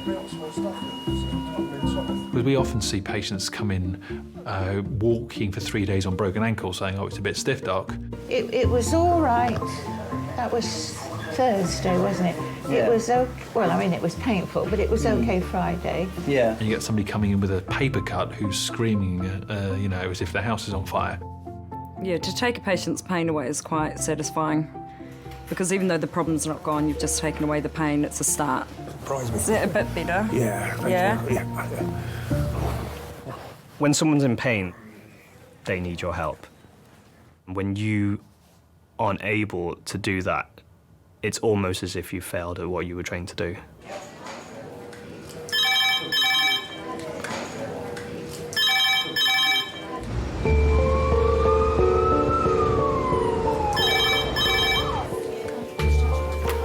Hello, Kingsy. Yeah. Okay, so just you had morphine and thank you. Bye. The paramedics are bringing in a 24-year-old man. This is his third admission for chronic pain in the past 2 months. Red phone 9 minutes, red phone 9 minutes.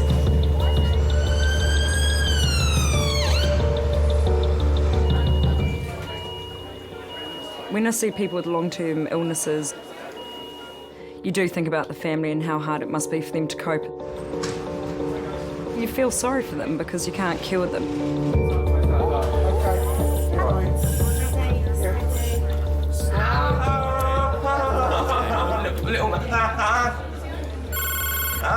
Hi Malcolm, it's Rubiel. I've got a 20-odd-year-old chap who I'm going to refer to the medic. He's got Behçet's disease and it's quite complicated.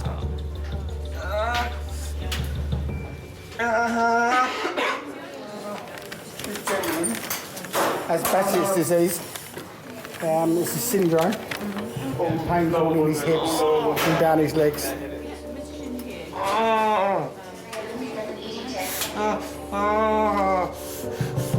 20 milligrams of morphine. Lee was diagnosed with Behçet syndrome, a disease that affects the immune and nervous systems 6 years ago, when he was 18. All right, you should have seen him when we got there. You can see the pain he's in now. And that's after all that. He's been through so much. And he's in so much pain, every now and then he'll just go out.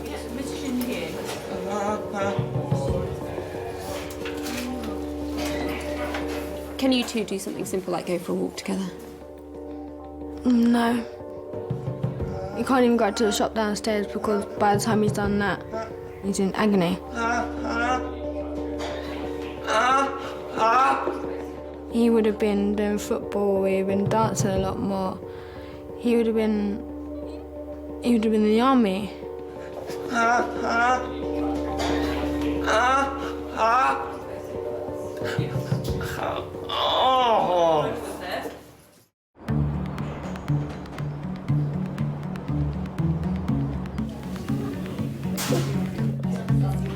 Well done. Just got to write your notes, okay?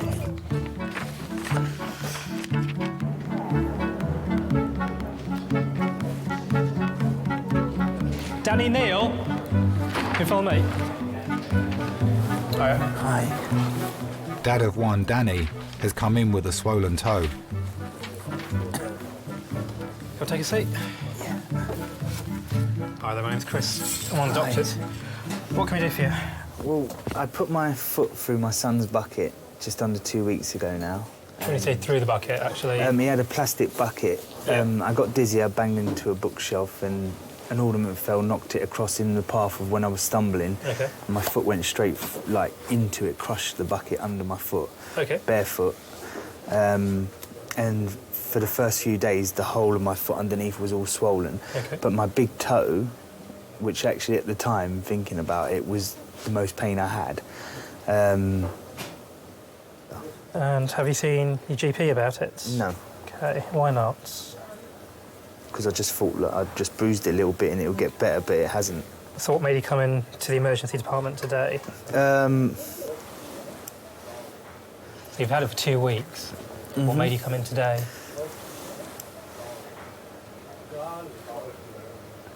Well, I didn't really notice it before. It was just today when I actually put them down, I noticed it, so I thought I'd better come and get it checked. Can we have a look at the other one then? Okay, let's have another look. So that's fine there. Yeah, but when you get down to where the ball bit is, it starts hurting. How about there? No, not so much. There. There. Ah. Sorry. So that's the worst bit there, is Yes. it? Okay. It made it hurt up here, yeah. Okay, let's get an X-ray of that. Men, in general, handle pain less well than women. Have you had any painkillers today? No, I haven't had nothing today, because I haven't had nothing to eat, so Would you I like some?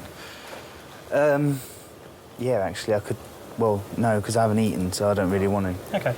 I don't know if that's because we get mothered by our mums as little boys, whereas girls are left to get on with it. All right, the X-ray's fine. Yeah? Yeah, there's no fracture, no break, so it's just bruised. Okay. So just simple painkillers. All right, thank you.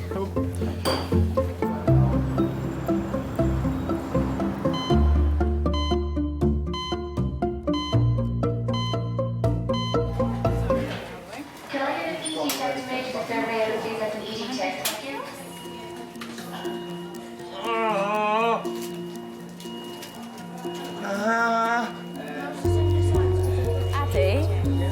Addy, he's had 20 morphine. Do you want diazepam? Diazepam is what works. Diazepam, yeah. Do you mind if I take some blood? No, go. Try and keep it as still as you can. I'll take Sorry. this blood. I know it's really sharp. Lee's acute pain is a result of Behçet's syndrome. It started 6 years ago with a numbness in his leg. So some more morphine in some meals for you. Oh, thank you very much. Just take this edge off. See if I can close my eyes for a bit. There is no cure for Behçet's.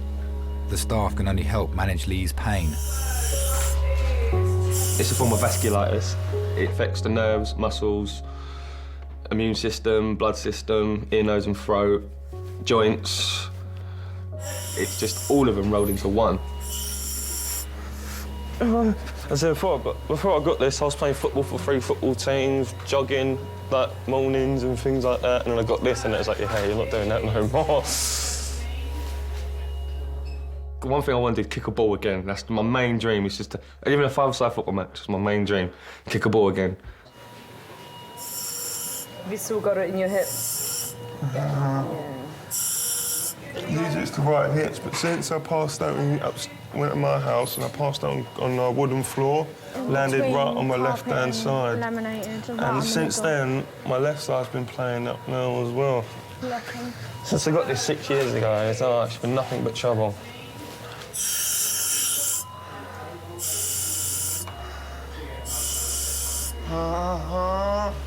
When I go past grass and smell of fresh cut grass, that's one thing that gets me still to this day. It just brings me back memories of back when I was playing before I had bitches. I love that smell.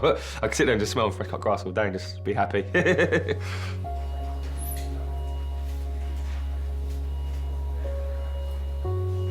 It's weird. I wish I had shattered my leg. It may sound horrible. I wish I was in a car accident and had a lot of broken bones because that could have been fixed. Like, there's a fixed for that. But yes, it's just, there is no cure for it.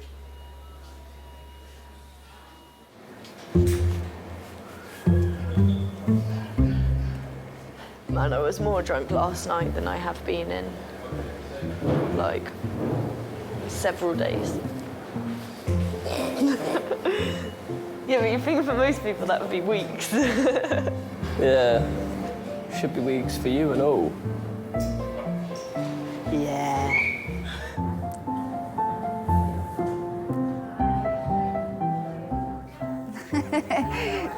You're chomping away like a monkey there. Very hungry. Kamladi has earache. She's come in with her husband, Ravi. She was having a problem with her ears. So you had a pain? Somebody said if you put a stick of garlic in your ear, that will reduce the pain. Okay. One clove. Not the full one, only single one, yeah? Oh, yeah. You can see it, huh? Yeah. Okay. I'll go and speak to one of my seniors and then we can come back. Okay.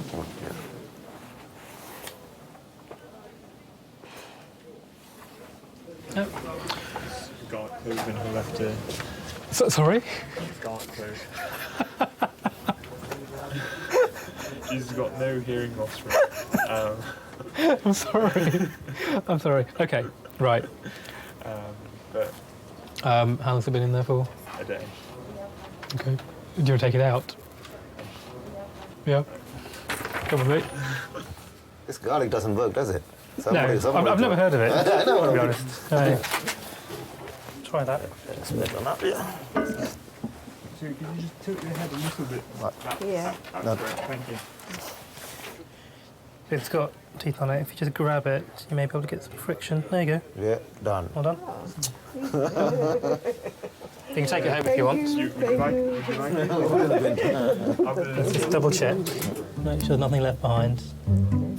You do find you get people with just really strange things wrong with them. Way out. You do hear about these weird remedies like that though, but I thought it would have been crushed garlic. Because when she said that, I was thinking, oh, this is gonna... That could be a mess, yeah. Yeah. That will definitely need microsuction. Some people do put objects in certain orifices that are inherently amusing. I guess, probably. You kind of have to laugh, otherwise you'd go insane.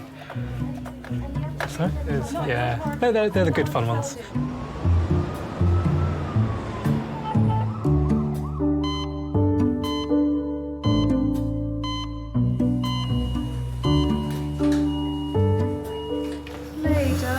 Mum's here. Do you want her to come in? Yes, please. Right,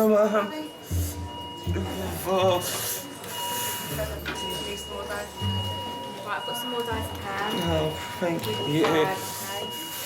It's nice and warm in there. Hopefully it's 7 for 6 and you'll never knock me out for a little bit. Sleep is always good, you don't feel pain when you're asleep. It's as they say.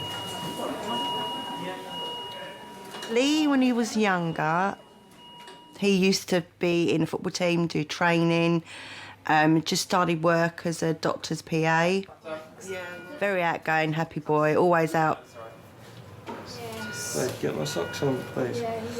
My feet are really cold. Get my socks on. You know how to do it. Just roll. Oh God, I can't even get pronounced words properly. This is getting ridiculous. Row your boat? Yeah, row boat. Don't you done? Stream.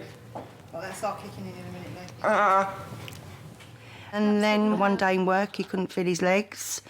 And we rushed him to King's, obviously, to try and find out what the problem was. Kept him in for about 3 weeks and eventually got to the point where we found out it was Bechet's. It's not cold feet.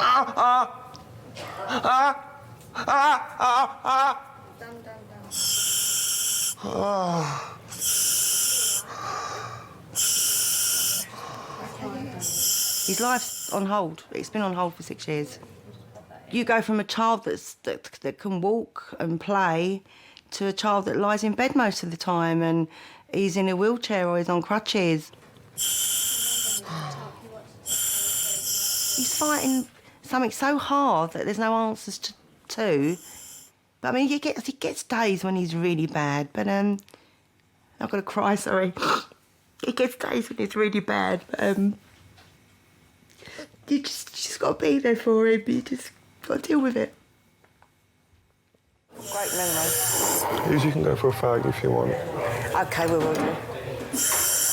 We don't need telling twice. Leave me alone. You OK? You cool? Right. You might get McDonald's breakfast this week. This week? Today. You're going to treat me to McDonald's breakfast? I think you've been a good boy. All depends what time. Are you going to treat me to McDonald's breakfast? Yeah, I bought you McDonald's last week. You're going to treat me to it? Well, he has been good taking his morphine, and I did say All right, then I will. I'll let him have something. Oh, see, I'm so happy.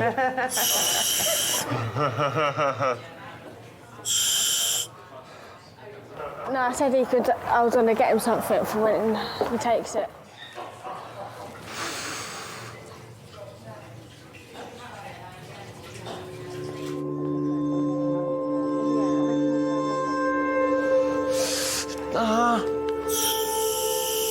No. Can't relax yet. I'm painful. The weekend we decided to go up to Nick's. I'll wear heels. Oh,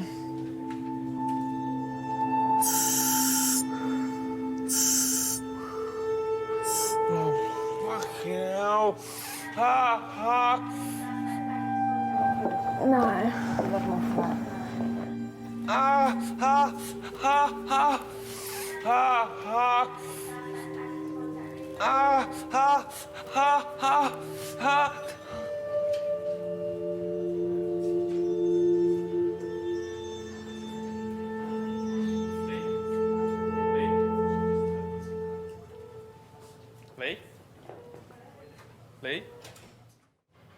Lee?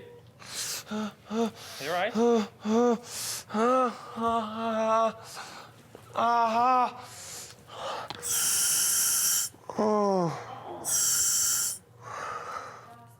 Can you ever forget you've got Bechet's? No. I wake up in the morning, the first thing that hits me is pain. So the first thing I remember in the morning is, you've got Bechet's sort of thing. And the last thing I remember at night is the pain sort of thing before I go to sleep. So I've got to take sleeping pills just to get to sleep nowadays because the pain's just too uncomfortable for me to sleep.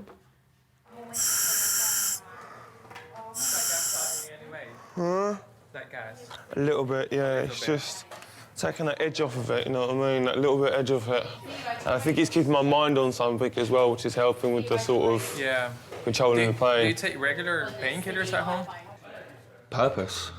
That's one thing I've been missing since I've had this, having a sense of purpose, you know.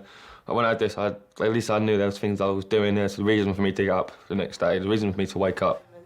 First year, like, I'd done a few stupid things and it doesn't hit me anymore. That's bad. I just get a few teary moments, as you can tell. When I was just about to turn 20, I just thought that was a burden to everyone. And at that point, I was just like, well, I can't do anything. It's just the point of me being here. He just was really bad one night, and he called me and he said, like, he's got no life, he can't meet any friends, he can't get out. I just felt worthless. I'm just wasting air, really, you know. Might as well just get rid of that. Get rid of it, get rid of that, get the trouble out of people's lives. So we lived 3 floors up, and I was sort of looking down at the window.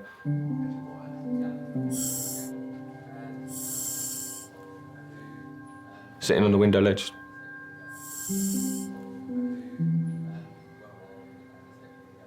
Just back to sort of lean forward and just go onto the concrete.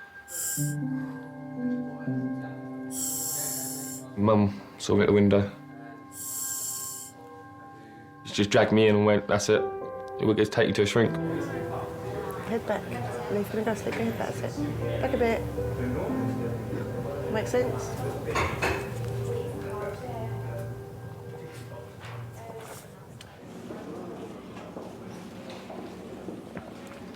Hey man, I'm just wondering if Ahmed is still in resus or whether you know anything about him. Has he? Oh, they discharged him. That's cool. All right, thank you. That's great news. Ahmed's already gone home. They let him out just after. American football coach Jacob has brought in Andrea. That's unfair. I want to go home too. He was knocked unconscious in the same game as his teammate, who dislocated his shoulder. Head up, man. Eyes open. Let's not fall asleep.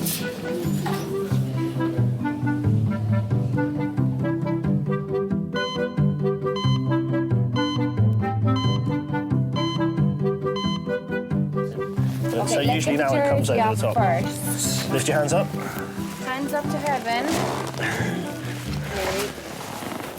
Oh my God. Okay. I'm very sorry. What happened?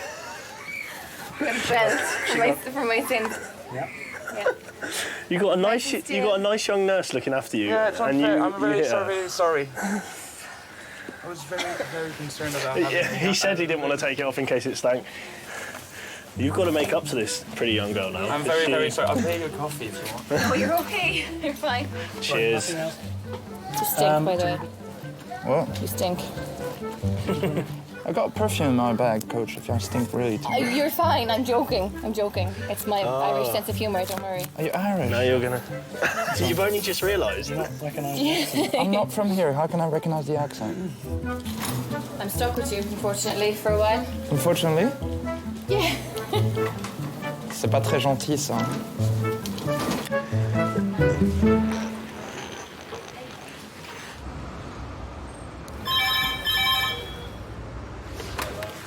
King's Recess. The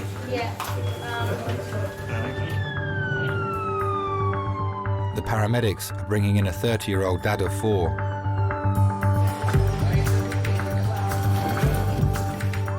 He was found unconscious at the bottom of a stairwell.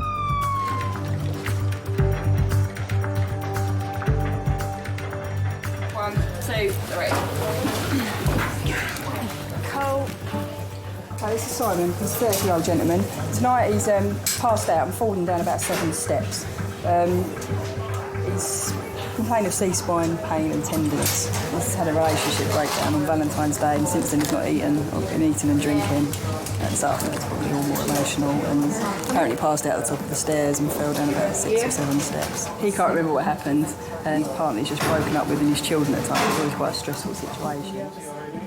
Hi guys. How are we doing? My name's Charles, I'm one of the docs. What's our friend's name? Simon. Okay. So Simon, we call this a log roll. We call it a log roll because you pretend to be a piece of wood, basically. You just lie still. Jackie, the boss there, is just going to, when you're on your side, is feel your back, give you a few pokes here and there. We need a yes for pain, a no for no pain, no nodding and shaking of your head. All right? Ready, All right. steady, roll. Sorry, Simon. My kids saw me go downstairs. And they're crying their eyes out. All they were saying was, Daddy, Daddy's hurt, Daddy's injured. Okay, is that your scapula that's hurting, the shoulder blade? Yes. Okay. Is it? Right scapula is a point of tenderness. Okay. What about in the middle here? No. No. No. No. No. Can you feel me touching there? Yeah. And there. And just squeeze your bottom. Okay. Happy? Okay. On your call? Ready, steady, down. All right. You've got inline still? Okay. Okay. Simon, without trying to beat around the bush, because of your builds, it's possible that we won't be able to get the X-rays that we need to get, because we have to see the bone at the bottom of your neck. But trouble is, Simon also has a very small, we think, subdural MRI from a previous fall, so we may wind up doing a head and neck CT, but we'll cross the bridge when we come to it. My whole body just melted. I said to her, there's your Valentine's card, there's your flowers and that, and she's just shouted it from the top of her voice, I don't love you no more. Did you knock yourself out at the time? My girlfriend and... Do you remember falling? No, I passed out before I went down. So it wasn't so much a fall as a faint? Yeah. OK. Your background health? Asthma, diabetes, kidney problems? I'm fine. Regular medications? Fine. All right, OK. Simon and his partner were together for 10 years. They have 4 children. I felt like my heart broke and smashed them into pieces. I didn't know what I've done wrong. That's why I ended up in A&E, because I wasn't eating for like 4 days, solid. All right, if you keep as still as you can, Simon, I'll do a quick heart tracing. Did you ever think you would lose her? No, never. Never a million years, no, never. He doesn't want us to cut his clothes off, Claire. It was a broken heart that led him to get a physical injury. For a male to come in and physically be, you know, well, stop eating and being unwell over a woman, I can't say I've seen that a lot. Squeeze both my hands as hard as you can. Harder, harder, try and hurt me. Come on, you're tougher than that. I know it's scary, we'll get you all sorted, all right? Doing a tissue. Have you always loved Cassie? Yeah, always, yeah, from day one. From day one when she moved around the estate. I see her walking up and down the street with her sister going to the shops. She'd be in a boob tube and miniskirt in the summer, right, like, and I was just like, wow.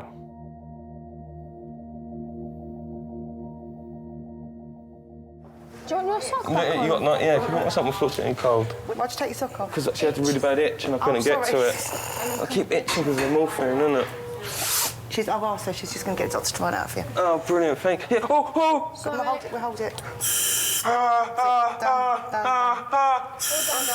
Lee, do you think you need some more morphine? Lee?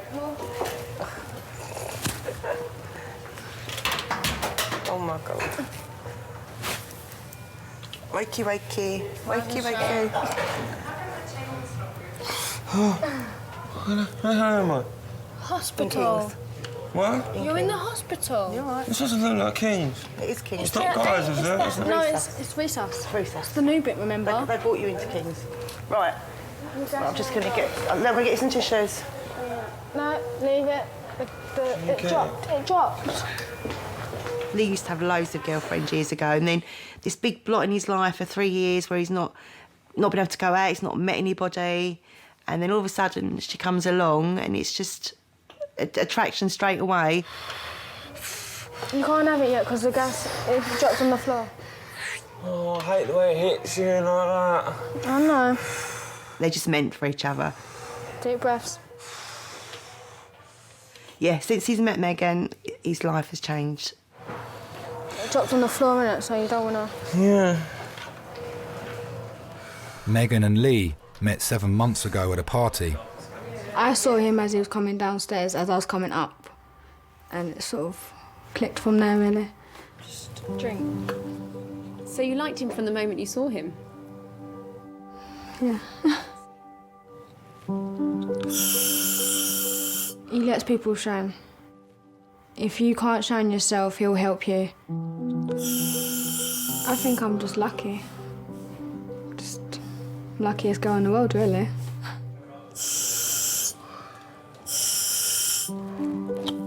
Where's the drink, babe? Where's the drink, babe?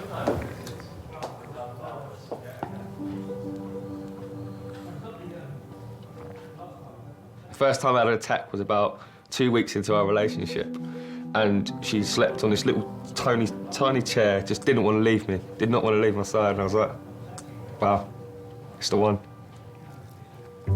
Without her, I don't think I'd be here right now. If it weren't for her.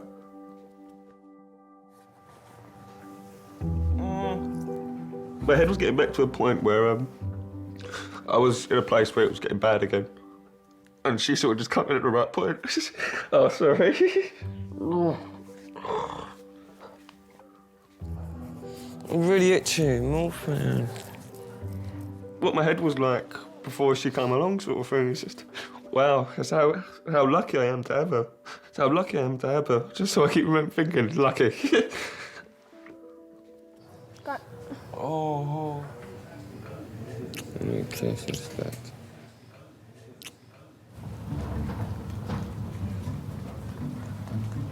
His eyes are hurting him. Yeah, he's not doing well for us. Thank you He hasn't very hit you much. again, has he? Not yet. I think he probably wanted to. Are you all right? He didn't hurt you, did he? No, I'm fine. Good. You do stink, though, you know that? No, that's good. That's the smell of success. Yeah, well, I'm playing Sunday anyway. What? I'll be down to Coach Ramos. No, I'll get clearance. Hi guys. Good evening. How are we doing? Do you mind if we turn some light on? Yeah, he's a bit sensitive to the light at the minute. All right. Do you reckon you can cope with it for a short while? Jolly good. Andrea, Mr. Gabus, is that how we pronounce it? Yeah, you're good. Okay, my name's Charles, one of the docs. So, American football, hence the pads. Now, I don't need that anymore. no, you don't. That's fine. From a head injury point of view, Yep.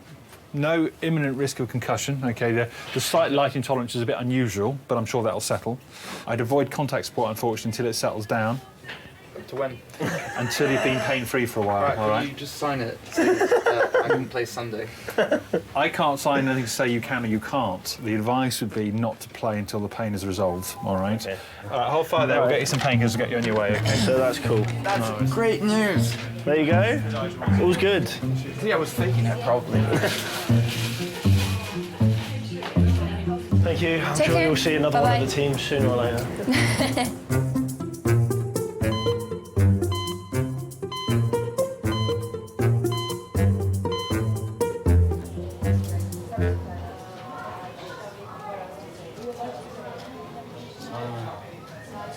Yeah, Steve, mate. Simon's workmate at the recycling plant, Steve, has come to his bedside. Yeah, what happened, didn't you? I got the gist of the story. I don't know if you can do this to me. Don't worry yourself about my ex-player. Just concentrate on getting you better.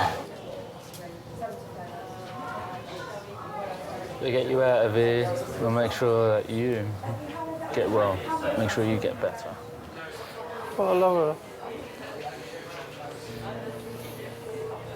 Take care of yourself, Simon.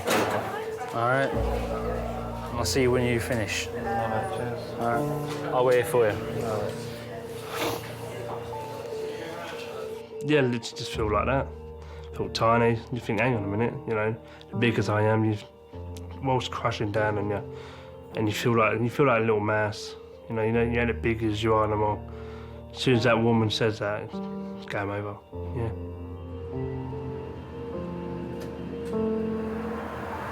They've just taken him for a scan about 3 minutes ago.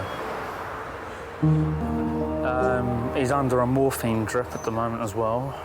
Yeah, it's going to take a lot for him to build everything back up. He's not the same Simon I knew when we started to work, I'll tell you that for certain.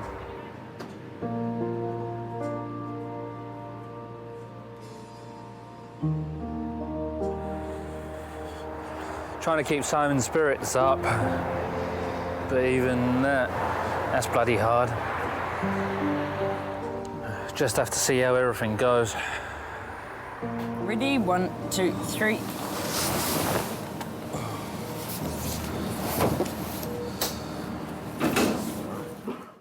He's back from CGM. Fantastic, thanks very much.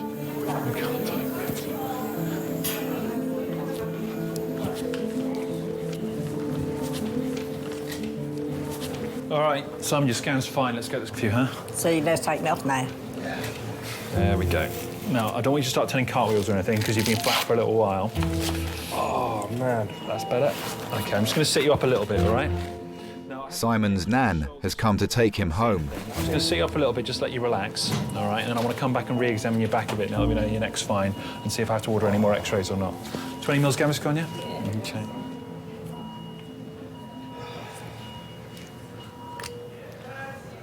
So all the scans are showing nothing wrong. What's going on? Well, probably just fainted because you lack of food in his stomach. I've still been on my diet though. I just eat a little bit, not too much. 3 Brussels sprouts a day. 3 Brussels sprouts, no thank you. I had 2 Brussels sprouts a day and about 4 carrots. I was thinking a lot more what I've done. If I should have done what everyone was telling me, the whole family and friends said, get on with it, move on. You know, what she's done, she's done. She's trying to move on herself.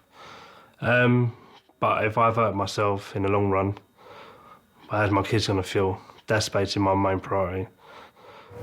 Nah. Simon, the other thing to say is I think you fell because you fainted, but sometimes when there's been a fall and you can't remember, there's always the risk that could actually be a type of concussion. And so if you get any signs of delayed onset concussion, sort of vomiting, eyesight problems, all those things, come back and see us again. I don't think it's going to happen, otherwise I wouldn't be sending you home, but just so you know. But he's not eating either. He's not eaten since last Tuesday. Right, is there any reason for that? Well, what he's going through at the moment. Just finished a 10-year relationship. Right, 4 okay. kids. You are eating something, you're not starving yourself. Nothing at all? You're drinking? Okay. Just fluid. Just fluid, as in hydrating rather than alcohol, I meant? Yeah, I don't drink, yeah. Okay, that's fine. It's always difficult to see somebody suffering, whether that is physical or emotional. And emotional suffering is more difficult to deal with than physical. All right. Charlie, good. All the best, my friend. Take it easy. All right. Any problems, give us a shout in terms of the neck injury or anything like that, but take care of yourself. Right. Nice to see you. Look after yourself. I would not want to go through what Simon went through. My wife means more to me than I can actually say. Losing her is not something I want to think about.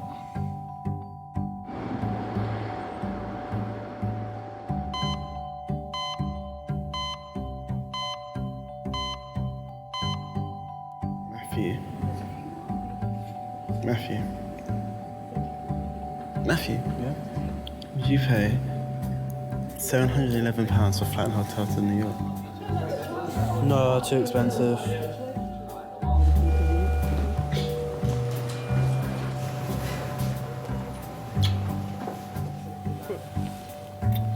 I found one.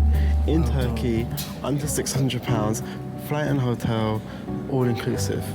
Not for you. Look at the hotel. Is it no. How about no pool? We just use the beach. What do you mean no fucking pool? Is there a beach in Turkey? Where is Turkey? It's near Greece, yeah? Is your pain getting any easier with this one? Yeah, a lot.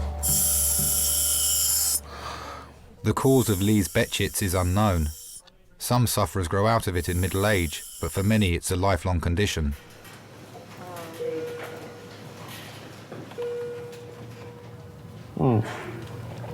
Have to look. When you do that, I give you that one on that enough, right? Yeah, but I couldn't see how far, if it touched your lips or not. And just go like that on a general basis. When I do that, it's touched. When I do that again, it means I've had enough, all right? Means that, yeah? Let's try.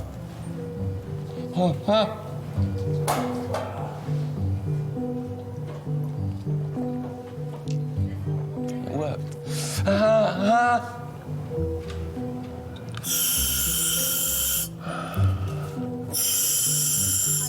So how many times have you had to come to hospital with me now? My newly engaged fiancé. You don't have to keep saying it, you know. Yeah, but you're my newly engaged fiancé. Yeah. My beautiful fiancé. Do you like saying the word fiancé? I love it. Fiancé. I love saying it. I do. I love showing. I love showing her off. It's just one of those things. I love showing her off. I'm just happy. Gassiner, why have you taken it off your finger? Please be annoying me. Put it on that one then. Okay. Do as you're told. I don't like it. It annoys me. Oh, shut up. Yeah, it's like we're a married couple already. Stop moving.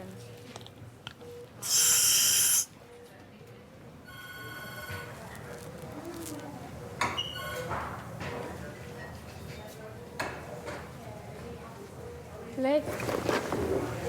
Lee, stay awake. Stay awake. I'm going to take it. It's enough. Because you are very, very, very challenging. Yes, I want to get married when he is fine. When he's fit and able to walk, stand, and then walk back, and still carry on with the reception. You got my slippers on? I've just been rubbing the floor, innit? My shoes are hurting my feet. Even if it takes till we're 60, I'll wait till we're 60. Doesn't bother me.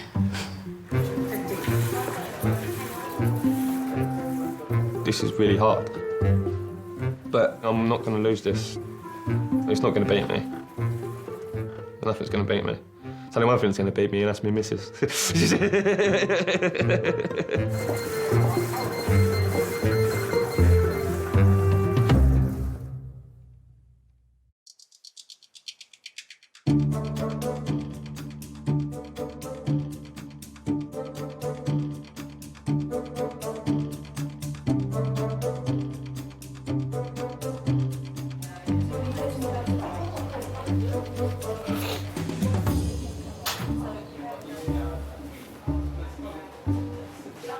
Hello, honey.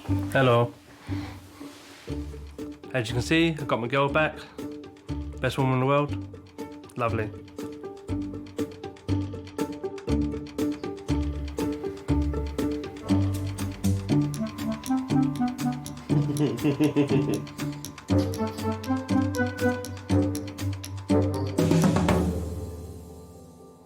I just kind of, as I do, stumbled and fell, but... How much you had to drink, just for health reasons?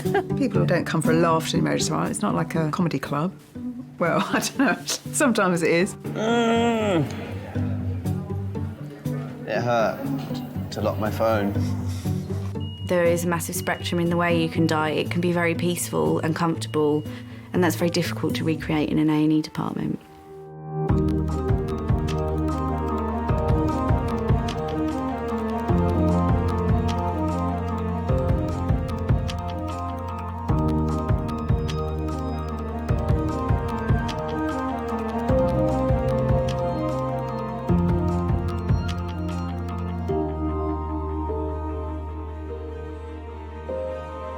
you.